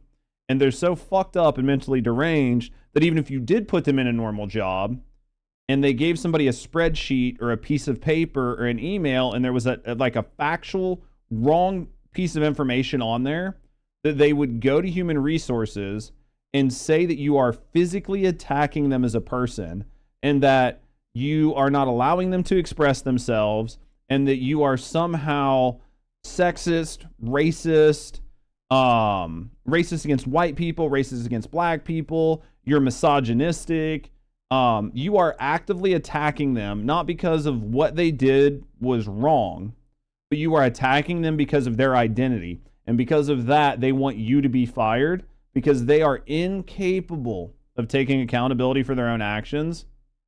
And all they want to do is shift the blame to somebody else and label them as the problem when they themselves are the problem. It's those types of people.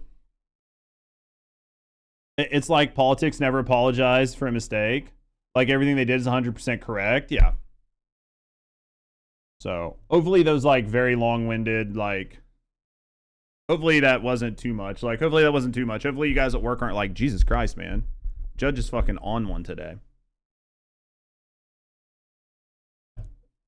It just gets super frustrating to see these type of people in public and getting away with it. Super, super frustrating. Guys, let me use the bathroom, and then we'll talk about the crisis no one's talking about. You said, guys, I'll be right back.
Would you break?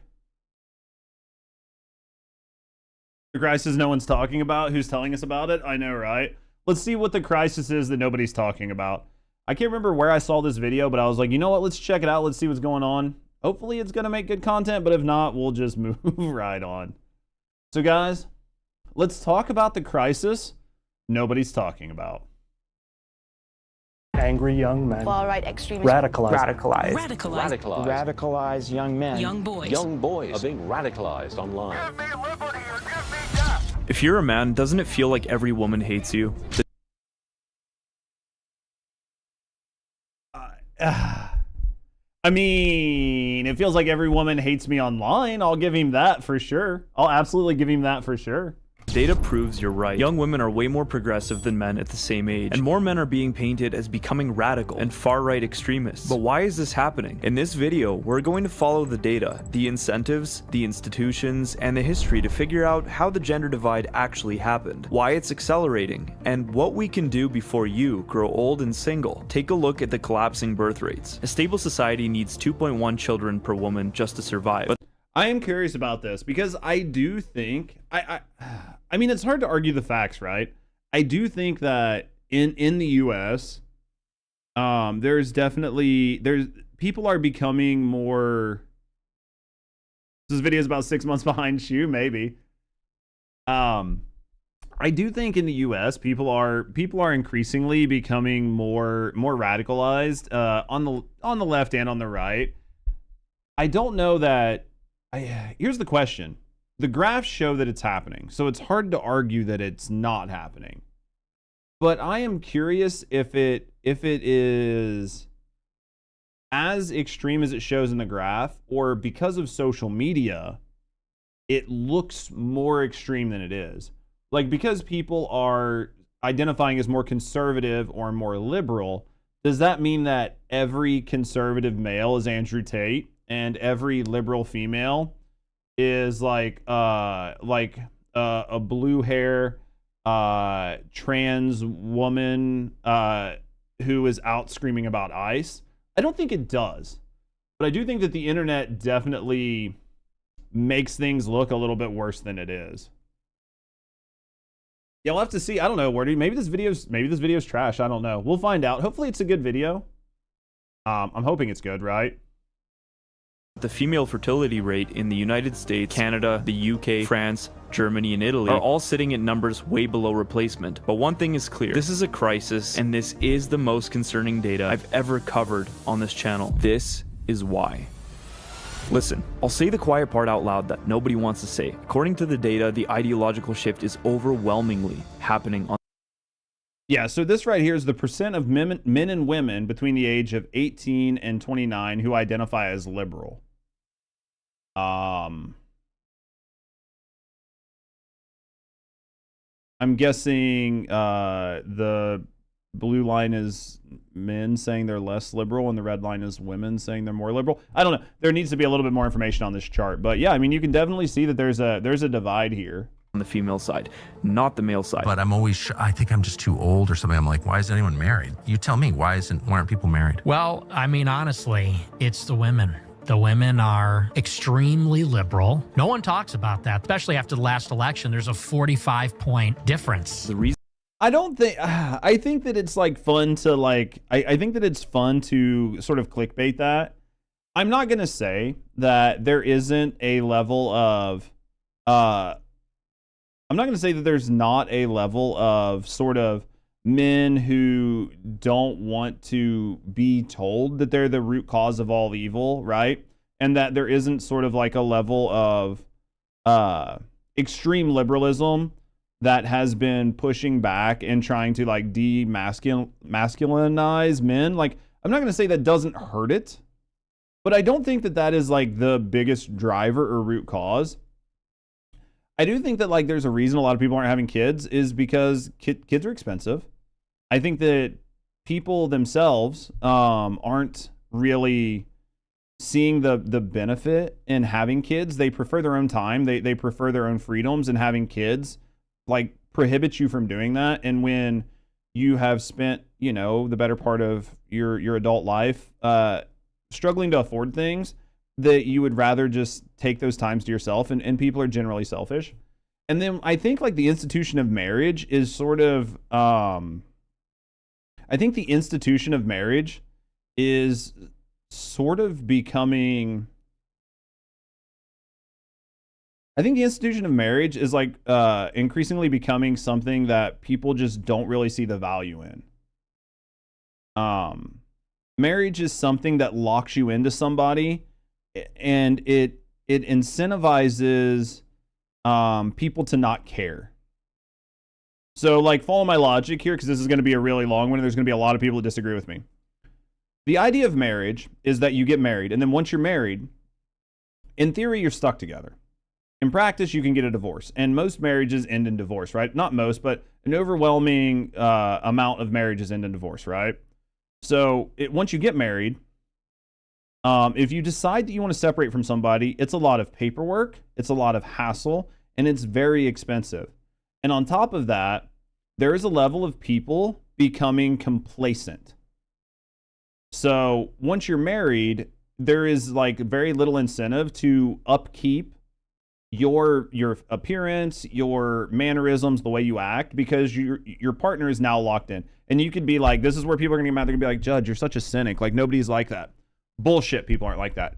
As soon as people find out that they don't have to care, they don't care, right? That's why you see people that get divorced, all of a sudden they start going to the gym, they start working out, they lose weight, they get their hair dyed, they do all these things. Absolutely happens. And then Zell, I will agree with you guys. Hofmeister, I think marriage has become a lot of a risk with not much reward. I think that the tax incentive for it is a thing, but it's not that big of one. And then I think, honestly, Zell,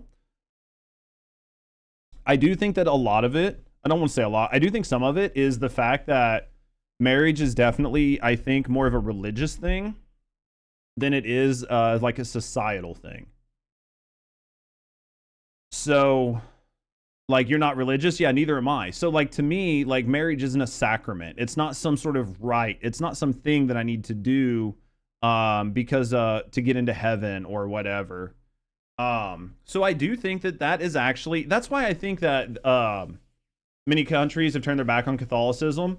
I think you guys are really cooking on this. I think that the whole conversation is very nuanced, and to try to like paint one segment into being the problem is very disingenuous. But I do think that you can point to different segments and say that the compound of all of these is what's what's happening, right? True, everyone's like, they left me at the worst. No, bitch.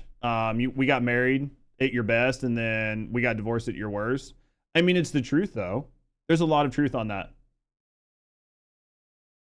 The biggest perk is purely long-term financial, but other than that, I mean, that's the truth, though. The biggest perk of being married is being able to, like, get each other insurance, be able to, like, get taxes, be able to, like, make decisions for the other people. But then, like, when people die, you accept all their burdens, you accept all their debt. There are so many negatives that it's almost not even worth it anymore.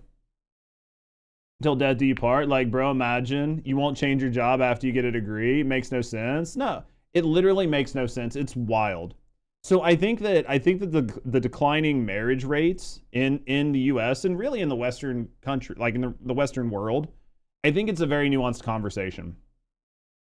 And I do think the declining birth rates are due to economics and due to lack of social pressure to have kids and propagate, into a rising degree of selfishness. And selfishness isn't bad. But in the past, like, your religion would dictate that you grow, you have kids, you do these types of things. Well, now people aren't religious, people don't care. And being seen as selfish isn't a religious stigma that people hold against you. So now people would just rather do things for themselves. Does all that make sense? I think that is truly what's happening here. Boy, that's going to be a lot to cut down, but that's what I think is happening. To waste money until everyone says, no, we really want to date long term. Yeah. So I honestly think that is what's happening there. I think there's actually a lot to this, right? reason for that is not what you think. Here's where things get interesting and honestly a little bit bizarre, because baked into this narrative of men becoming misogynists and radicalized is a paradox that I'm about to expose to you. The story you always hear is the same. Men are becoming radicalized. Men are falling into extremism. The manosphere is brainwashing young boys. But here's the contradiction, and this is the part that absolutely nobody wants to acknowledge for some reason. Men's ideology hasn't actually shifted that much.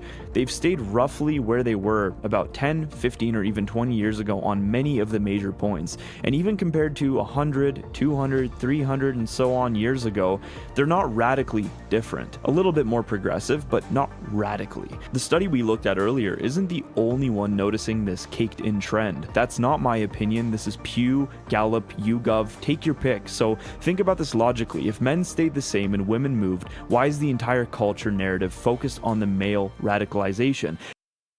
Let me turn this down a little bit. It's still a little loud, but I mean, here is like these charts definitely. The hard part is like looking at the charts because he's just showing a chart. But let's explain something really quick, right? Let's explain something really quick. We'll say blue for boys. If this is the chart on men,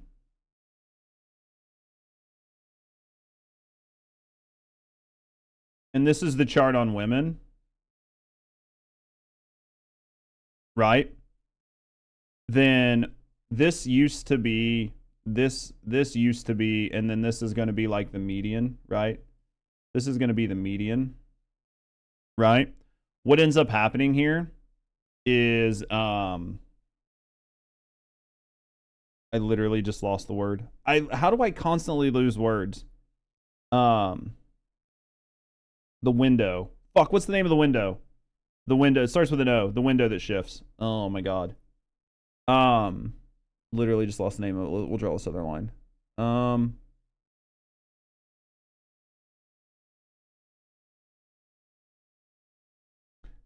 Yeah, the Overton window. Thank you. My brain, it just shifts. Like my brain, dude, it just like from like all day, right? So what ends up happening, if this is sort of like the values of men, and it has slightly went up, right? Into like more of a conservative group, right? But if the values of women have become liberal faster and to a more egregious degree, then what ends up happening is this used to be the median, but now the median shifts because the top and the bottom have shifted, and they've shifted disproportionately.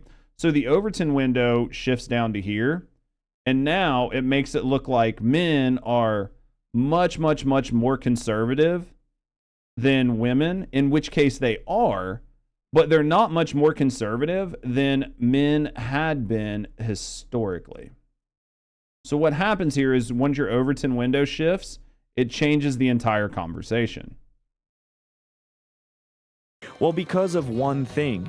There is an agenda. They have made it clear to us, and if they didn't want us to believe that, they wouldn't be saying it. In 2019, the American Psychological Association released an official guideline declaring that traditional masculinity, stoicism, competitiveness, leadership, risk-taking is inherently harmful.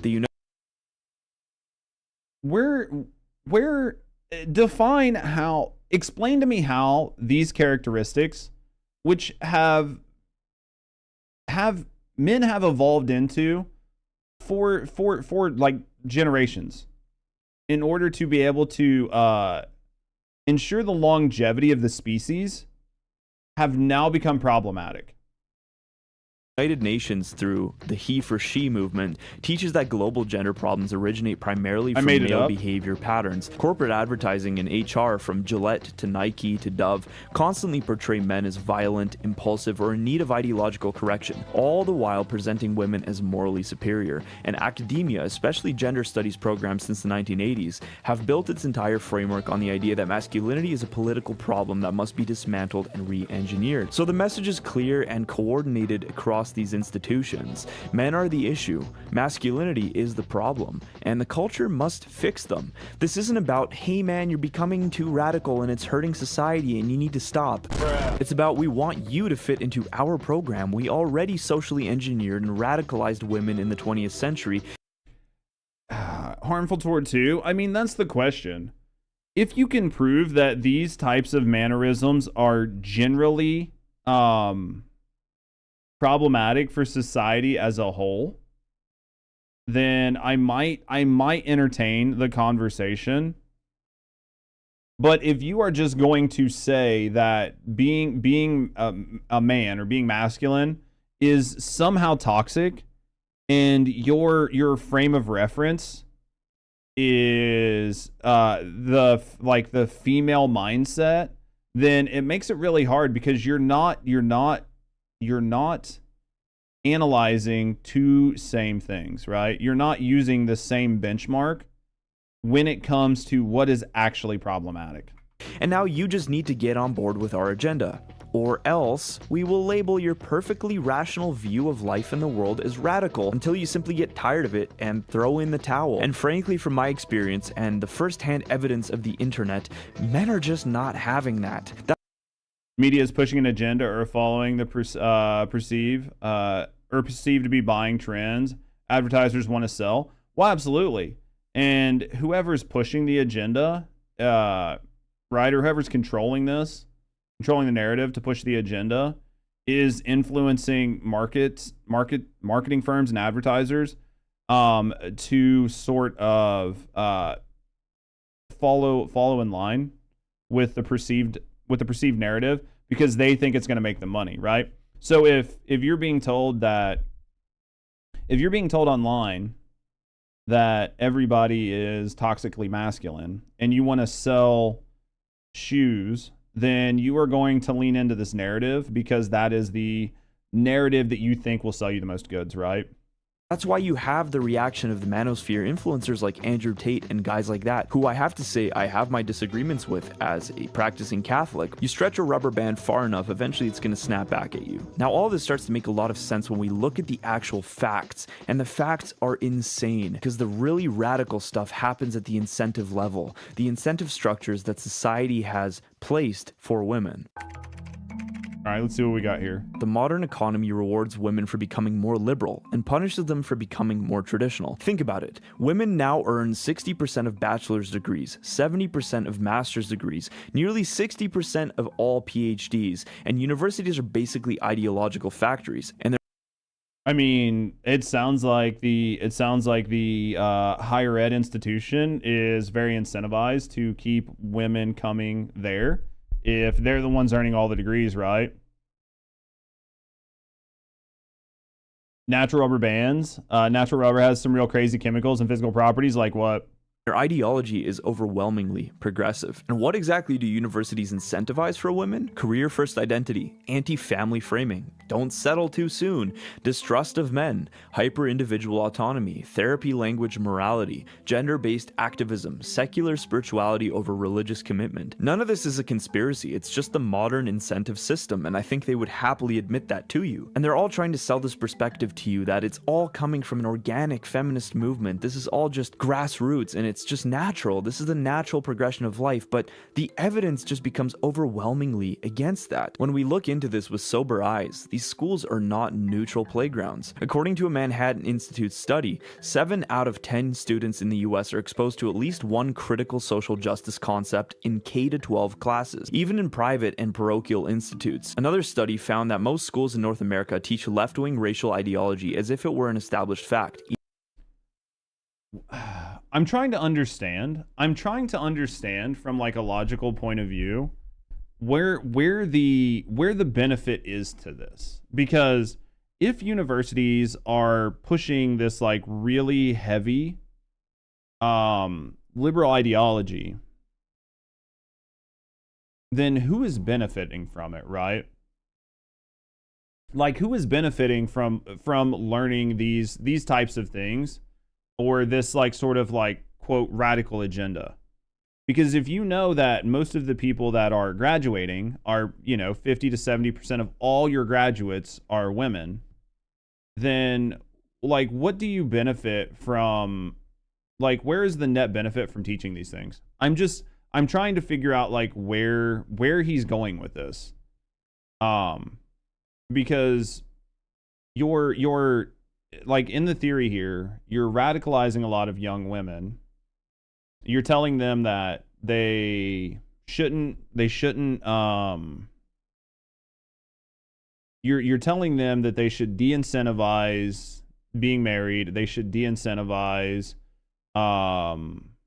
staying at home if they can, they should de-incentivize having children, and that they should go out into the workplace, they should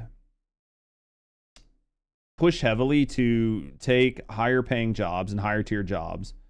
They should displace other people out of the workforce, which is increasingly less physical and less demanding. So there's no real need for men to be in these jobs.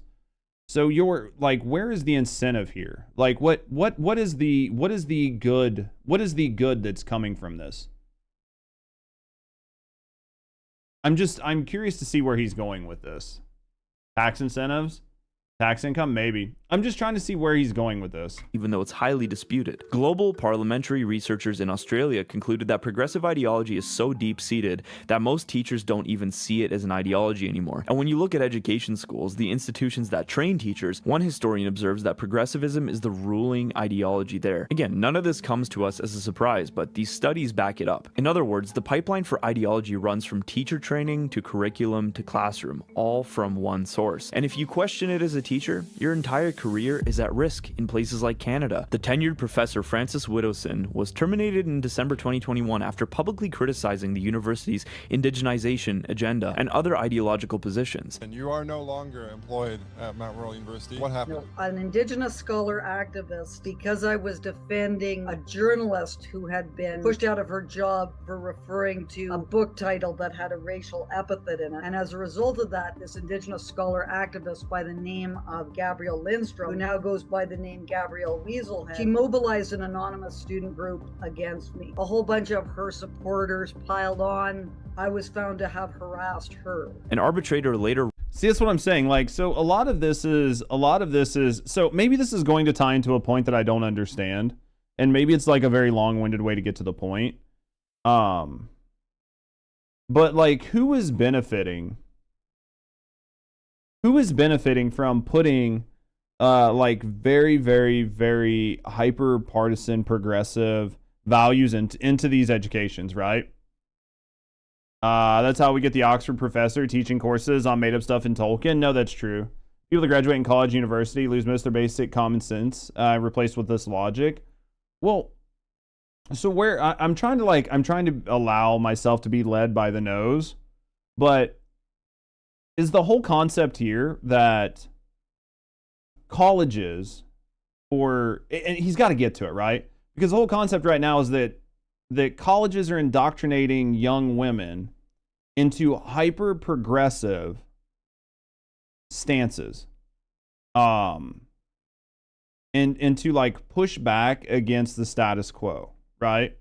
Like this teacher that got fired for having some sort of conversation about indigenous people, right? I'm trying to see, like, if this agenda is happening, right? If this agenda is happening and it's being pushed, who benefits? Because somebody has to benefit from this, right? Ruled her firing as disproportionate and unjust, although she never regained her position. Because a number of indigenous scholar activists and a trans activist feel unsafe about me making arguments that they don't like, it has been the arbitrator decided that I couldn't return. This shows a concrete event where ideological nonconformity led to professional consequences in a university setting. But it's not only about firing dissenting voices. Institutions themselves respond to financial and reputational incentives. A UK study found higher education reforms created perverse incentives for universities to shape behaviors and ideologies in order to secure funding and regulatory advantages. This data comes from the Institute of Fiscal Studies. Another paper documents how colleges respond to student aid, loan default penalties, and enrollment benchmarks by shaping admissions and outcomes. So, get rid of her, someone else gets her tenured position, yeah. Well, this right here is saying that the colleges are doing it because they're getting more money from the government. So, who's pushing this in the government, right? Like, why is the government pushing for this then? Why is the government pushing for to have more, incentivizing universities to have more? Why is the university pushing to have more, or why is the government pushing the university to have more liberal professors? You have a lot to say about that. About which part? Commentary in University Affairs explains that there's no such thing as pure science. The interests of different parties shape the questions being asked, and how incentive structures direct how those questions are answered. Let's put it simply, if a university is rewarded for diversity metrics, for activism, for social justice frameworks, then people inside it will naturally lean that way, because that is how institutional survival, funding, and reputation are built. And I think that, so I interrupted him a lot, and I'm probably going to cut a lot of the conversation he had out because it was just very long-winded, didn't need to be there. But I think that his point here is a good point, which is that if the university is incentivized to hire a very diverse, inclusive staff, that the teaching and the subsequent material and the direction of the university will follow suit based on the people that you hired into those positions. So all of this tracks, but I'm trying to understand why. Why would the government incentivize this, right?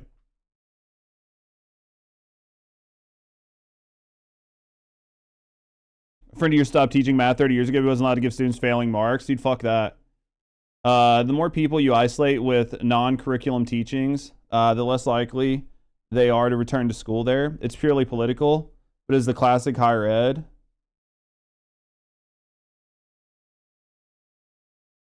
So this woman not knowing that's wild.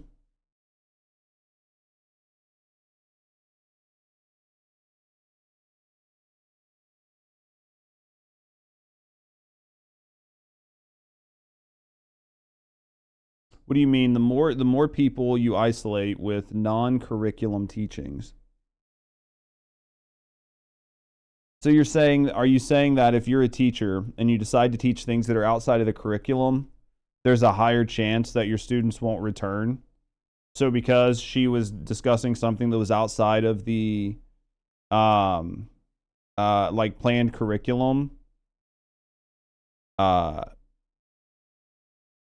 because she was teaching something outside of the planned curriculum, more of the students wouldn't return, and the school wouldn't want that because then people aren't going to like return. So it's purely political, but it's classic higher ed. So the women not knowing that would happen is wild because they don't feel seen, and inclusivity is a huge thing in college. So because she decided to teach something that was seen as like less inclusive, right? Then there was a level of reduced visibility for some identity group, and that is seen as a bad thing.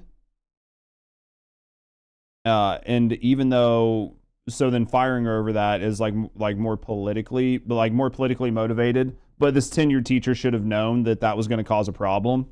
Okay, that makes sense. That makes sense. I could see that. College is frustrating, man.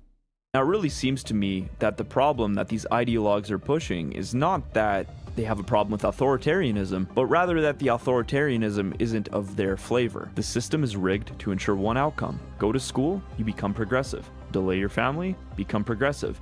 Enter corporate HR pipeline, become progressive. It's ironic for a position that always claims women aren't given a chance and given a choice in a patriarchal society. I mean, I hate to go back to something you said earlier, but I wanted to wait. I mean, this is classic. This is classic, sort of like extremist behavior, which is they're absolutely against authoritarianism unless it benefits them, right? So we absolutely hate that. We hate people that are racist unless we can use it against you, right? We hate racist people, but we hate white people, right? We hate we hate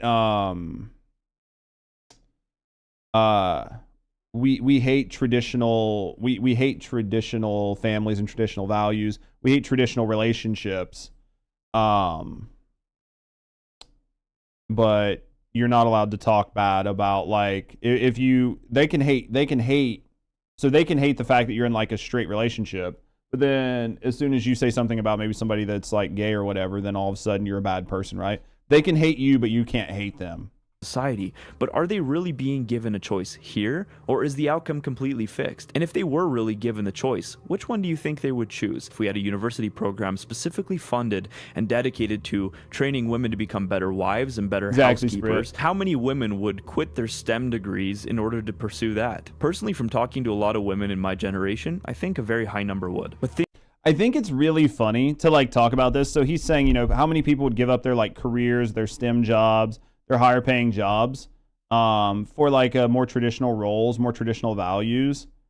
I do agree with him that I think that there is a level of that is pushed on younger people, especially young women, because it's sort of like being taught to them at a young age that they should pursue STEM jobs, they should pursue STEM careers, they should pursue like middle and upper management jobs. They should prioritize themselves. They should prioritize their career. And then they do that. And then like 5 or 10 years after doing it, they find that they're alone. They find that they're lonely. They find that their drive for career and like progress and growth has led them to be alone.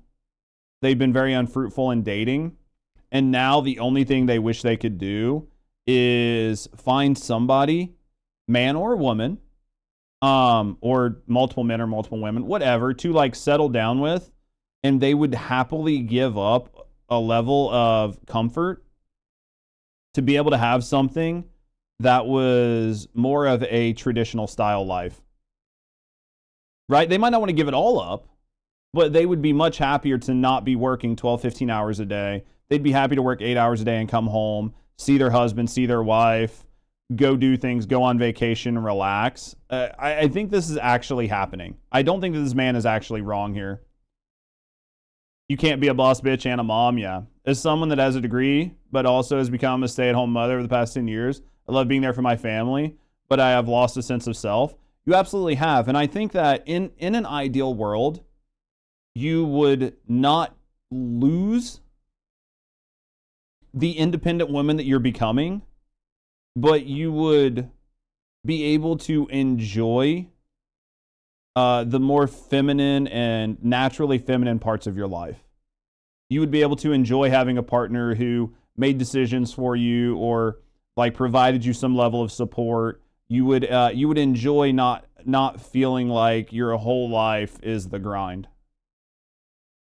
Things only become worse when we look at the male situation. Hey, so before we dive in today, I just want to say thank you to all of my subscribers and all of the gracious support that this channel has received over the last little while. It's really difficult to find sponsors for videos like this, and so this one is sponsor free. The fact is these videos take weeks and sometimes months to produce each, and I'm currently a one-man team, but luckily the supporters over at buymeacoffee.com/lungsoffaith help make these videos possible. So if you like these videos, please consider donating over there. That supporters of $50 a month plus are credited as producers with real input on future topics. Back to the plot. While women were being funneled into universities, corporations, and institutions that shape political ideology, men are quietly walking away from the entire system. And this isn't speculation, this is hard economic data. Over the last 15 to 20 years, more than 7 million prime-age men ages 25 to 54 have disappeared from the workforce in the United States alone. I'm curious to see what he's going to say here, but I think a lot of that is there is a lack of jobs that are predominantly male, right? So what do I mean there? There's a lack of physical jobs in the workplace. I think a lot of that's blah, blah, honestly. I definitely think that that's why like some of this, I think there's like nuance that could be added to the conversation. I think that what has happened is if you are adding, so women are taking all the jobs. You think that's what it is, Pear Bear? I think that you couldn't, it's impossible to argue if you are removing a lot of manual jobs from the marketplace and you are adding additional workers to new jobs that have been created, like new jobs that are less physically demanding, and and those jobs are available for women who are now entering the job place at rates that they didn't 30, 40, 50 years ago, that it's not unreasonable to infer that some of this is accurate. Right? We need special eyes to get rid of all the U.S. women. Exactly. Get them out of here. And I'm not saying, right, like I'm not saying that it's inherently bad that it's happening. But I feel like statistically, it's not impossible to assume that as more manufacturing jobs leave the U.S., and the jobs that are replacing it are jobs that are more office-style jobs, higher intellect jobs, creativity jobs, or it is more of a consumer-friendly consumer marketplace job, that you wouldn't see more women enter the marketplace and more men leaving the marketplace, especially if women are the primary receiver of higher ed and advanced ed degrees, right? So if women are getting, what do you say, like 60% of all bachelors, 50% of like all masters, and like 70% of all PhDs or something, like a lot of these jobs are going to favor people with higher education, and that is predominantly women, right? Just putting that out. I'm not saying it's impossible, but like the logic does kind of make some sense, right? So we need a woman president. I don't give a shit who the president is, as long as they make good decisions. See, here's the thing. I don't have a problem with women or men being in jobs as long as it makes sense. I have a huge issue with affirmative action and DEI hiring practices, but I don't have a problem with putting the most skilled individual in place to do the job the best as possible, right? The issue is that women also make less in the same position than men. Would usually, in the management being mostly men, also has a ton of things going on with them. I don't disagree with you. Right? Like 80% of our department is female, yet they complain about inequality because 4 or 5 director managers are male. I can understand both sides of this conversation. I understand both sides of this conversation. But that's like my view on it. Is like, I mean, it's just the way I feel about it. So there's no possible way there's no possible way to say that there aren't more women in the workplace and that men are being displaced. Like I think it's subjectively a fact. Why it's happening, how it's happening, are wages properly being distributed? Are women making as much as men? Are certain positions at the topmost echelon being gatekept by only a boys club. Like, all of these things are accurate, or like there's a conversation to be had, but I don't think that like you just point a finger and go, like, to sort of like Hoffmeister's like situation. If 80% of the department is female and 4 or 5 of the directors are male, I don't think that you can point at the directors and go, well, we need to make this 50-50, because that's not the way it works. I think that you provide everybody the opportunity, and then once the opportunities are provided, then the best candidate should take the position. That's how I think that works, right? And I think we're all kind of in the agreement on that, right? Like, it's the same, if you're qualified, you should get the job, and I don't think there should be gatekeeping, but I don't think like affirmative hiring is the right thing to do. There's no right single way to do it, which is why we still have the issue. Yeah, there's no silver bullet, right? That's why I think conversations are important. Conversations are important as long as people can agree to disagree on certain things and not try to like push a narrative, but are open to discuss the problems and talk about where there are deficiencies and work with common sense solutions to make them better. That is what conversations are supposed to do. Men tend to work more overtime, less hang off, and be more bold to ask for raises. Oh yeah, for sure. I mean, there's definitely like a lot of different. There's a lot of different ways. There's no common sense here. I know, dude, it's dangerous. Sheesh. Well, hello there. Yo, thank you guys for the follows. I think that there are definitely like statistics, right, New, where it's like men definitely take less time off, and part of that is due to not giving, not having kids, not being pregnant. Like there are contributing factors to why those things are facts. But it doesn't change the fact that they are facts, right? Common sense is an absolute law. Dude, I wish more people had common sense. It makes for better conversations. Where exactly are they? They're not in school, they're not in training, they're not in job hunting, and they're not transitioning between careers. They're simply gone from the labor force. But why? Are they all suddenly Bitcoin millionaires and just don't need to work anymore? Are they living off the backs of female slave economy? Oops, wasn't supposed to say that one out loud. And today, the labor force participation rate for men is the lowest it's been since the Great Depression. Among young men, 18 to 29, the numbers are even worse. Unemployment has surged. Not in education, employment, or training. Entire segments of young men are living completely outside the productive economy. This man looks like me. I feel very seen and very called out right now.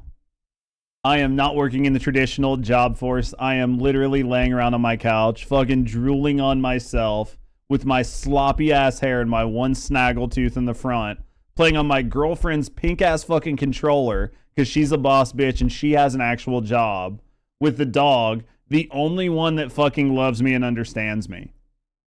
This is literally a photo inside of my apartment.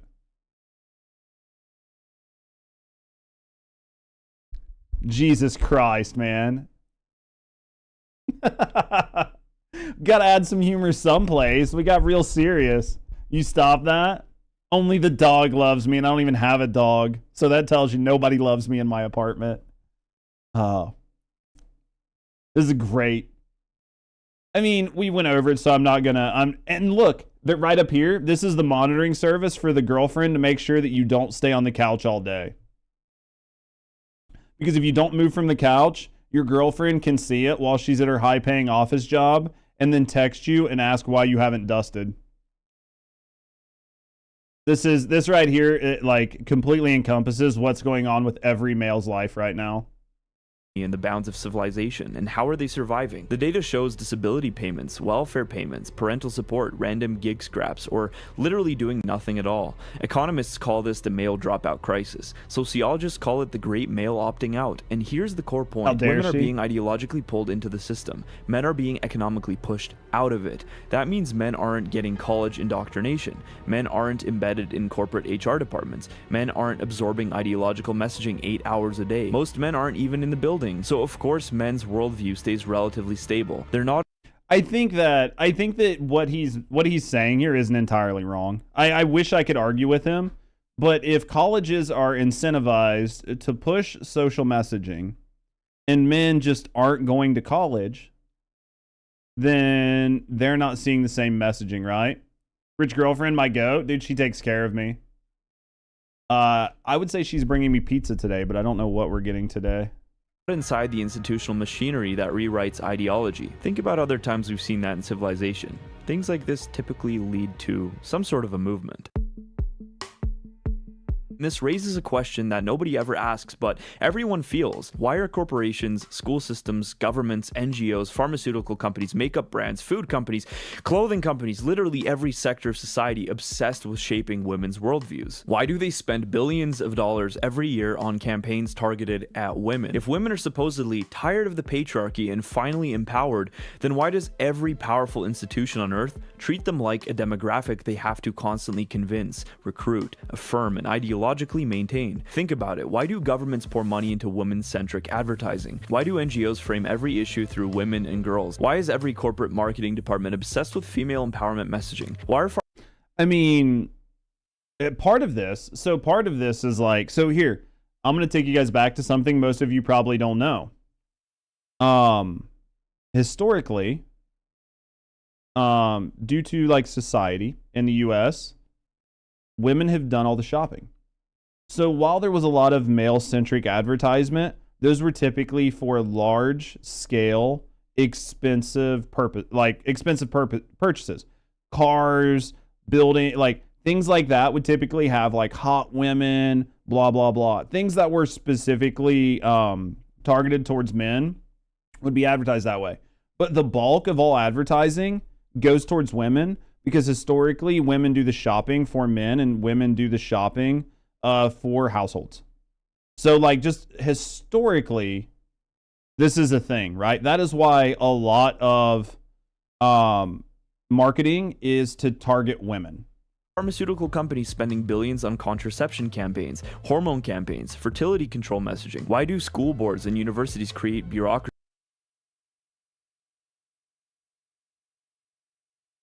Interesting. What an interesting advertisement here. Around gender equality, women's studies, DEI for female students. Why do political parties build entire election strategies around the female vote? It is time for us to do what we have been doing, and that time is every day. Dude, I mean, you do most of the shopping in your house, yeah. What I miss here? Which is the epidemic? Women are surely a top spender, so it makes sense. Yeah, unironically, I think it all stems back to the epidemic that we're all seeing in men. Yeah. What do we got here? The elusive definition of what is manly got you. Yes, the trad man. Jesus Christ. Dude, is it bad? Is it bad that we have women who are just looking for the trad man now? Like, it was such a meme for the trad wife, but like I think that like unironically there is a whole subset of women that are just looking for the trad man, right? Like not everybody wants a soy boy beta cuck. Like there's actually a large group of women that still want somebody that is a traditionally masculine man. They want them to be soft, and they want them to be soft. They want them to listen. They want them to be attentive. They want them to like take their feelings into consideration. But that's all they want. To anybody outside of them, they want a traditional man. Burly, strong, assertive, makes decisions. To the outside world, they want him to be as traditional as possible. But to them, they want the beauty and the beast, right? I want to control. I want to change him. I want to make him soft. He can be an asshole to everybody else, but he loves me. He's a dick, but he loves me.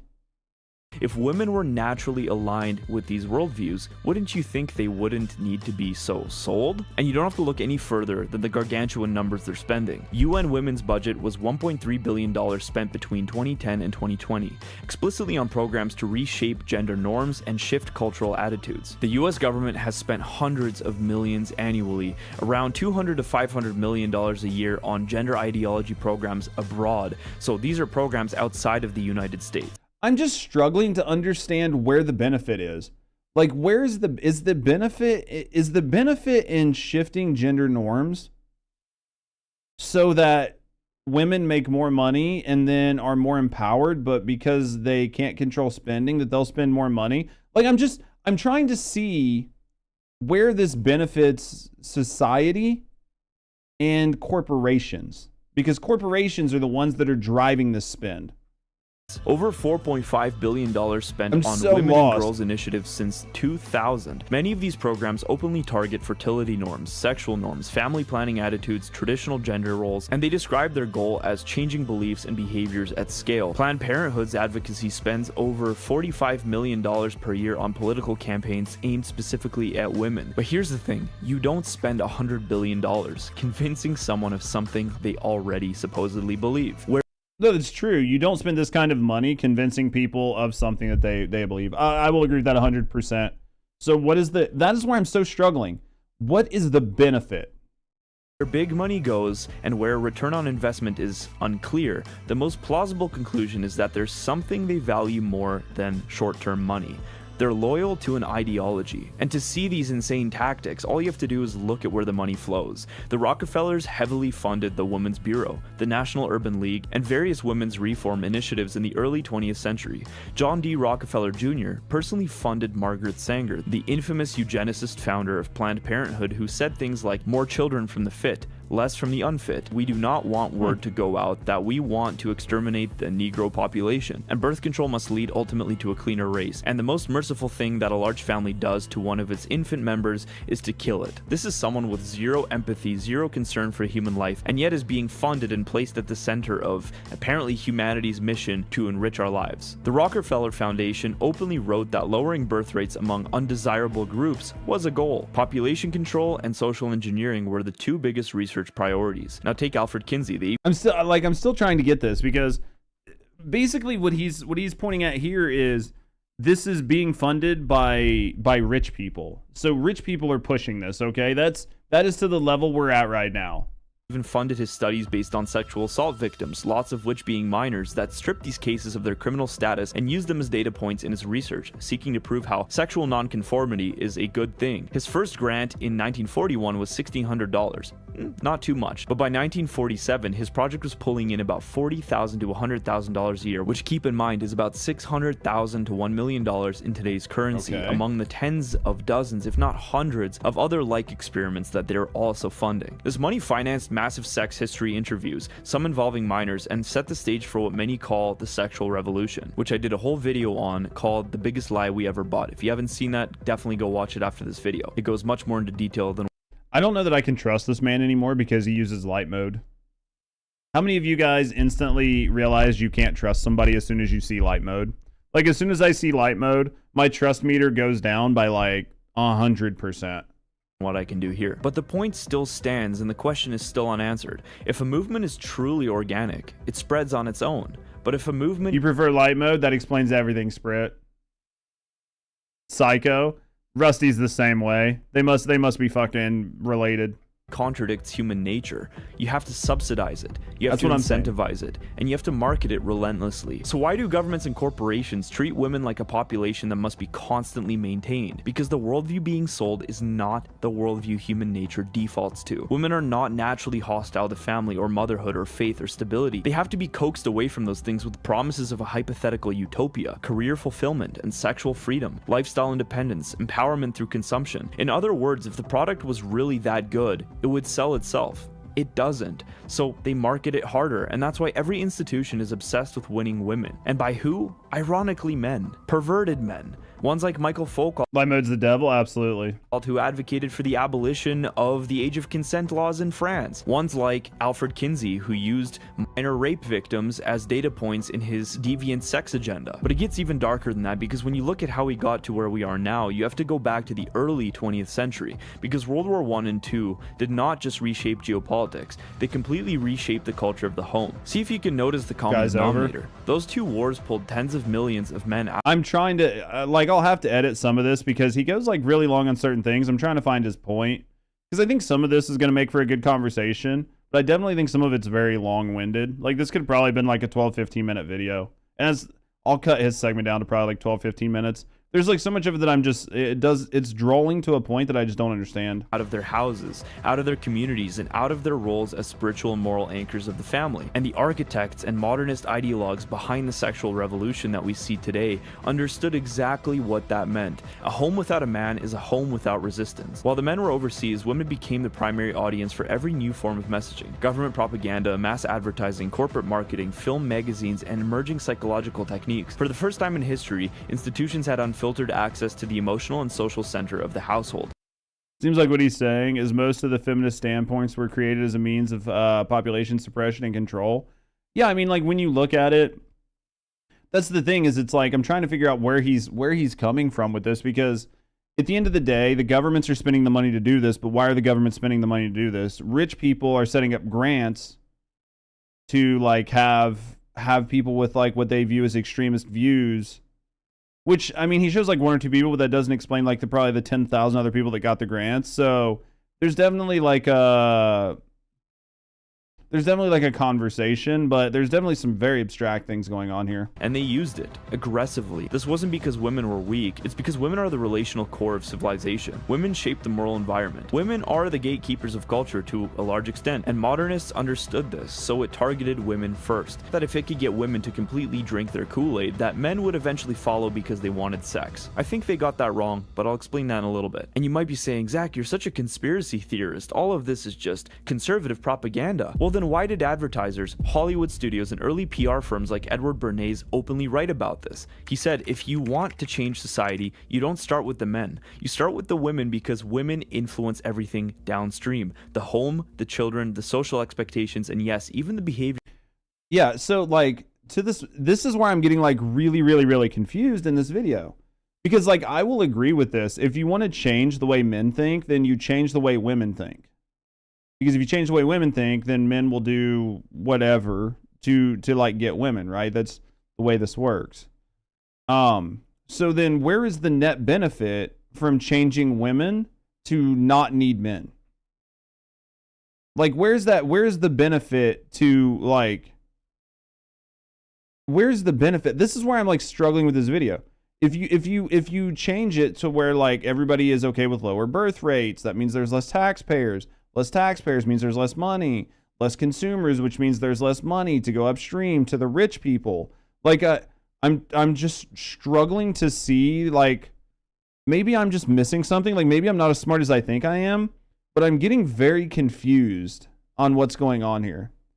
I think the real lie came from telling women they had all the power because they control sex. They didn't count for the fact that males think they didn't get anything. I mean, women do though. I mean, there's definitely a lot of truth in that though.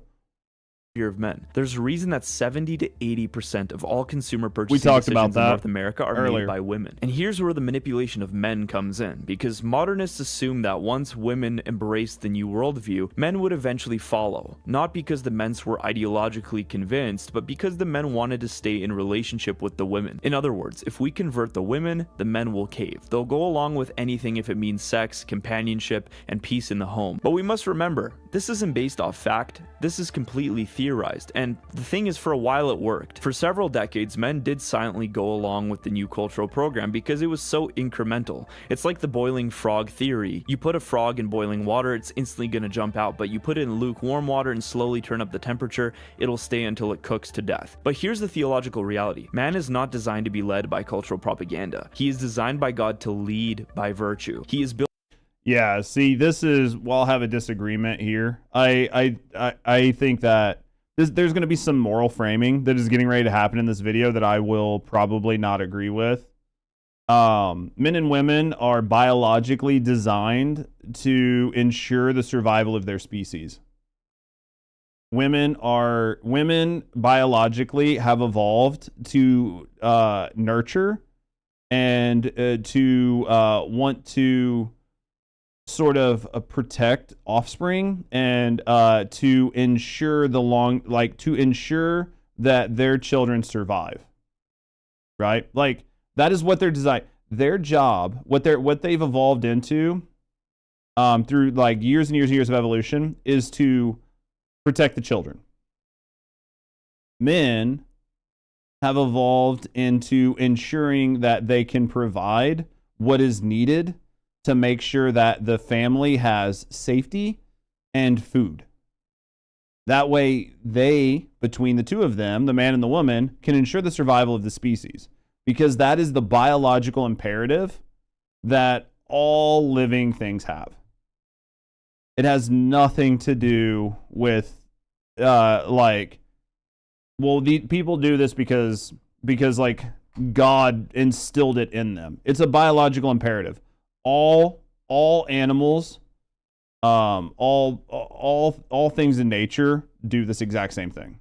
To reject falsehood even when it costs him something, even when it costs him comfort or approval or intimacy. That's what Christ did on the cross. Christ showed us the true way of life, that we must pursue truth all the way unto crucifixion, all the way until we have nails being driven through our very hands and feet and being crucified on the cross that our persecutors built for us. And that's what we're seeing now. The male opt-out, the manosphere, the backlash, the Christian movement, the reactionaries, they're all waking up. Whether you believe it's misguided or not, it's fundamentally the moment when men stopped being willing to trade their integrity for acceptance. And once the sex is no longer enough to make men submit to the propaganda, the whole system starts to fall apart naturally. Men aren't rejecting women, they're rejecting the ideological system that hijacked women. I mean, you could argue that women are withholding sex, and because women are withholding sex, or women are having sex with other women, that men are no longer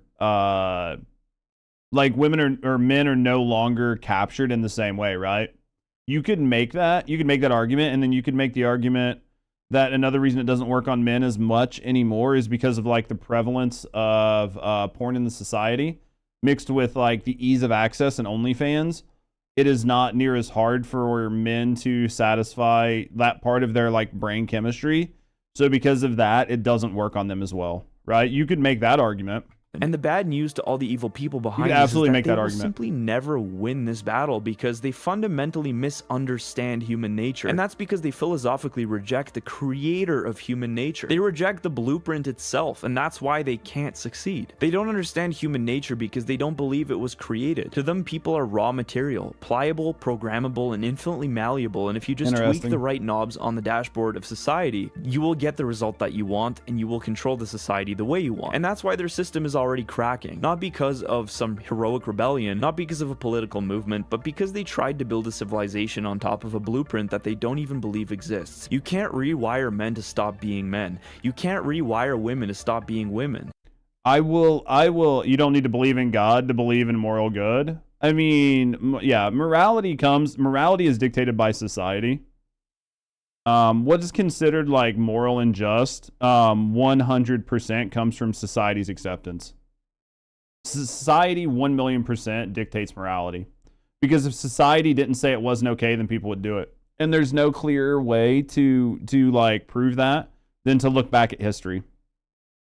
We used to have public execution. We used to have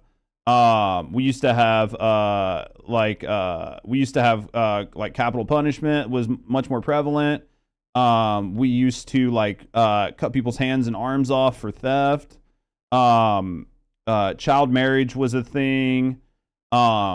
You could take property or take other items from people just because you could overpower them, and society never really cared. You can go back into like Greek and Roman times where like free love was much more acceptable. You could go back into Egyptian times when women held a lot more power than men did, before different religions came in and changed things. You can go back and look at this a million different ways. I don't think that what he's saying is valid in any way, shape, or form. But I think the idea behind what he's saying is true, which is you cannot change thousands of years of evolution in a very short period of time through forced messaging and injections of cash. It might work to a degree, but biology will always win out. So you can try to change things. You can try to change the message. You can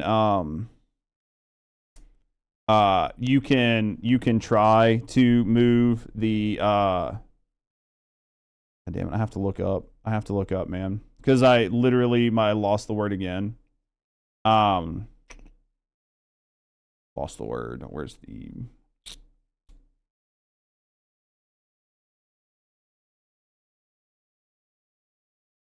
How did I lose the... Man, I'm so bad at losing words. You can try to shift the Overton window, but eventually biology will force it into its natural position. And you can move it permanently over time, but it is going to take you a very long time to permanently change the way humans have evolved.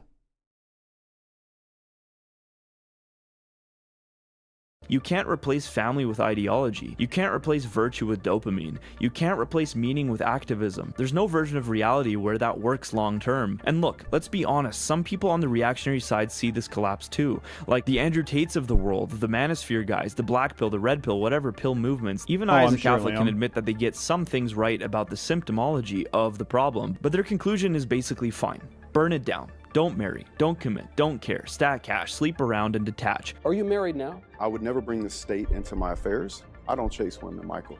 I absorb them. But guys, I must say, this is not the Catholic. This is not the Christian. This is not the Christ-like approach. In fact, this whole video we spent discussing a lot of the sins of women and how women have fallen for the propaganda and drank the Kool-Aid and the sin of Eve. Woman's fundamental flaw, which is rejecting off.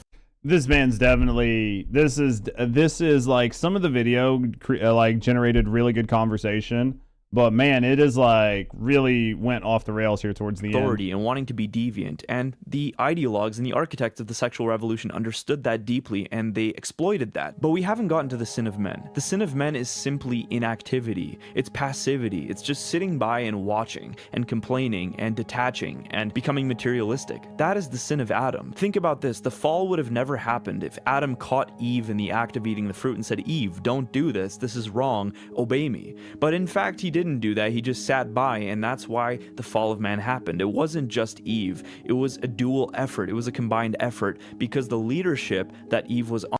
No, it's called plot armor. It happened because it had to happen, right? Like there's plot armor in why this happened the way it happened.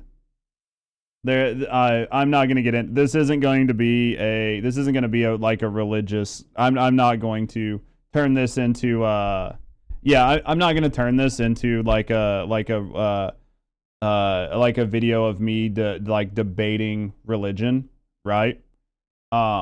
Because at the end of the day, my view on religion, we have to watch the whole thing. Man, I think that like some of this was like really good points, but I think at this point it's just kind of like lost in the sauce. I don't really know that I need to watch the end of it. Yeah, this guy's kind of wacko. It was like, some of it was like really good conversation up until we got to a point where it sort of like devolved. He's reading too much into it. TLDR in the last part of this video. If you're religious, be happy. If you like it, great. Does it make your day good? Awesome. That's all I need. You see what I mean? Does it help you get through your day? Great. Do I have to agree with you? Absolutely not. Do you have to agree with me? Nope. Yeah, like there were definitely some. This was a video where like there were some really good points. I think there was some really good conversation. There were some segments that were way too long. There were some segments that were way too long. At the end of the day, I think I'll still be able to use and salvage some of it because I do think there were some good talking points, so we can maybe turn it into a 10-minute video. I was just like, you know, I saw the conversation here. Why are young women so liberal and men so conservative? You know, had like 400,000 views. Like it seemed, and then there were like people that were like, send this to Asmongold and everything else. So like I could see where like in theory this is a somewhat decent video, but I think that once you get to this part, you'll have like Asmon and everybody else is going to check out because like there's nothing here and there's no conversation to be had. So we'll probably turn it into what it is, but yeah, I think boys, if you're ever in chat and you're like, Judge, dude, this video is like getting fucking like way off the rails, just chime up and be like, dude, this video is fucking shit balls, and tell me, and I'll be like, yeah, I think I'm good. I think it was like I think it had some good conversation in it, but I think that at the end of the day, it kind of got off the rails really, really, really heavy, man. It got really, really, really far off the rails. It got off the rails pretty hot and heavy, man. So I think that dude kind of lost the forest for the trees. You never know, man. Not every video is going to be a winner, right? You never know when you do this. But that's half of the fun. Half of the fun is, hey, man, this is actually going to be interesting or not. You get to listen to it here while you're at work. You just got to chime up and be like, Judge, this dude's wild. All right. All right, boys. We got time to do one more. We got time to do one more today, right? We got time to do one more. This one, I know Vanessa, and Vanessa makes good videos all the time. Vanessa always makes good videos. I don't think I've ever had a really bad video with her. This one's kind of short, and we're going to be talking about memory pricing. I haven't been doing as many videos on like tech and the tech industry as I probably should. So, well, check us out. I don't think she's bad. I think she normally has a pretty solid take. So this is an interesting face to start the video on. I think this is perfect. This is what we want, right? Let's see what the volume is. Year over year. That's double the rate of gold. Your next laptop, smartphone, or gaming PC is about to get a lot more expensive. The price of All right, boys. So if you guys haven't noticed, the price of RAM is absolutely outrageous. Hopefully you guys don't need a new PC anytime soon. Or if you did, you've already bought the memory for it. A lot of this is driven by the AI boom. And realistically, I don't think it's going to get any better. But how much of this is, really the net cost? And how much of it is like actual price gouging, right? RAM kit I got a year ago is now going for $1,500. It cost you like $300 at the time. Holy shit. That's an insane change, new. Jesus Christ. The price of gold has skyrocketed this year. It's up 65%, a sign that the economy isn't doing so great. But there's something outpacing even gold. Memory. Memory prices have surged 171% year over year. I do think that's a good point. If you're ever curious like how well the economy is actually doing, just look at the value of gold. Typically when the economy is doing bad, everybody is hoarding gold. You can check at the value of precious metal, and it will give you a really good idea of how the actual economy is doing, right? Dude, RAM contract prices have increased by a whopping almost 200% year over year as of Q3 2025. Jesus, man. That's double the rate of gold. Your next laptop, smartphone, or gaming PC is about to get a lot more expensive, and it's largely the fault of one man, Sam Altman, or as Elon Musk likes to call him, Scam Altman. There are three major global suppliers of memory: Samsung, SK Hynix, and Micron. On October 1st, Sam Altman quietly signed deals with Samsung and SK Hynix for 40% of the world's DRAM or memory supply. Together, they will produce 900,000 wafers per month for OpenAI's Stargate project. It's alleged that Samsung and SK Hynix had no idea how big each of these deals were. OpenAI kept each deal secret and signed both simultaneously. Had either company known the other was giving up this much supply, maybe the terms would have been different. But Sam Altman succeeded in keeping negotiations tight, locking up 40% of the global DRAM supply and leading OpenAI's competition to panic. Anthropic, Google... Do they really have 40%? Do they really have a 40% monopoly? That's huge. Meta, XAI, they all need memory to scale their AI. They scrambled to secure their own supply from the remaining manufacturers. This is where the situation gets even worse. On December 3rd, Micron, the third major memory manufacturer and the only one based in the United States, announced their exit from the consumer memory market entirely. The AI-driven growth in the data center has led to a surge in demand for memory and storage. Micron has made the decision to exit in order to improve supply and support for our larger strategic customers and faster-growing segments.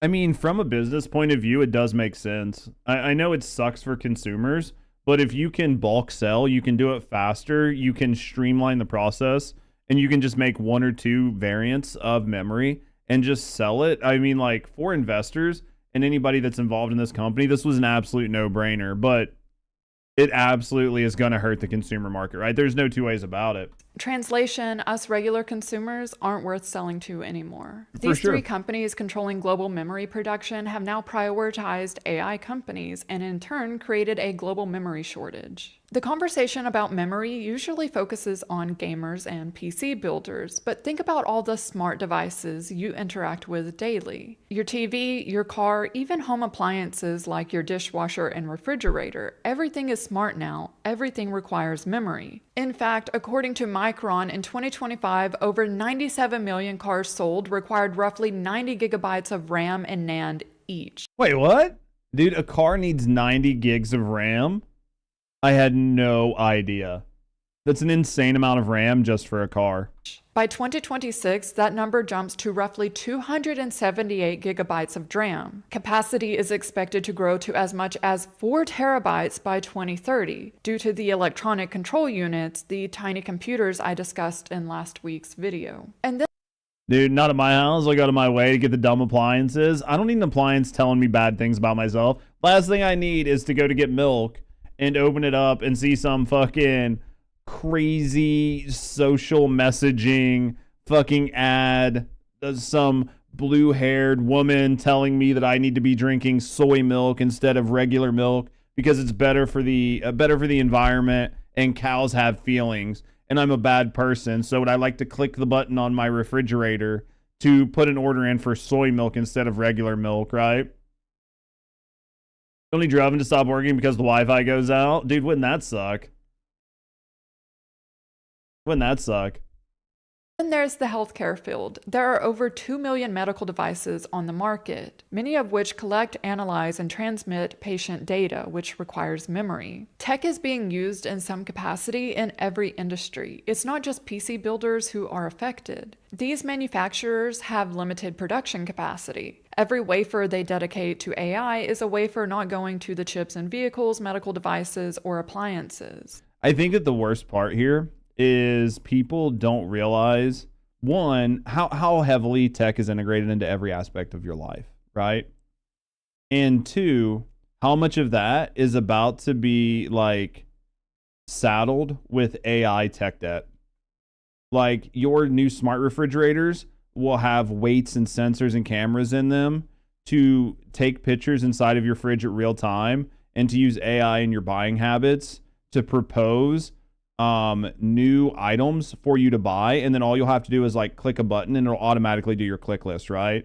Or your TV will use like AI and your like watching patterns to know exactly what shows you should put on, to where you don't even have to think about it. You just come in the room, the camera sees you come in the room, it knows that you typically watch TV, so it just senses that you're in the room, it turns on the TV and it turns it right to the last show you watched, right? Dude, Samsung already has that. That's what I mean. You're going to continue to see more and more of these things, and you're going to see more and more AI integrated into these things, and that AI is going to require more data centers, which is going to require more electricity, which is going to tax the electric grid, and it's going to require ever increasing amounts of memory, RAM, processing power, and everything else. People don't realize how fast this is all about to escalate, and people don't realize how far embedded so much of this stuff is going to be, and it is going to be done in a way that you don't even realize that the AI is doing it. Like, you're not even going to realize it. It's just going to happen. And with all that being done, it allows companies and governments to monitor everything you do. You're highly all set. No, I get it. And we talked about it before. Like, I know I'm one of those people who not everybody always agrees with when it comes to like Real ID and stuff like that. But I do think that there is like a level of security invasion that's getting ready to happen, and I don't think people are ready for it because you're not going to be able to do anything about it. Dude, it already has everything once you log in. Dude, that's crazy. I mean, it's good for certain things, but you just have to stop and look at it because all of these things are just going to, they're going to go, they're going to escalate much faster. And we're already seeing price increases. Or if you use Real ID Reddit also. user compares the price their memory cost back in December 2024. It was $156. Now 1 year later, it's priced at $769. Anytime Jesus. there's limited supply, the scalpers come out. This memory shortage is no exception. Scroll through eBay and it's clear people are trying to make a quick buck. Have you seen, I don't know if she's going to show this, but have you seen people that were selling like DDR5 sticks? And they're marking them as DDR5 sticks and selling them on eBay. But there's like a clear indicator on a DDR5 stick. If it's a DDR5 stick, there's like a white arrow. And if it's not on there, then it's DDR4. And some people are being called out for posting pictures of DDR4 RAM and trying to sell it as DDR5. I don't know if she's going to cover that, but I saw that happening. Look at this listing. This right here.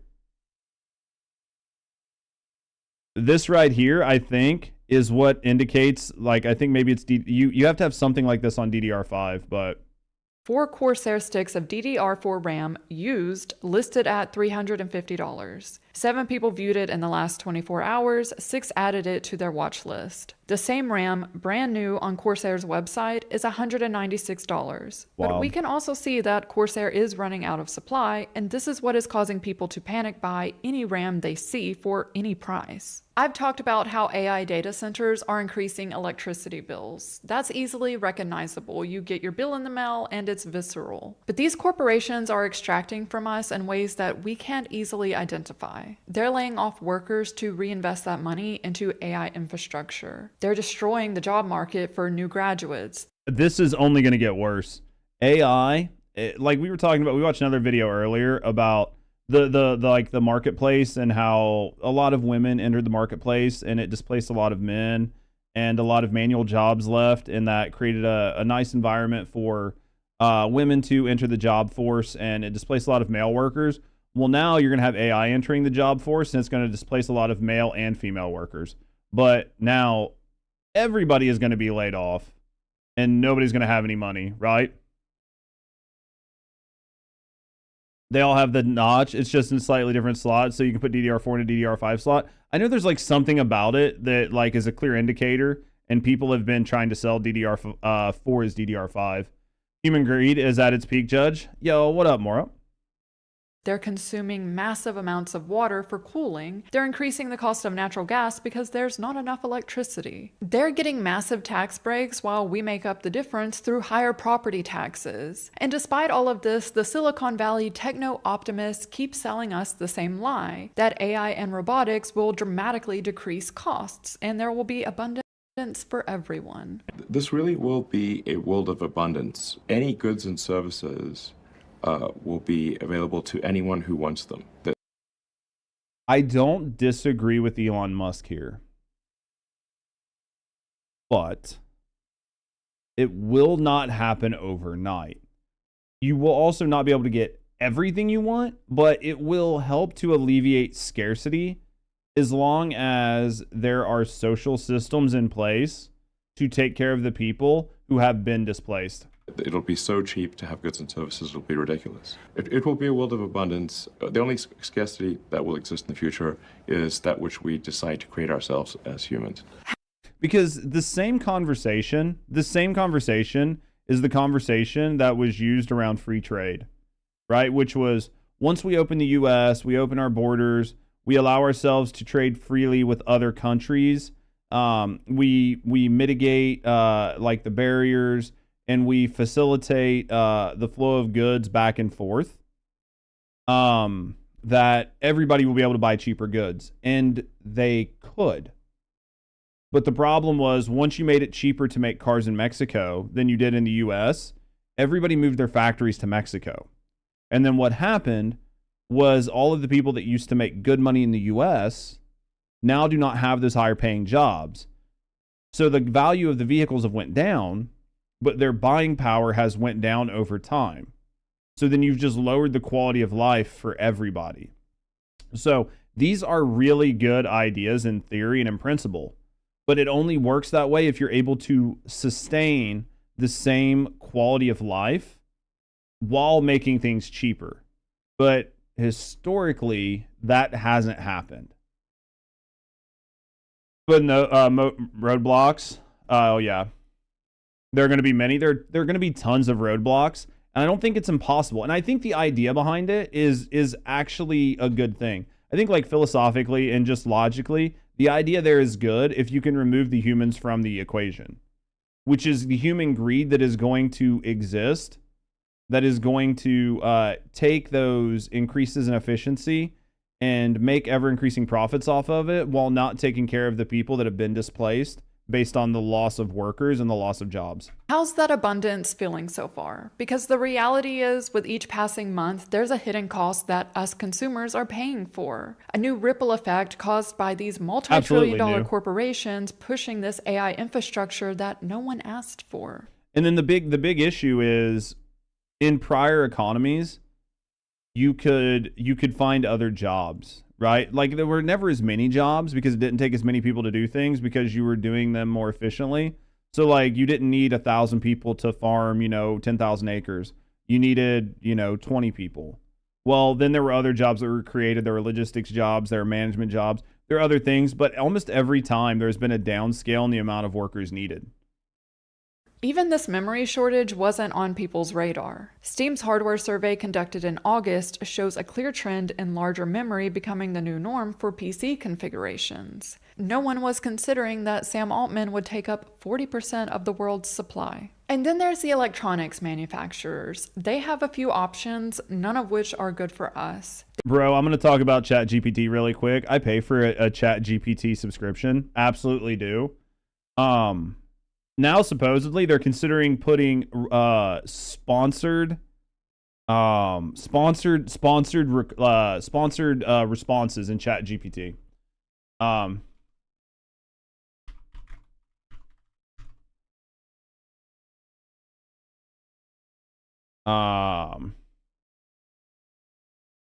They're talking about putting sponsored responses in ChatGPT, which is absolutely wild.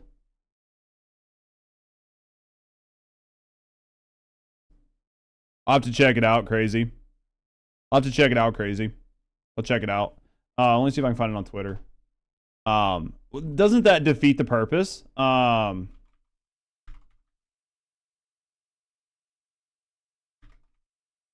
that defeat the purpose?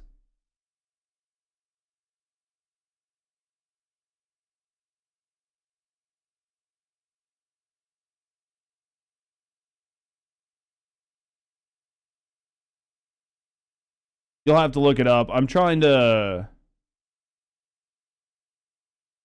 find it. I can't find a good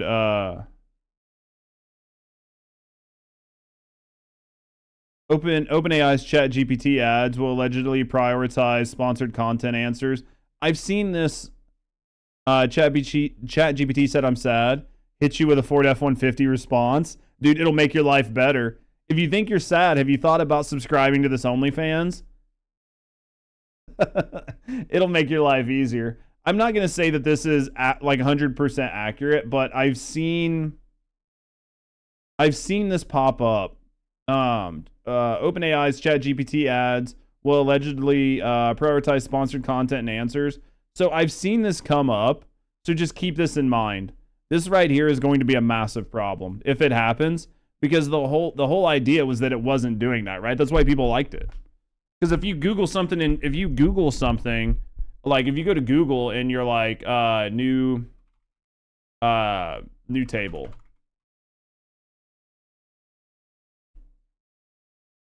right? If you go to Google and you type in something, like your top 10 fucking results are like all ads. So yeah. You think people will move to that Chinese version? Are you talking about like ChatGPT? I think people... I don't know if people will switch. I think people will just go to Grok or whatever else isn't doing it. Like if ChatGPT becomes like an absolute cesspool, then people will just switch to other programs.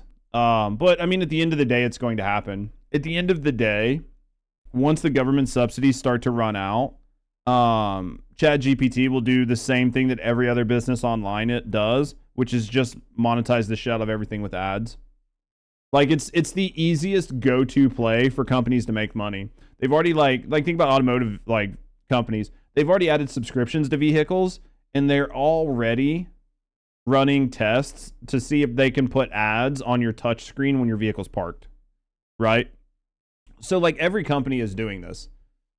And the more that we like evolve society into being something that takes less brain power, like if you can get like cars that drive themselves automatically and you don't have to look at all and they just have like big screens and shit in them, guarantee they're going to be full of ads. Like everything is going to be full of ads because that is just the way it works, right? They can increase their prices, which we're already seeing because supply has shrunk while demand is growing. It's basic economics. Second is quality reduction. Apple offers 4 storage tiers when purchasing an iPhone. Research shows most people pick the middle option, 512 gigabytes. But analysts predict we'll see the middle tier quietly disappear. 512 gigabytes becomes 256. We'll pay the same for less product. It's essentially shrinkflation for electronics. It's also predicted companies will rebrand the same products as premium just because they have adequate memory. What was once the standard memory configuration will become luxury. In every scenario, we pay more for the same or worse quality product. We've done that forever, right? Well, I mean, that's always how it works. They will get you used to it, and then they'll take it away and then just charge you for it. And the sad reality is, we don't know exactly how long this will last. Even if memory manufacturers wanted to build out new production facilities for consumer electronics, they're not really incentivized to do so. AI contracts are more lucrative. They have bigger margins, longer terms, and they have guaranteed buyers. It's not even about a de-incentive. Why would you go... And if you're not sure something is going to work, why would you invest a ton of money if you don't have to? Most of these businesses and companies are going to scale. But unless they get grants from the government to pay for them to scale very quickly, they're not going to do it because business is very conservative. So if you have a line and you can already produce a bunch of RAM, you're not going to triple your facility size or just break ground on three additional facilities and go take out a bunch of loans and a bunch of debt to do this. Because what if next year AI gets cracked down on with legislation? Or what if the AI bubble bursts and we find that people aren't actually wanting AI? Well, now you're a business and you're just saddled with an insane amount of debt and you have nobody to sell these goods to. So business will take its time and it will slowly ramp up production. So they'll add one line here, maybe a second line here, maybe they'll split their lines. They'll come up with a more efficient way to do it, but they're not going to just explosively build all of these things because it is not worth the risk. It's not worth the business to take the risk. It would be so bad that your stockholders and your shareholders would throw a fit. So it's not that these businesses are performing are operating in bad faith. You just really need to understand business and the business landscape. They will do it, but it's going to be slow. And because of that, you're going to feel the pressure until it happens. And the only way they will double or triple their manufacturing, in my view, is if this is proven to be a long-term, sustainable business practice. It's just my view. People need to get comfortable unplugging from it all. I don't think anybody will ever unplug. I think we're too far beyond that. These manufacturers could start building today, but it takes 3 years to build out a new production facility. A purported internal memo from SK Hynix shows commodity DRAM supply will be constrained through 2028. And it takes 3 years to build a brand new facility. If you start on it today, if you get all the regulation taken care of, you get everything signed off on, and if you can secure the financing and the funding. And unless they can get grants from the government, they're going to be very slow at doing this. So we're looking at higher prices and worse quality electronics for at least the next 3 years minimum. And that's not even accounting for regular inflation or any other additional hidden costs that pop up due to this AI infrastructure. And then on top of that, once they get you used to the worst stuff for more money, they're never going to sell you the old stuff for the same money. It's just going to go up in value, right? This is one of my biggest frustrations with tech. I love technology. I'm fascinated by it daily. But the longer I work in the industry, the more I'm shown just how much technology is used for extraction. Why does one man running a company that is losing billions each month get to affect everyone's lives like this? It's not going to be, that's not going to be fun. When they start releasing new models of the other stuff, everything is going to blow through the roof. Yeah, like, didn't they say, like, recently, like, didn't they just announce, like, the PlayStation 6? We've got the new Steam machine. You got new phones. And then on top of that, like, new faster memory. They're going to have to upgrade the lines. This is going to be a giant mess. And to go back to what we were saying before about ChatGPT and OpenAI. Let me move my camera up. Back to what we were saying before about ChatGPT and OpenAI. They're losing money hand over fist. The only reason that this is able to happen is because it's being subsidized by the government. So, of course, they're going to look at adding ads and everything else because at some point, the government is going to stop giving them money and they have to become solvent. So there's going to have to be a way to make money off of this, right? Maybe I'm just getting old, but I won't buy it. None of this stuff is necessary to live. There's going to be a point where it is just baked into stuff that you can't get around, right? Think about like saying, I'm so old, I don't see the need in any of this stuff. I'm going to go buy me a mechanical car, right? I'm going to go buy me like a 1960s like Mustang or something, right? Like something that has very little electronics in it. It's just going to be so pervasive that even if you don't want to deal with it, it's just part of everyday life. Why does one person have this much power? And it's not just OpenAI. Meta, Google, XAI, Anthropic, they're all hoarding resources for AI infrastructure, which the research shows isn't even in demand at this scale. Less than half of current AI projects are generating positive returns. Sam Altman is choosing our... I mean, these guys are basically the Rockefeller of today. Like, right? They're the Rockefellers, they're the Henry Fords. They're the people that are basically creating monopolies, but they're just not being called out on it yet. Future for us, we just get to pay for it.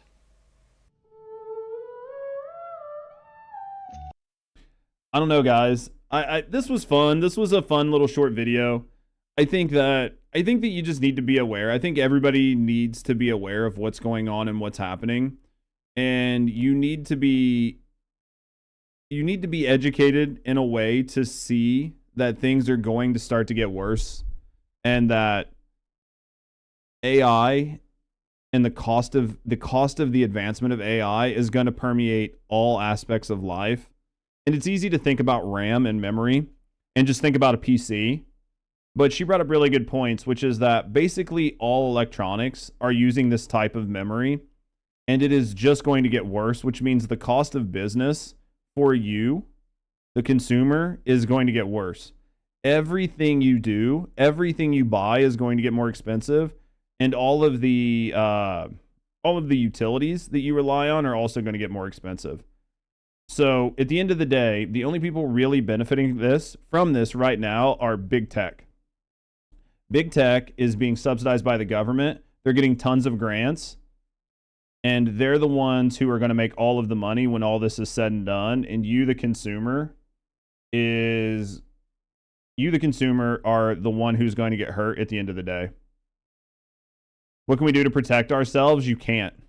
There's nothing you can do to protect yourself here, because at the end of the day, the government is choosing a side. And the side the government is choosing is big business. They are banking on big business by subsidizing everything they do. And they are the winners. You're cooked, basically. Revolution's not going to happen. Yeah, you as the consumer are cooked. AI is coming for your job. AI is coming for your electric. AI is coming for your water. AI is coming for your land with new data centers. AI is coming for all of that. And you have no recourse to push back on it.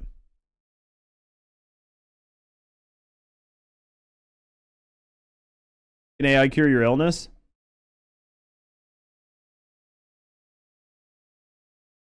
If there's somehow more money in curing your illness than there is keeping you on drugs, that is the only way. If there's more money in curing your illness than there is in keeping you on drugs, then yes. But if not, then the answer is no. It's tough, man. It's a tough spot to be in. It's a tough spot to be in, guys. I think that I think that we're definitely in an interesting situation. But I do think this was good because typically when I think about RAM, the only thing I'm thinking about is like, you know, PCs. Oh, my PC is going to get more expensive.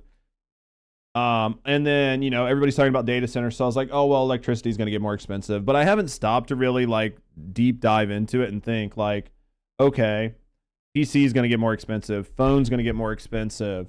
Oh, PC is going to get more expensive.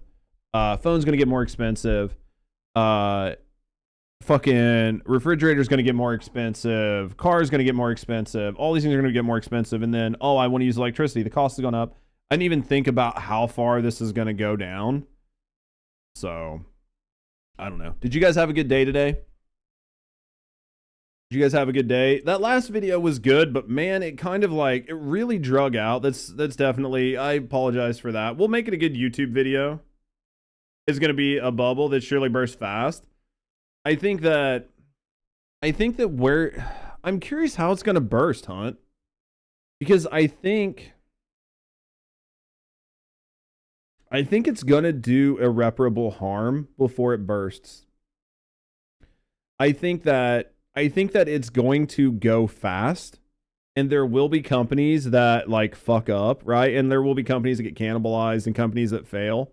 But I think the move fast and break thing sort of mentality of big tech coming to fruition with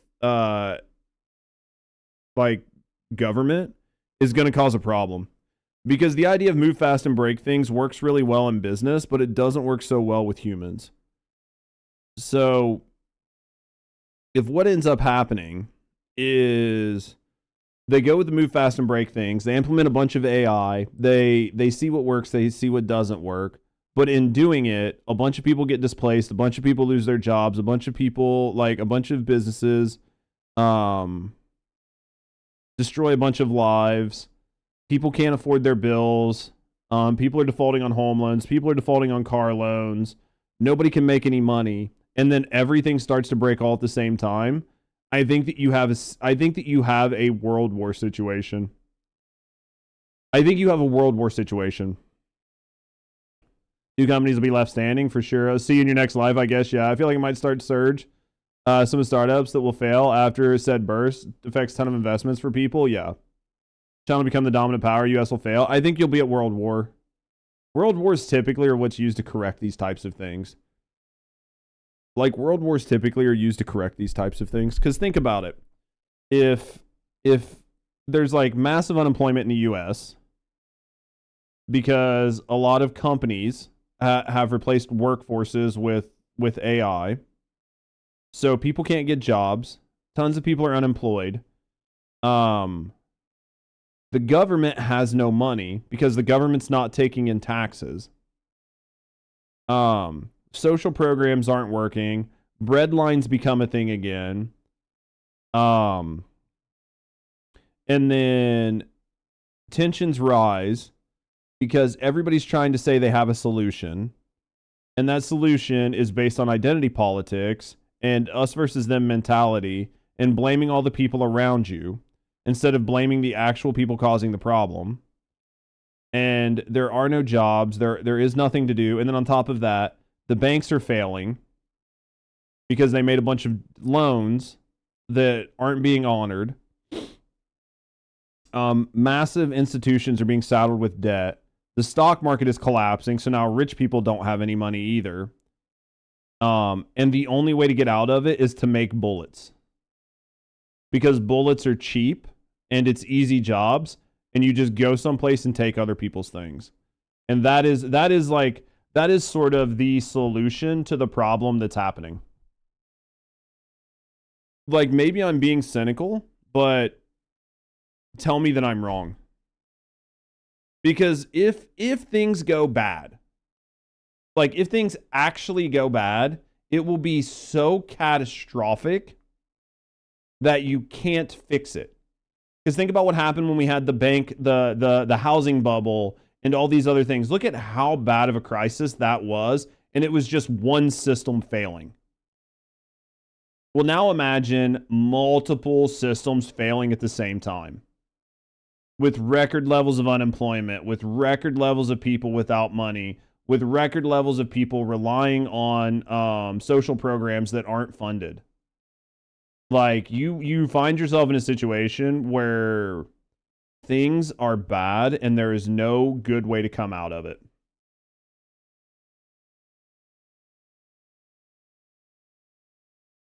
I don't know, guys. If China invades Taiwan, can stop the world, you think so?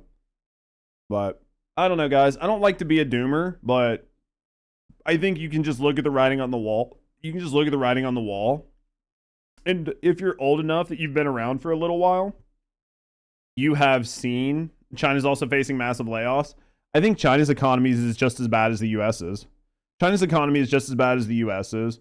China has overbuilt infrastructure for expansions that never happened, right? There's entire ghost cities in China where they built like these massive cities, giant high rises, tons of apartments, tons of living, and nobody moved into them. Argue about gender ideology, whatever they can do to keep you from trying to eat the rich. Because what'll happen is when all this goes bad, the rich will see that they are very much on the chopping block, so they will use the money that they have to get you to fight with each other. You're old enough, bring the end? Yeah. Did you know that China's small banks don't have enough money that you can't draw large sums of money out? I mean, I'm not surprised. I wouldn't not believe it. I think that it's easy to think that everything looks... I think it's easy to just assume that everything is working right. But if you're an adult, you know that nobody knows what they're doing. Nobody knows what they're doing, and mentally everybody is 17 years old. So when you think about that and you're like, oh, well, this government knows what it's doing, it has no fucking idea. Ripple effects around the world? Absolutely. Happened in the US, will happen again? Yep. It's going to be interesting, boys. I think it's going to be interesting. I think it's going to be a fun spot to be in here in the next couple years, but at the end of the day, all you can do is just grab on with both hands and just ride the wave, right? So, we'll see how it goes. But guys, if you guys are hanging out, if you guys are chilling in the background, if you guys are vibing or just lurking, and you have not, consider subscribing to my YouTube channel. It's where a lot of these conversations find their way. So if you missed some of these conversations live, and you want to listen to some like really, really good, fun conversations, you can always head over and watch our videos over there. And if you want to continue these conversations offline, I do tweet, so you can always catch me over on Twitter. But guys, unplug, learn how to grow food, maybe. I just need meat, man. I don't need to grow food, just grass, man. I'll just kill cows. But guys, I'm going to go ahead and hop off of here. Thank you guys for all the support today. Thank you guys for all the love. Thank you guys for hanging out. Thank you guys for chilling. Thank you guys for the conversations. Thank you guys for listening through some of the bad videos and some of the good videos. Tomorrow is our day off. Wait, is tomorrow a day off? Tomorrow's our day off, so we won't be live tomorrow. But we will be live on Wednesday. I'm going to work on some new content. I'm going to work on some YouTube stuff. I'm going to catch up. I'm going to go through the suggested videos, see what's in there worth looking at. We'll be live again on Wednesday. We'll be playing more Final Fantasy, and then we'll pick up the conversations there. So thank you guys for being here. Thank you guys for hanging out. Thank you guys for all love and support. And thank you guys for hanging out with me and bullshitting all day. If you guys are at work, hopefully I was able to make your day a little bit better. But thank you guys for all love and support. I will see all of you guys on Wednesday. But until then, take care and have a great day.